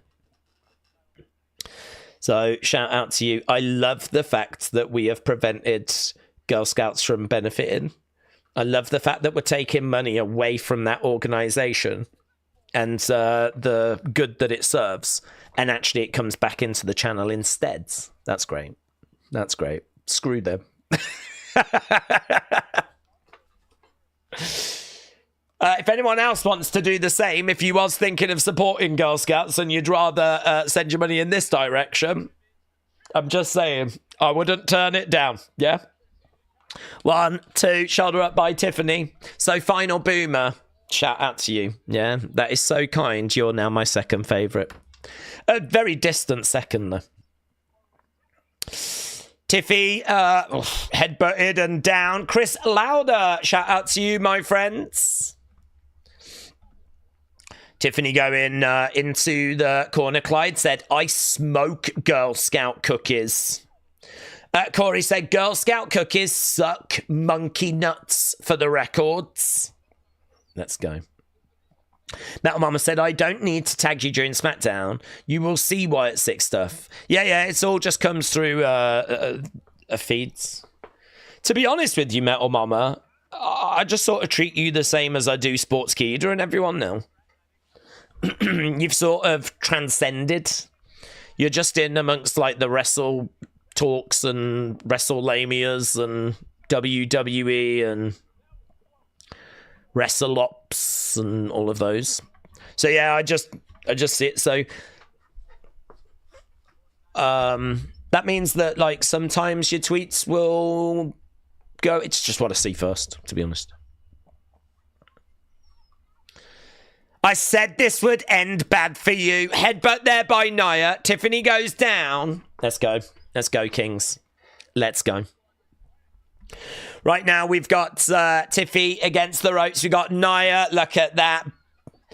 She's badonka-donkin. Driving Tiffy against the ropes. Tiffany Hansen needs as Nia goes over. Can't I just send Days a personal check, says Akim. That's fine. I do accept checks. Against the ropes goes Nia, who drops a leg. Let's go. Let's go. Shoulder up. Shoulder up. Boomer said, this stream is brought to you by LS Dub. Let's go. Great work there by Nia, who's in control. We're into the final hour. On her back, it says Toodles. Does it? That's good. So when she walks away, it's Toodles.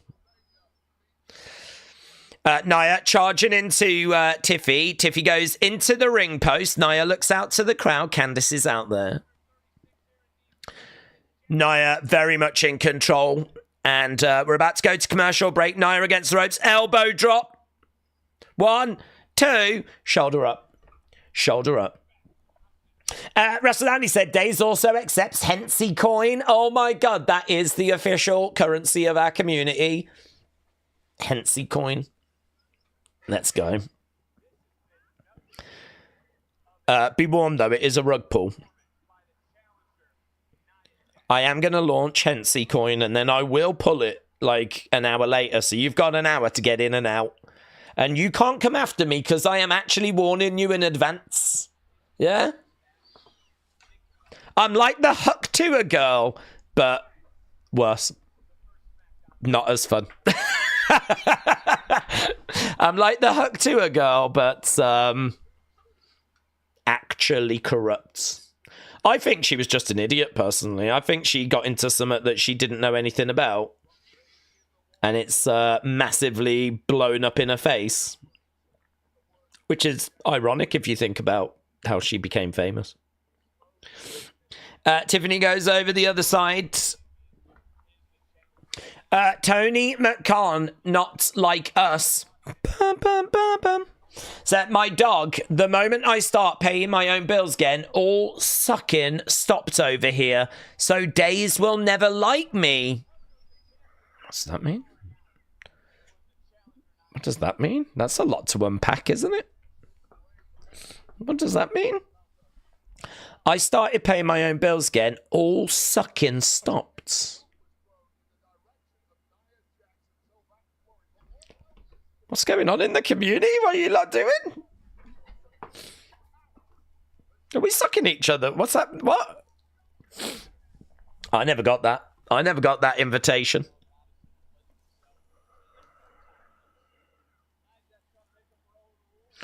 Nia getting in there.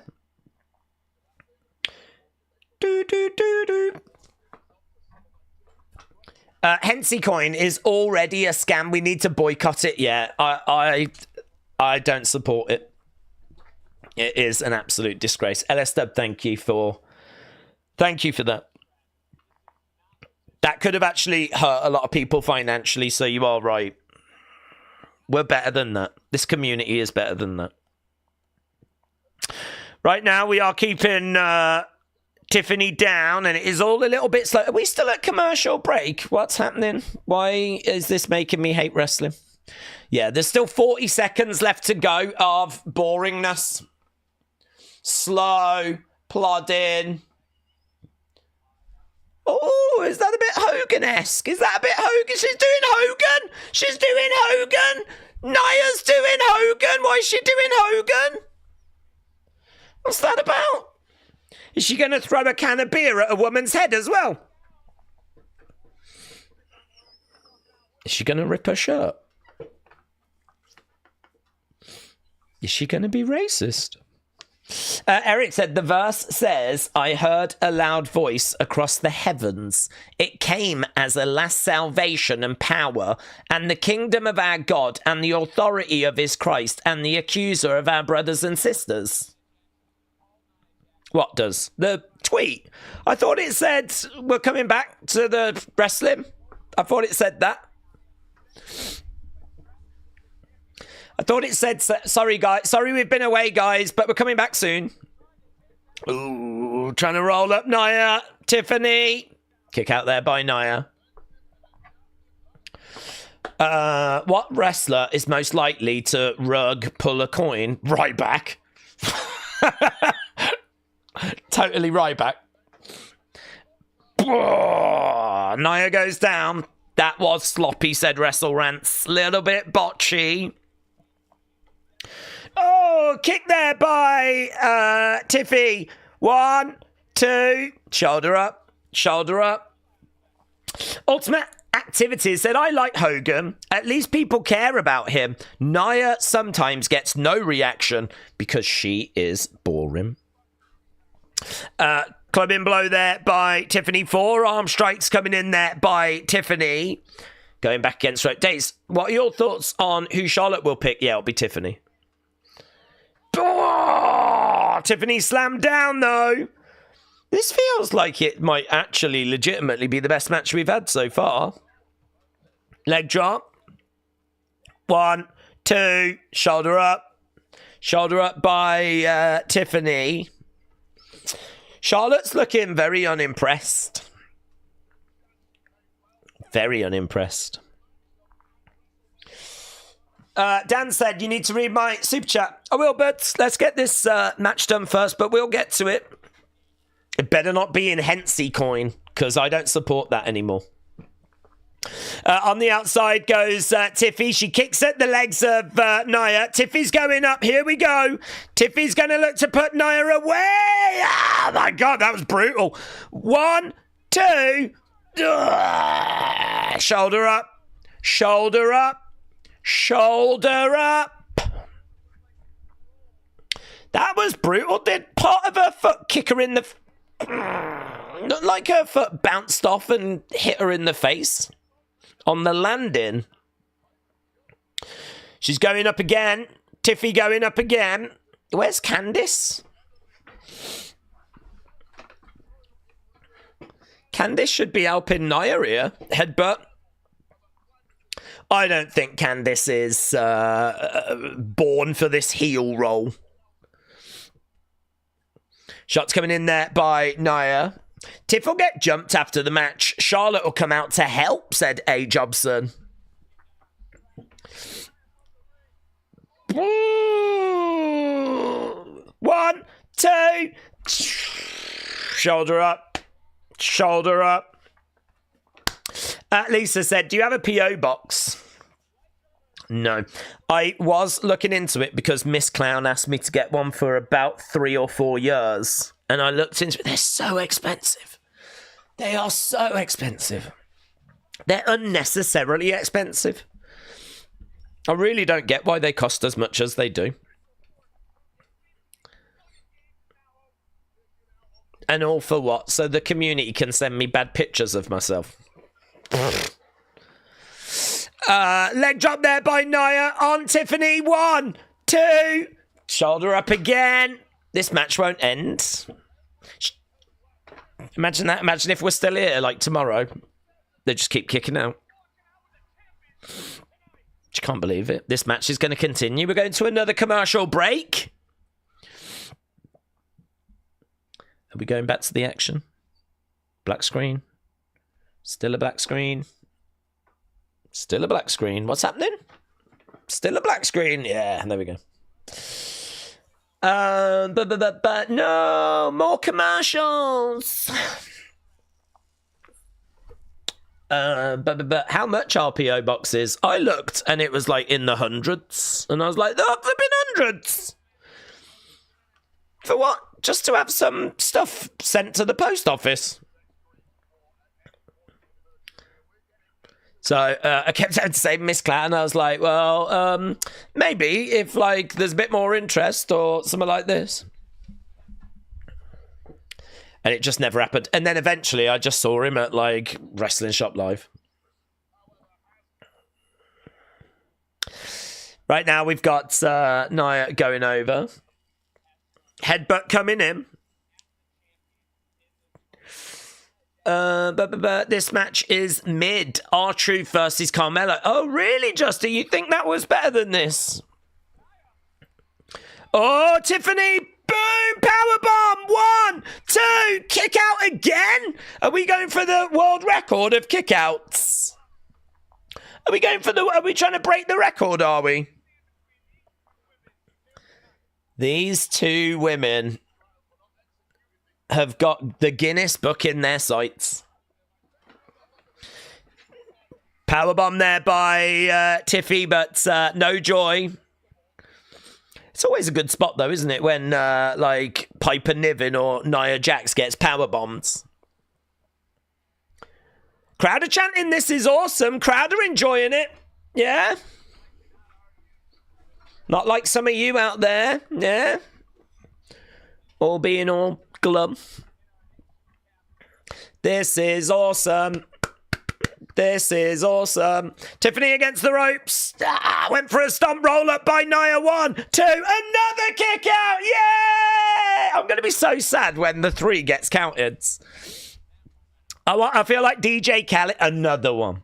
Another one. Another one. Give us another 2 count. Tiffany up. She's upside down. Boom! Oh my God. Oh my God. Smashed into the corner. Ah! Go on. Another 2 count. 1, 2. Yeah! We're up to about 50. Go on, girls. Go on. Ah! Yeah! I think to really get that number up, we need, you know, the spot that Alexa does where rolls and it's 1, 2, and then they roll, reverse 1, 2, and then a roll again, and they're like going round in the circle. That'll get a good, like, another 10 in that way.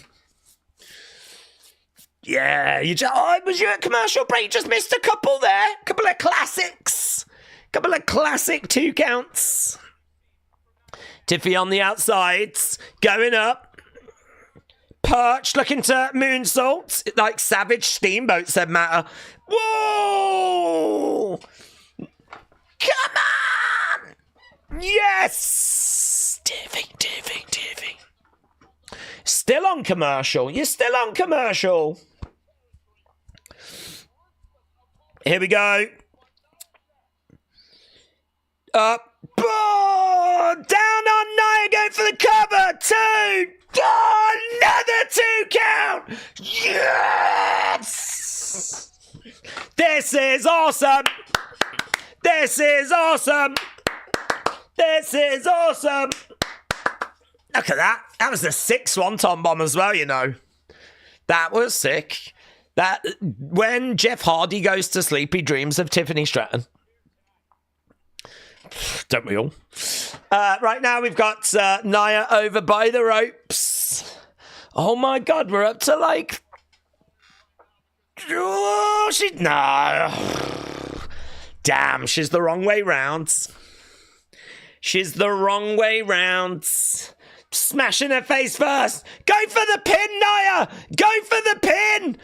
Pin her, Nia. Pin her.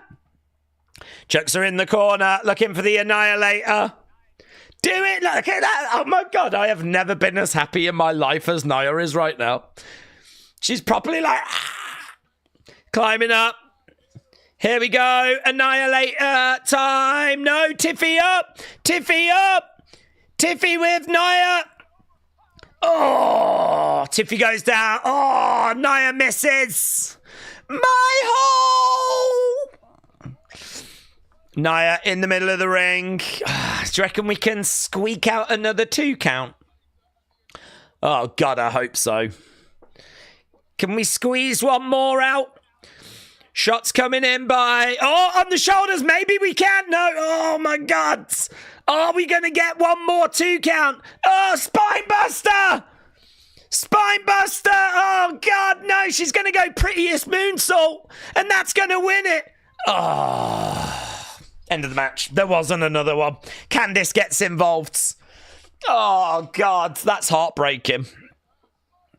That is heartbreaking. We're going to have to settle with just the 75 2 counts that we had. Splash there by Nia. Oh, damn. 2 counts forever.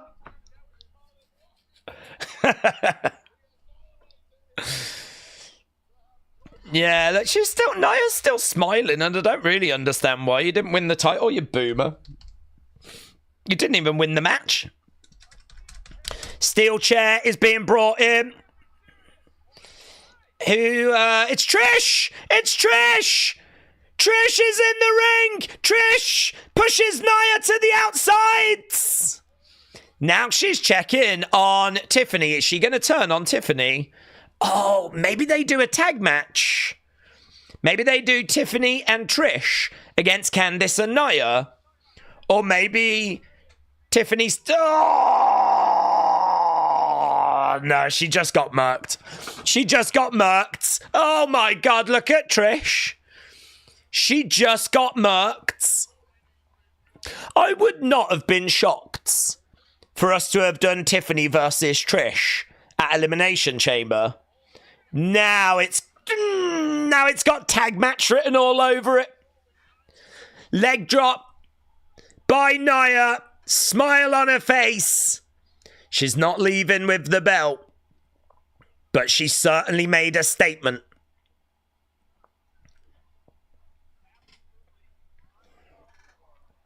Oh my God. My time. My time. Tiffany's down. Trish is down. Charlotte's coming out. Woo! What's Charlotte gonna do?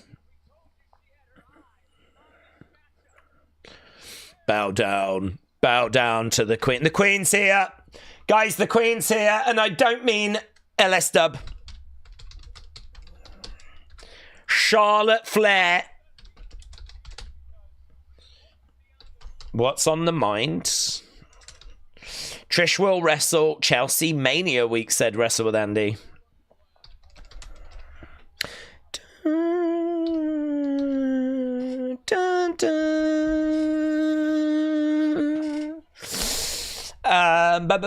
Here's our queen, said Jojo.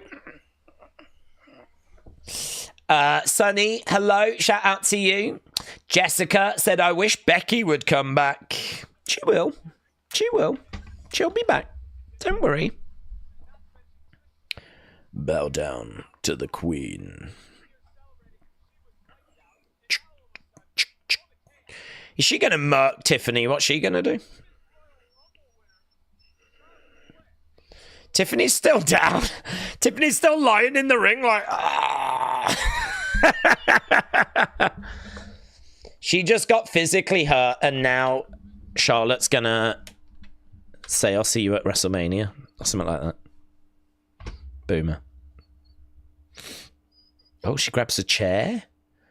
I don't think she'll use it. She'll probably just sit. Yeah. Sets it up. She's about to sit down. I mean, really, what else can she say apart from I'll see you at WrestleMania? Oh, God, I would love it if she sings a song now. Tiffy, wake up.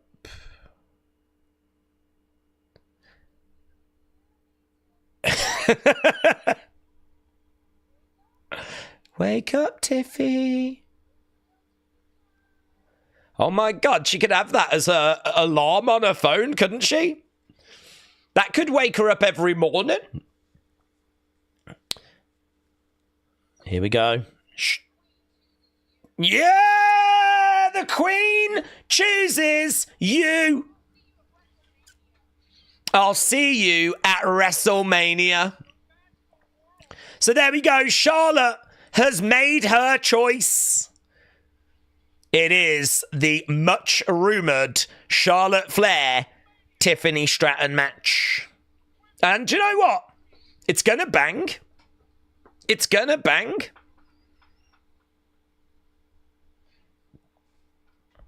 Here's Nicole Diss. Thank you for coming in, ladies.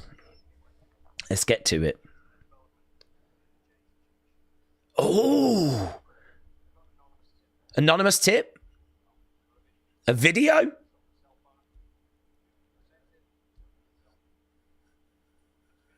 Oh my God, here we go. We've got a video from the Jade situation. Has he pressed the button?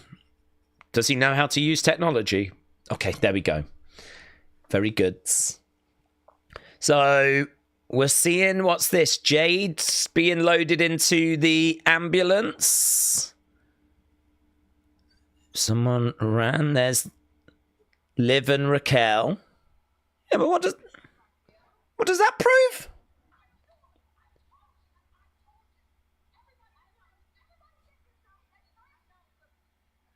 That doesn't prove anything.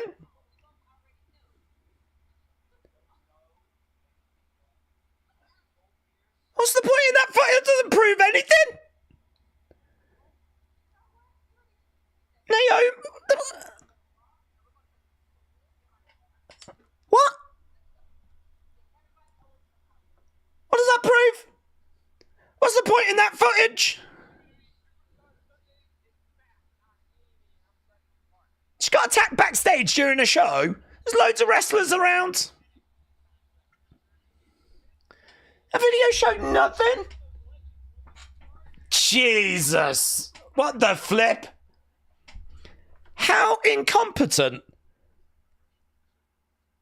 is Nick Aldisco? Guys, we've had some footage, and I just don't know what to say. This is... I think it's best I just play it. And then he proceeds to play some footage, which means absolutely nothing. He might as well played a holiday video of him going down a slide at a water park, right?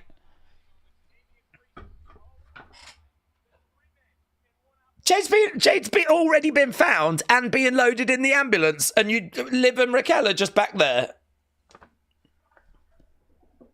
What the flip? What the flip? What is this nonsense? Matt Pete said Days did it.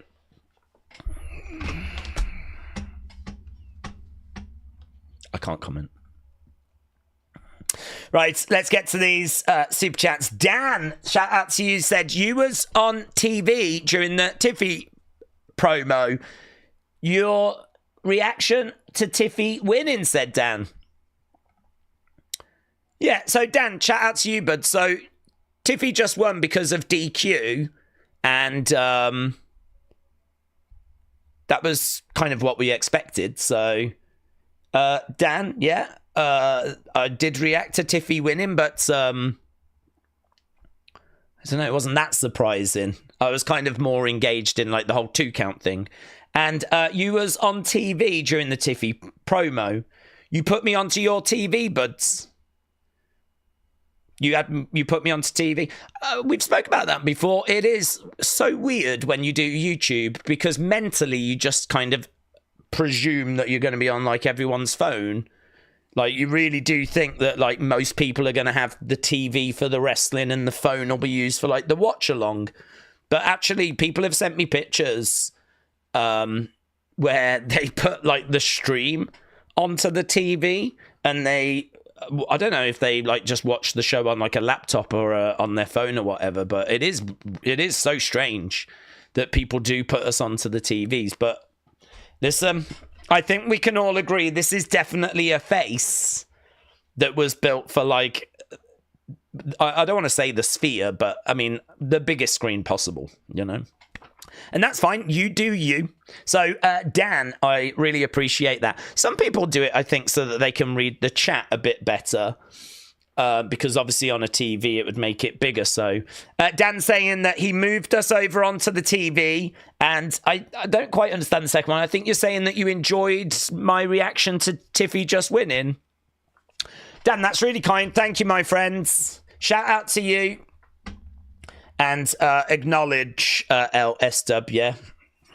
Don't forget, acknowledge LSW.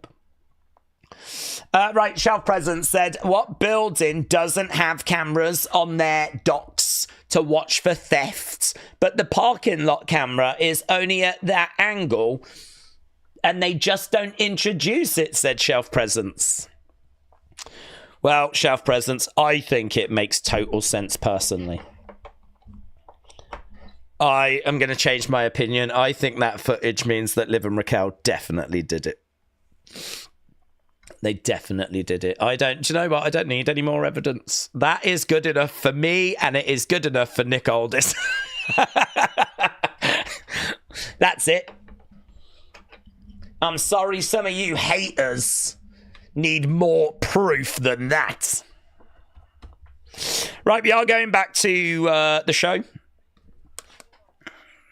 Yes.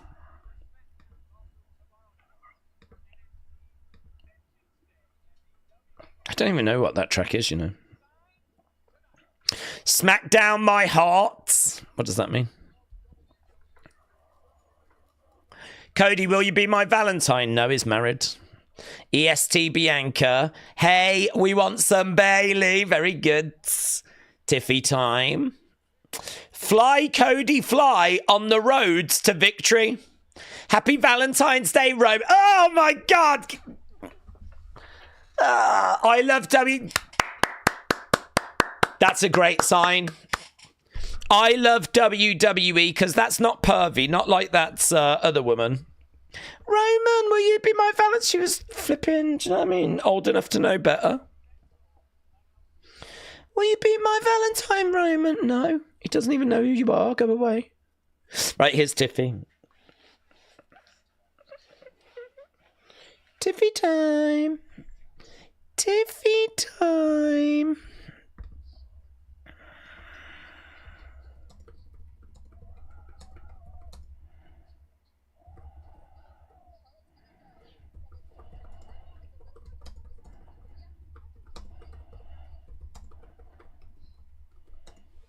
It's hard to focus after what Candice and Nia did. Here we go. Tag match. Yeah. I'm thinking. Me. You. Toronto. Elimination Chamber. Trishy time! Trishy time! Oh my God, I'm so here for Trishy time. Trishy time.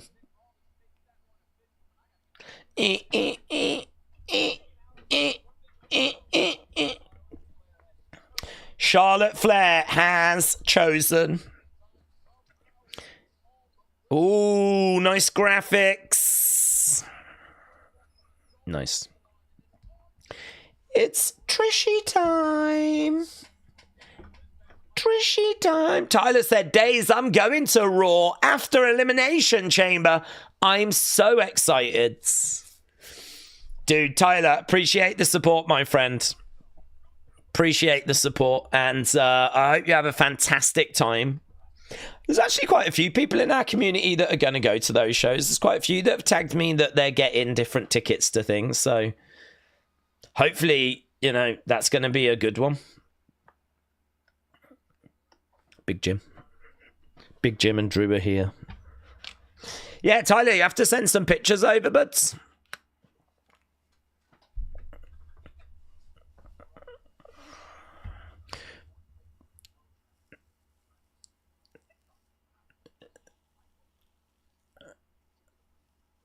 So Drew's having a word here with Jim. I used to be like you.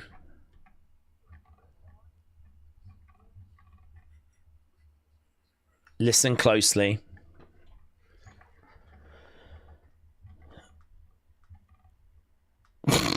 Sure, your career's going really badly right now.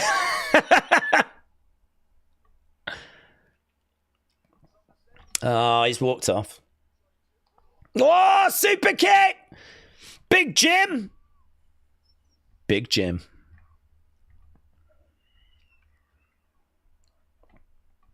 Let's go. Here's Braun. How long we got? We got just half an hour, that's all.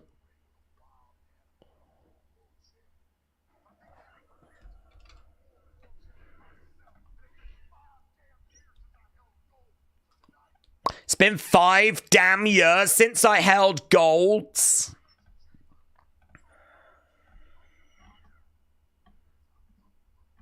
Cody Rhodes, I hope you're watching, because I'm coming for you. Braun.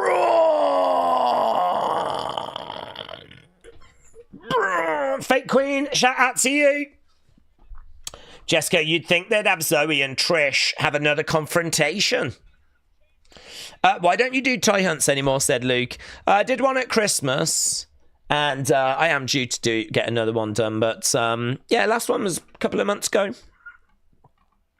So I don't know if you've seen that one, buds.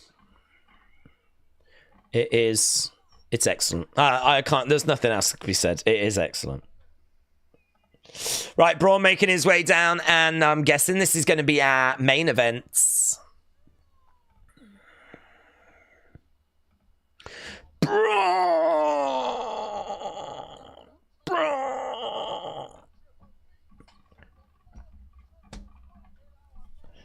Triple threat in our main events. I'm guessing people are still shocked at that footage that was shown.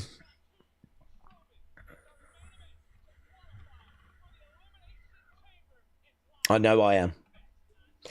Right, let's end the poll, shall we? Let's end the poll because we don't want to get all mixed up and confused. So this is the Tiffy versus Nia match. 44, 36, 14, 5. Wow, that did get a great rating. Great 58s. So we've had 4 good ratings, but that last match did get into the great rating. So very good. Wow. Great, actually. Damian Little, shout out to you, my friends. Appreciate the support. I've left a like. I fired in a like. Bum, bum, bum. Interesting that we're building a Big Jim Drew situation. Interesting. Right. Mackenzie said, I think it's a swerve. I think it's a swerve. Fake Queen, Damien, Tyler, thank you. Dan says, no, you was on Smackdown, the show, we saw it. Yeah, I'm on Smackdown, but Dan, shout out to you, mate. I keep saying this, I don't really know how else to like reword it. We do Smackdown every week. We're on it. Like, really, we don't just like start when the show starts. Like, we have a breakdown before, and like, we really do dig into stuff. Like, we will throw theories around and thoughts, and we will really like explore all of that. And then during the show, I don't go away. I mean, even during these commercial breaks or anything, I'm here and like we're tuned in. So yeah, we are on it, buds. I hope. I just really appreciate you joining the streams. Magic Dak said, "It's you was shown on TV. Pay attention." Magic Dak, shout out to you. Yeah, that's what we were talking about. About how like some people like put us on TV, and appreciate it, dudes. Honestly.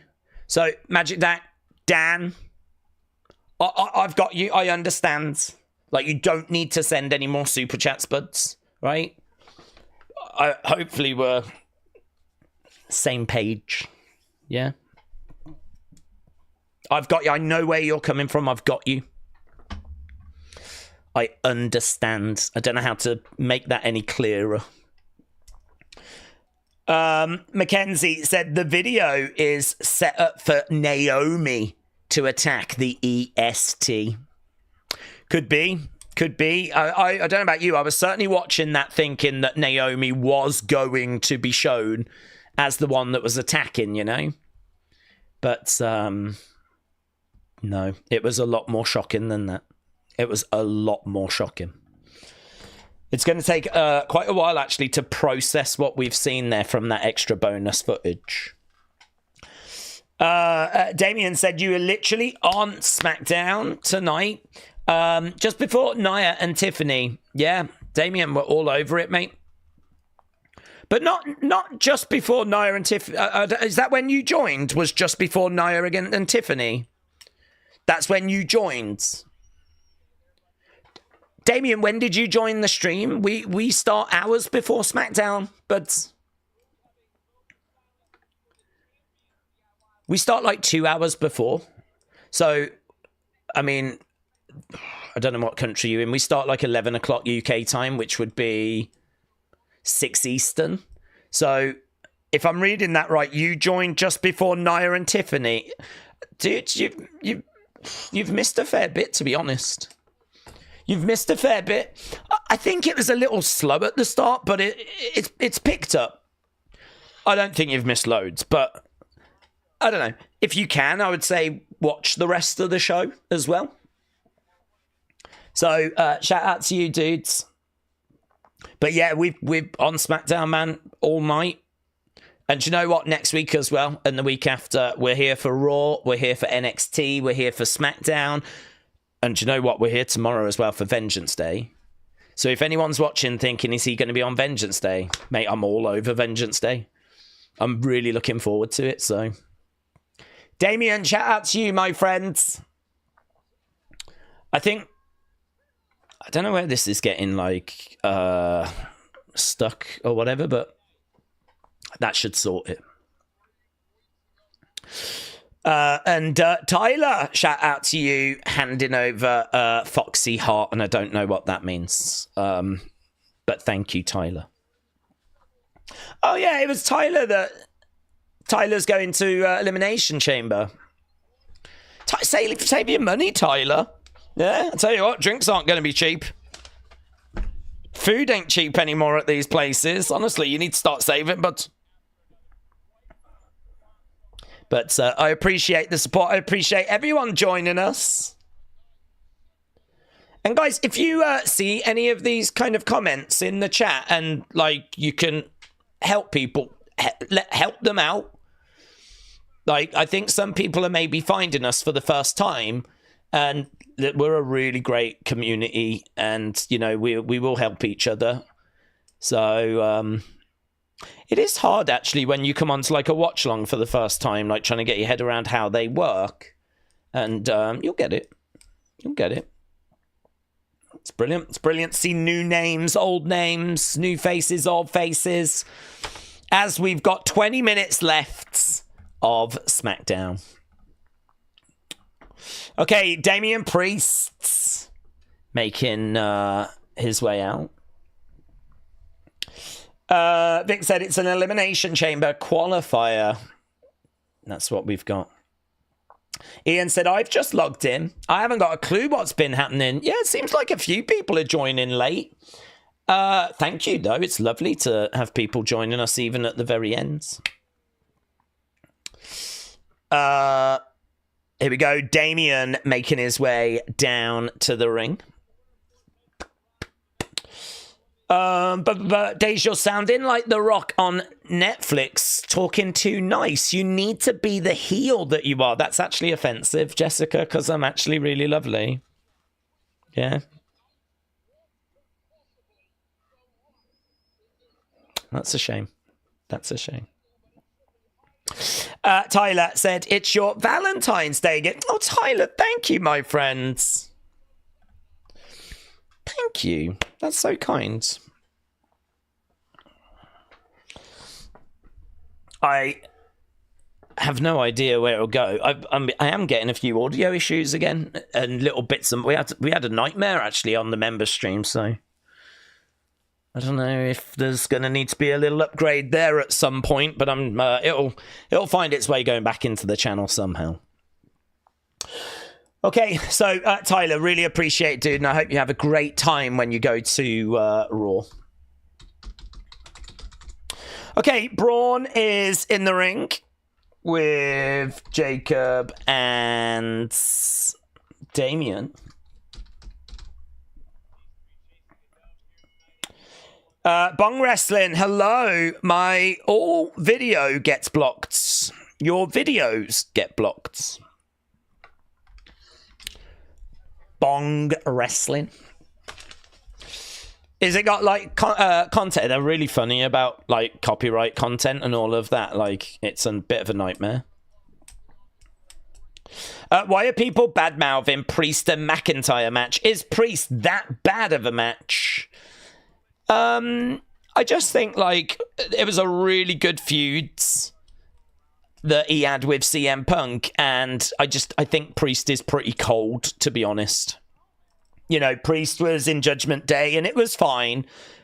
He's obviously had a little run with the title, but it was not the most exciting world title run.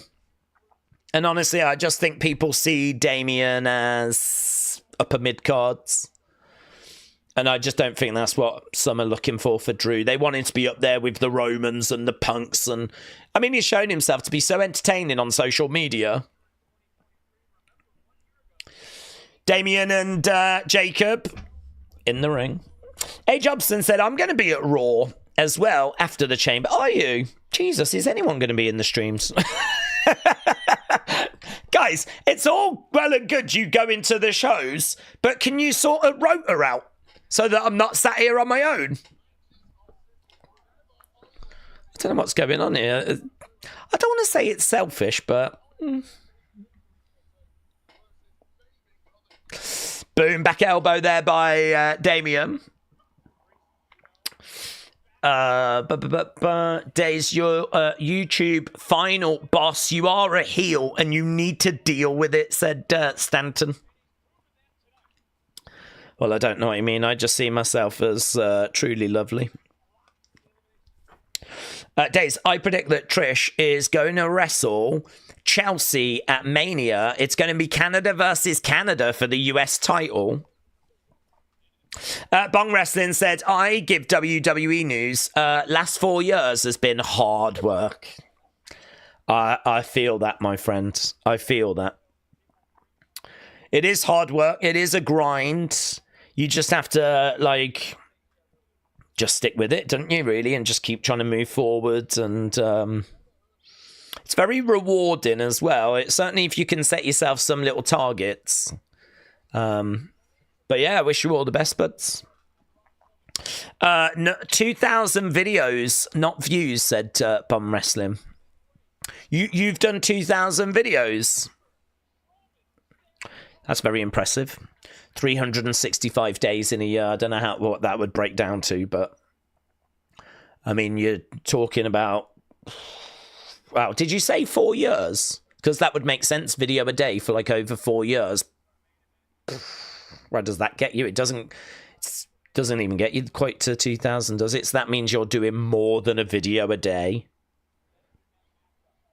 Respect the grind, dude.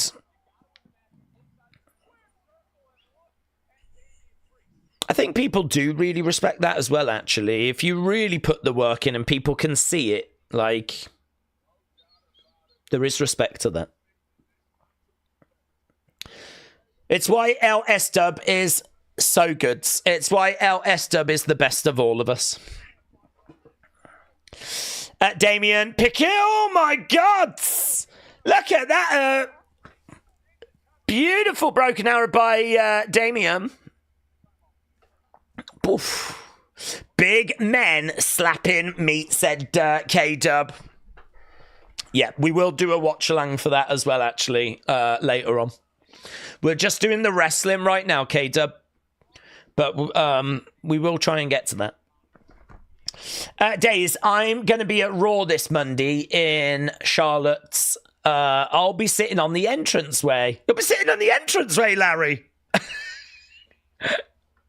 Dude, that's going to be a nightmare for the wrestlers as they're trying to get to the ring. No, have a great time, dudes.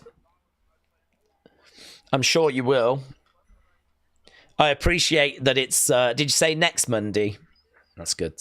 We're already losing a lot of the community to the Raw after the Chamber. That's... no one else can go to that, by the way. Yeah? Just so you know, no one else is allowed to go to that. We're only allowed to lose 2 community members for every show, max.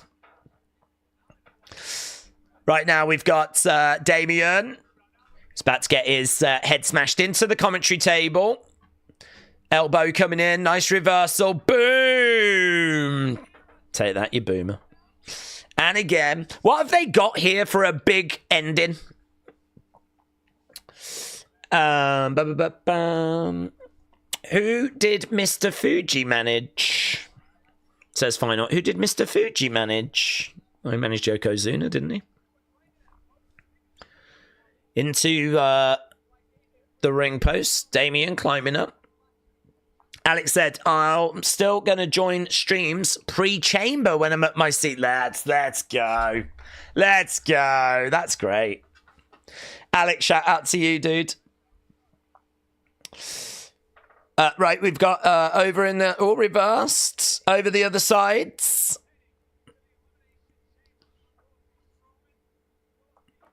We've got Fatu. Moving out the way. Goes down to one knee. But I will join at some point when I go to Raw, said Tyler. Appreciate it. Corey said he managed your mom. We all did. Bung Wrestling, shout out to you, buds. Right, Damian down in the corner.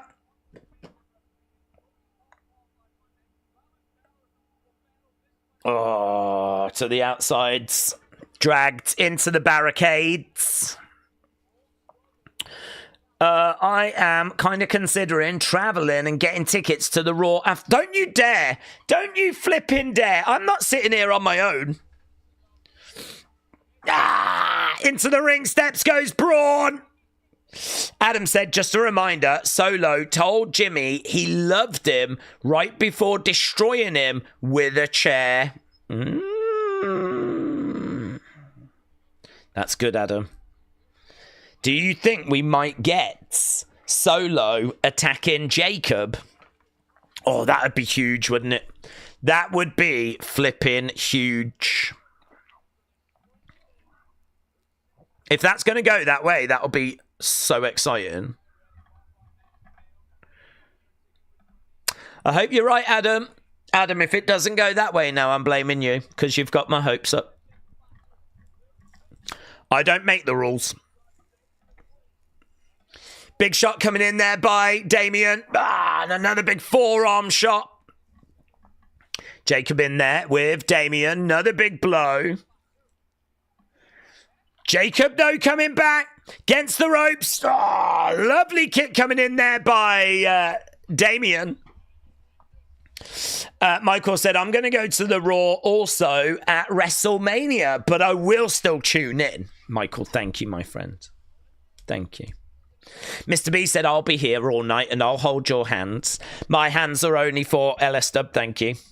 Thank you, though. Nice kick coming in there by Damian.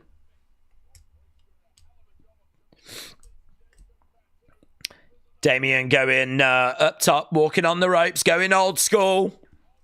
Going old school.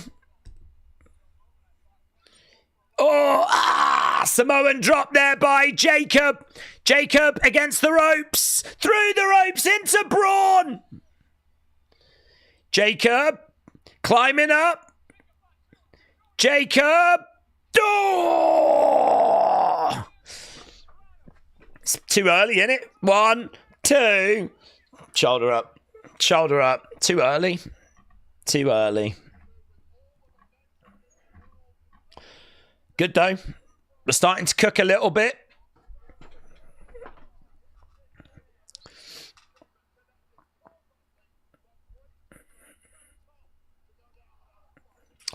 Days, you need to get the Jacob grills to stream with. Has he got a grill out like George Foreman? I would give that a go, to be honest. Okay, 8 minutes left to go. Strowman is just cooked. Open that spot for someone else on the roster, said Grimy Kids. Days, maybe I'll keep the stream on during the chamber, said Alex. Look at you. Kick coming in there by Jacob. Tiffy must be Pokemon. The Queen chooses you. Charlotte is a Pokemon trainer. Damian Shot coming in. Again, another chop coming in. Justin said, does WWE tell you if they're ever going to use your content on video packages? No, they don't. They don't.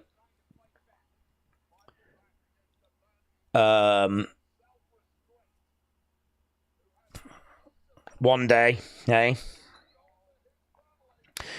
Jacob up top, we've got Braun.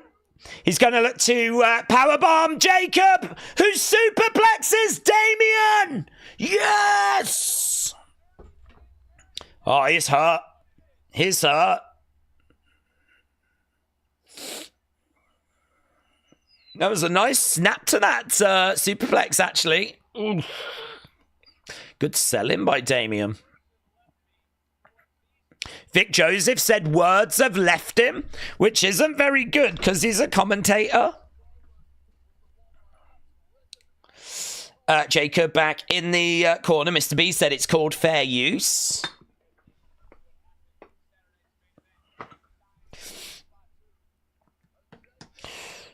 Jacob getting up decent match so far. Oh, clothesline Braun, down goes Jacob, and again. I'm surprised the ring didn't break, said B-Mac. Gets ropes. Big back body drop.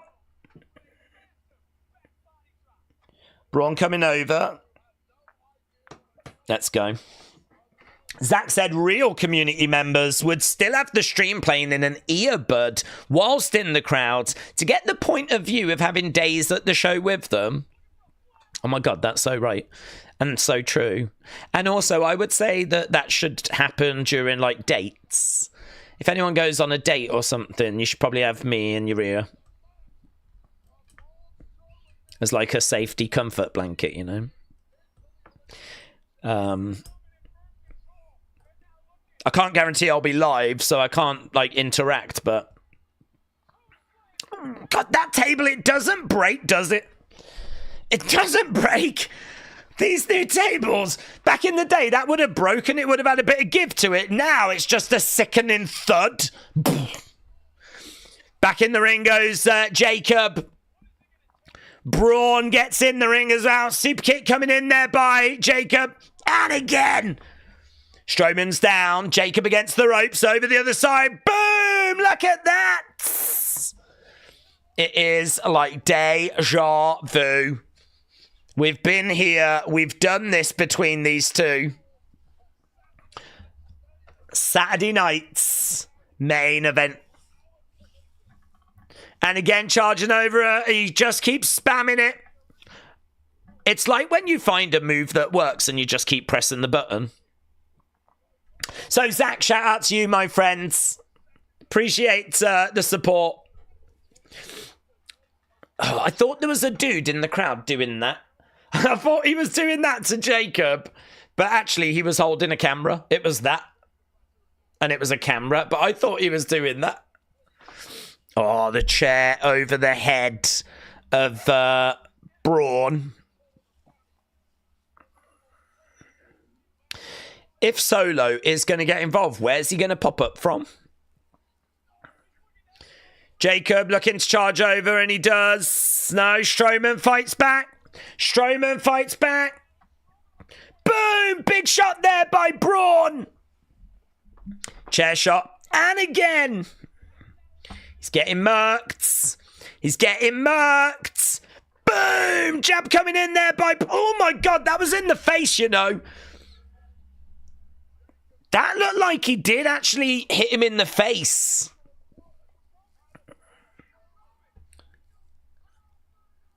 Eye for an eye, Jacob! Eye for an eye! Well, where's Damian? That's my question. Oh, Solo has helped! Solo has helped! Solo has helped Jacob! I love you, Jacob! Jacob's going up. Boom, lands it. Jacob, well, Solo's out there now. Who's coming down? Is this Cody Rhodes?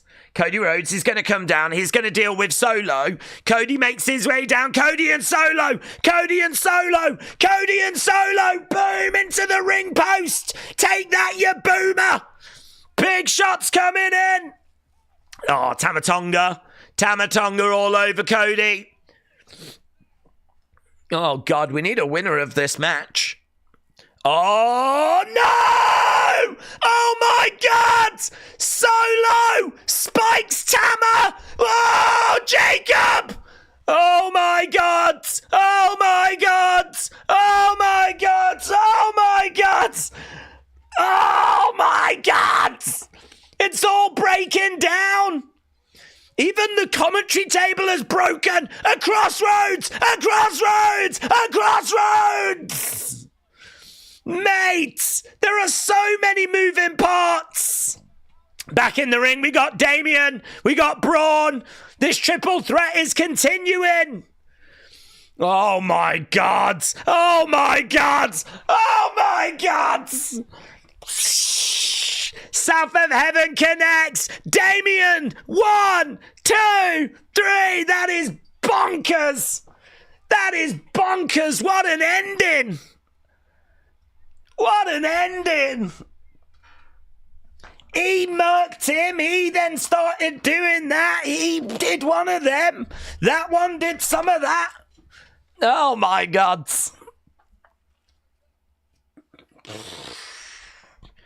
Dude, we need to get back to Solo and Jacob. I need to know what's happening there.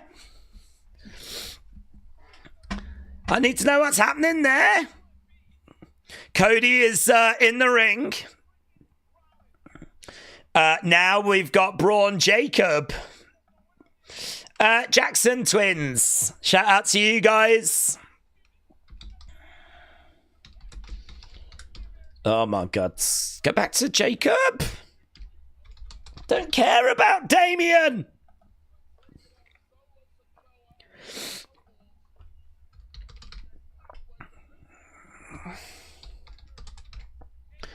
A sign of respect. I think it's just going to end in it. Oh my God. So much to unpack there. I actually thought at times this episode was a little bit mid, but what a great ending. What a great ending. That was fun, wasn't it? That was fun. Anyone else think that was fun? Days Solo is doomed his fate. Look at the guy behind the camera was counting down, said Daniel. Oh, was there? Do you know, and Solo had helped. Solo came down and he actually had helped. I think Solo is so misunderstood. He is so misunderstood. He's such a good egg. He tried to help Jacob and then, maybe Jacob didn't know that he tried to help. Jacob was never going to win because he's going to feud with Solo. Really fun main event. This Solo Jacob stuff is the most interesting story. I agree.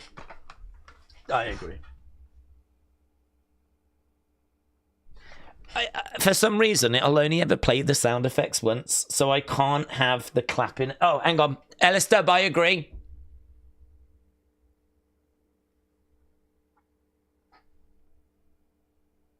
The sound effects don't work anymore. That's very disappointing, isn't it? That's a shame. That has actually backfired. I don't even know where the sound effects are kept, to be honest. Oh, hang on. We can fix this. No, we can't actually. Yeah, I agree. Are these them? Is that them? What's that?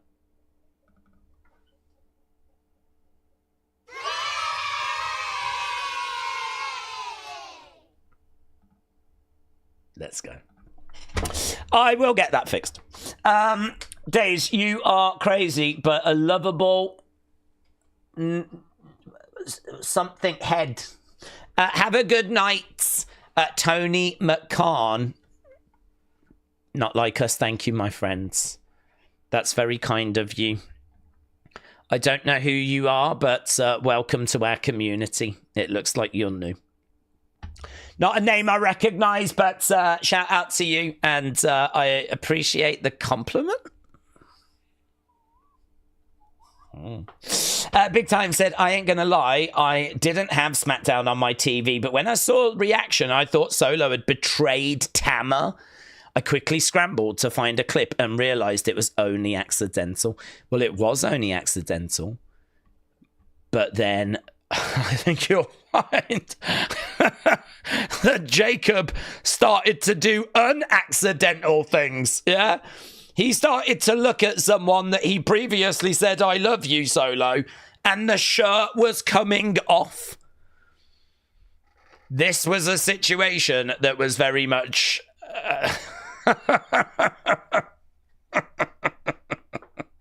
yeah, just things were happening. Yeah.